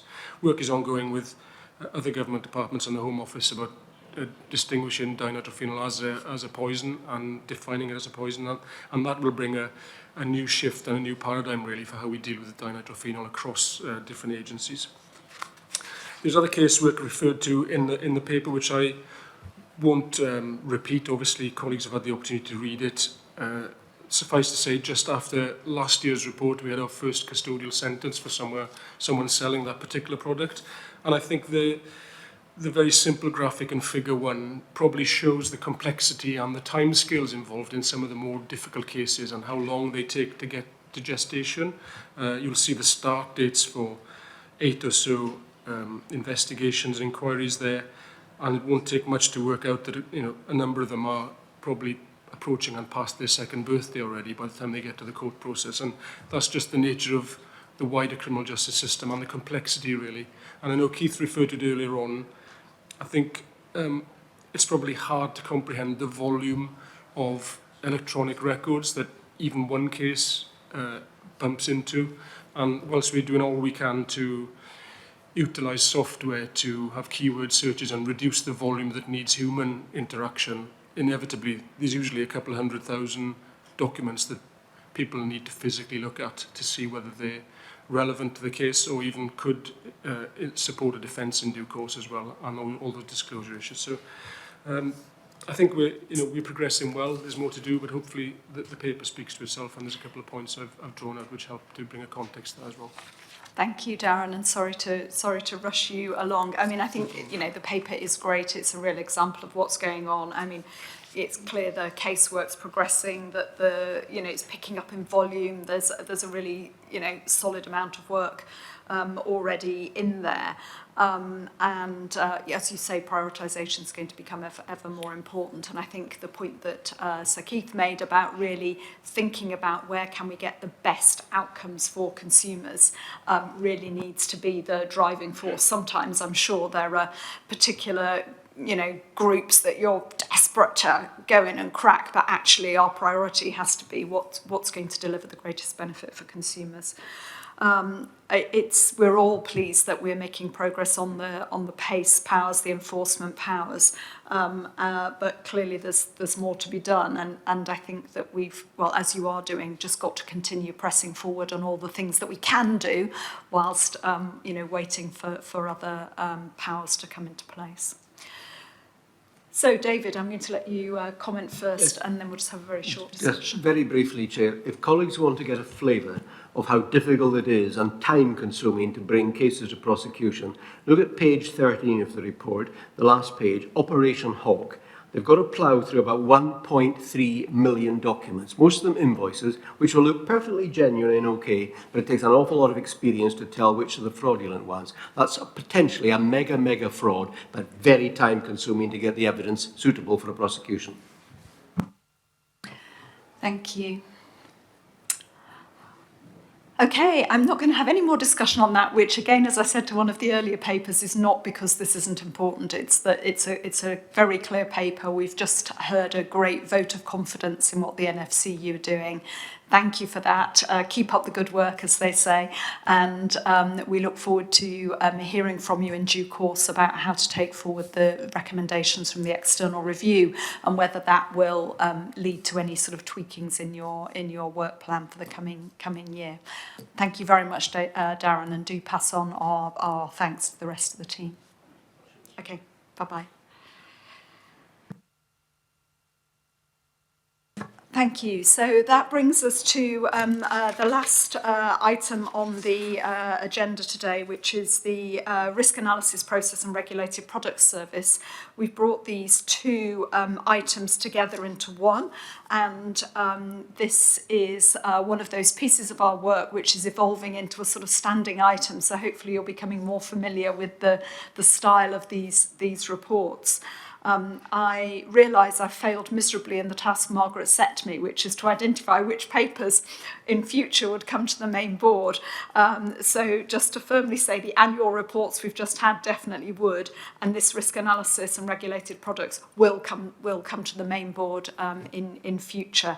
We're going to have a rather short conversation about it today, but it's perhaps a good example. This afternoon has shown why we need to create a bit more time in our day to be able to have a full discussion of all these items.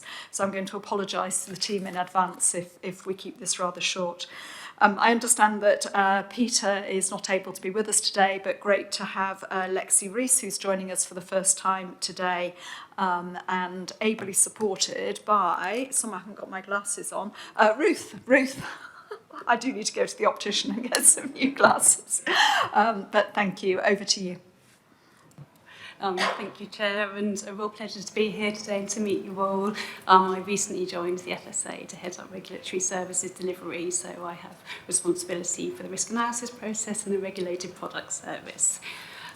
So as the Chair said, we combined the paper for the first time, which hopefully the committee found helpful. I won't go through all the points because I appreciate we're pressed for time, but equally I know you've had sight of the paper, so I'll just pull out a few of the headline messages. So picking up on progress, I'm pleased to say we've made good progress on both risk analysis and regulated products since we reported to the Business Committee last time. We have now authorised a total of 31 regulated products applications, having seen 11 feed additives come into force at the end of last month. And this is a real big milestone for regulated services delivery.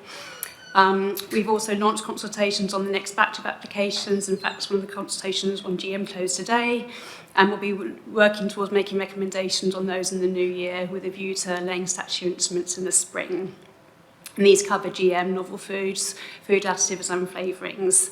And around this time, we'll also be publishing 11 feed additive applications for consultation as well. So moving on to prioritisation, as part of the wider prioritising exercise in response to the demands of retained EU law, which I understand the board was briefed on earlier. We've agreed that advising on food safety risks associated with regulated products and the risk analysis that underpins that is one of our key statutory duties and has been identified as something that we must protect and as, of course, a priority. We concluded that we would slow down work on some routine risk analysis issues and we would adjust our plans for a fundamental review of regulated product services. We do see retained EU law bill as a real opportunity, and I'm also pleased to advise that we're making progress on the review of the novel foods framework with the tender exercise having concluded, and we hope to announce the independent reviewer imminently.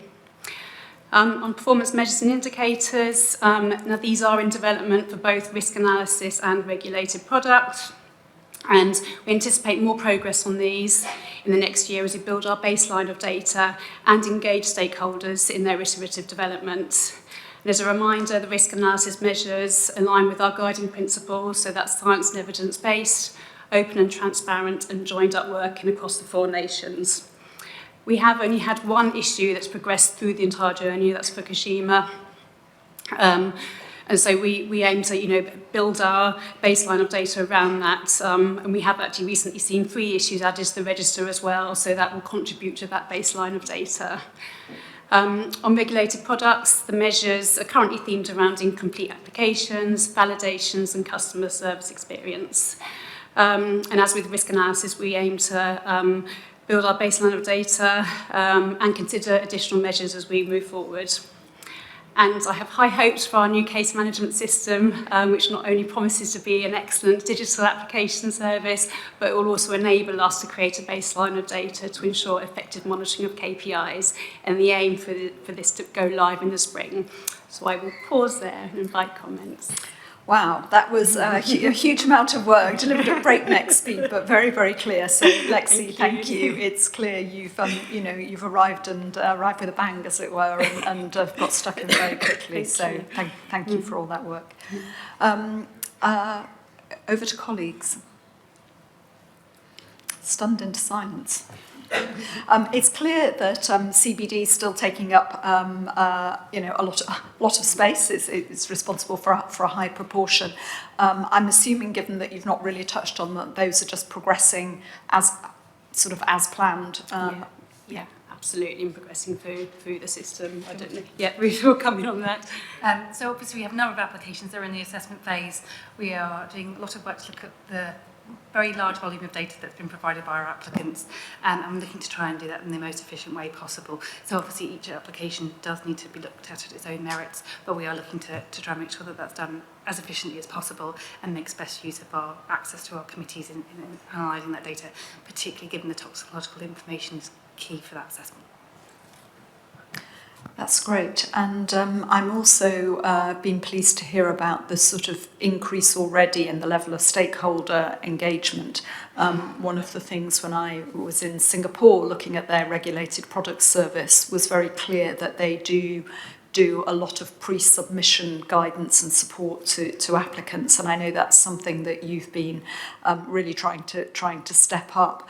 Have you, as part of that, been consulting with stakeholders about the new about the new application, portal and things? Has there been any sort of consultation or co-production? I mean, how do industry feel about that? So the engagement has been internal to date. We've been testing with use internally, but we will look to engage stakeholders more broadly in the new year. So absolutely, it's on our radar. Great. I mean, I just encourage to do that sooner rather than Indeed. later, because otherwise we can talk ourselves to believing it's wonderful. Yeah, but well, it's we want them brought into the system, so I think it's really vital. So thank you, Chair. Great. Rebecca, did you want to add? Yeah, I just wanted to take this opportunity. There have been a number of references throughout the day to areas that we have slowed in the risk analysis process, and I thought it would be helpful just to clarify what they were, what kinds of things those issues were, and to reinforce the message that Lexi gave in her introduction that regulated products and approvals are a priority, and obviously anything which is critical to food safety remains a priority. The sorts of things where we now have less capacity to progress and we may need to make some choices would be the routine issues where constantly we monitor international developments, changes in regulatory practice, and there are many thousands of products that are in our food. If there are those changes, then obviously they go on our list as things that potentially we may want to consider for the GB context. That would typically include levels of certain chemicals that are permitted in foods, that kind of thing. No change to the risk level, no sort of trigger for action other than just wanting to remain up to date and make sure that we're keeping these things continuously under review. So that's the kind of thing where some of those projects may now take place over a longer time span. Thank you, that's helpful. So it's not if you like, new applications for authorisations that are being slowed. It's the sort of background work, which is obviously important, but we can perhaps be. Tim. Thank you. Just very quickly, great to hear all the progress that's been made and recognise the difficulty with the tidal wave of products coming your way or our way. Really interested in the pre-submission advice service and just whether or not there's opportunity in the future to explore whether or not that could be a fee paid service over time in the same way that NICE does in terms of its scientific advice, because there are some parallels there. I recognise one's market authorisation. I recognise the other one is post-market reimbursement, but the principles probably still apply. And is that something that will be touched on in the external review? I mean, presumably when if they're looking at international practice, will that come up? Or I'd like us to look at it anyway. You'd like us? The FSA to look at it anyway. So I think external review is looking at future state. The question about whether we charge for an in-house service on pre-application is just all part of the work we're doing on the pre-application service. When doing a project on charging is work, which would add in, we'd have to look at it in the round for all of our work next year, but I do want to pursue it if we can. Very good. Ruth. It's really good to see the progress. There's reference to stop the clock, which is clearly where the applicants have to provide more information. It wasn't quite clear how much we're having to use that. I just wonder if you could comment on, is that something that's a particular problem at the moment?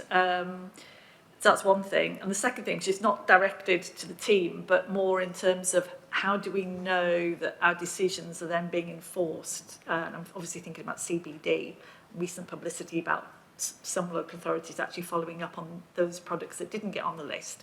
And I just wondered where we would hear about the enforcement side of this process. But question on Stop the Clock. So on Stop the Clock, it's a tool that is regularly used in applications. Most of the time it's for minor sets of information, so just some clarification with the applicant. And it is directly proportional to the quality of the applications we get in the first place. So if there's more questions the less good quality an application is.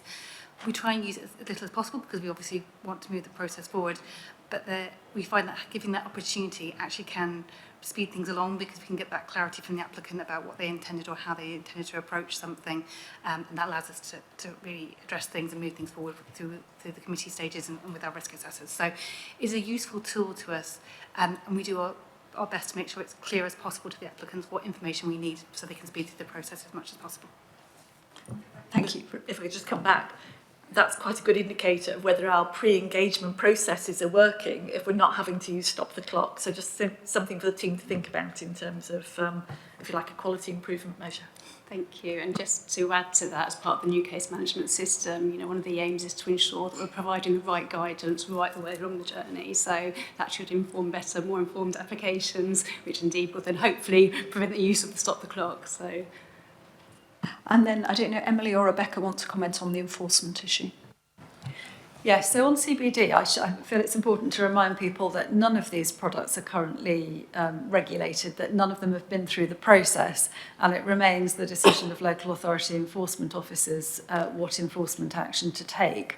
Obviously, our public list guides them about the priority that they should give to enforcement, and we have recommended that they focus on those products not on the list.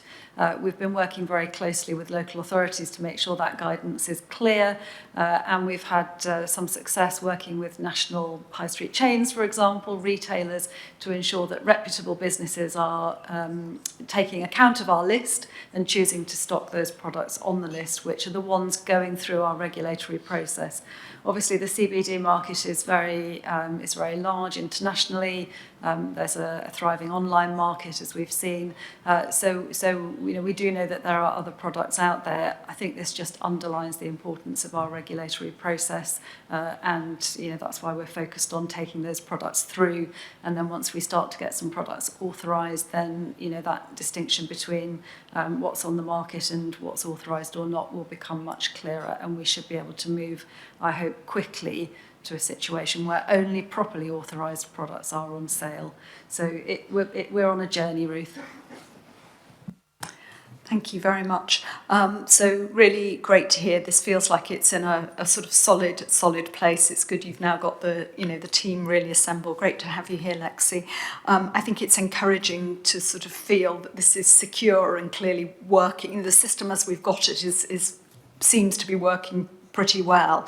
We've talked a lot about this being an area where we are thinking to make reforms in the medium term, and it's always nice to be able to look to do that reform against a backdrop of actually a service that's working, and then let's see where we can do it better. So very keen to see the external review, to hear the thoughts internally about where we go on this, and I think we can all be confident that this is a topic that'll be back here at the next meeting. Great. Meanwhile, thanks for all the work. Thank you to the team. And I think we can close that item for today. And that brings us to the end of our agenda for the day. I don't think there are any other items of any other business. I'm just going to check with Emily whether there's anything that we haven't covered today that we ought to have done. And if not, I will close the meeting just by wishing you all a very, very happy Christmas. I hope my board member colleagues do get to take some time away to refresh. I hope our incidents team are not kept busy over Christmas, and look forward to seeing everybody in the new year, which I think is going to be it's going to be a busy one, but maybe they always are. Anyway, happy Christmas, and see you all in the new year. Thank you.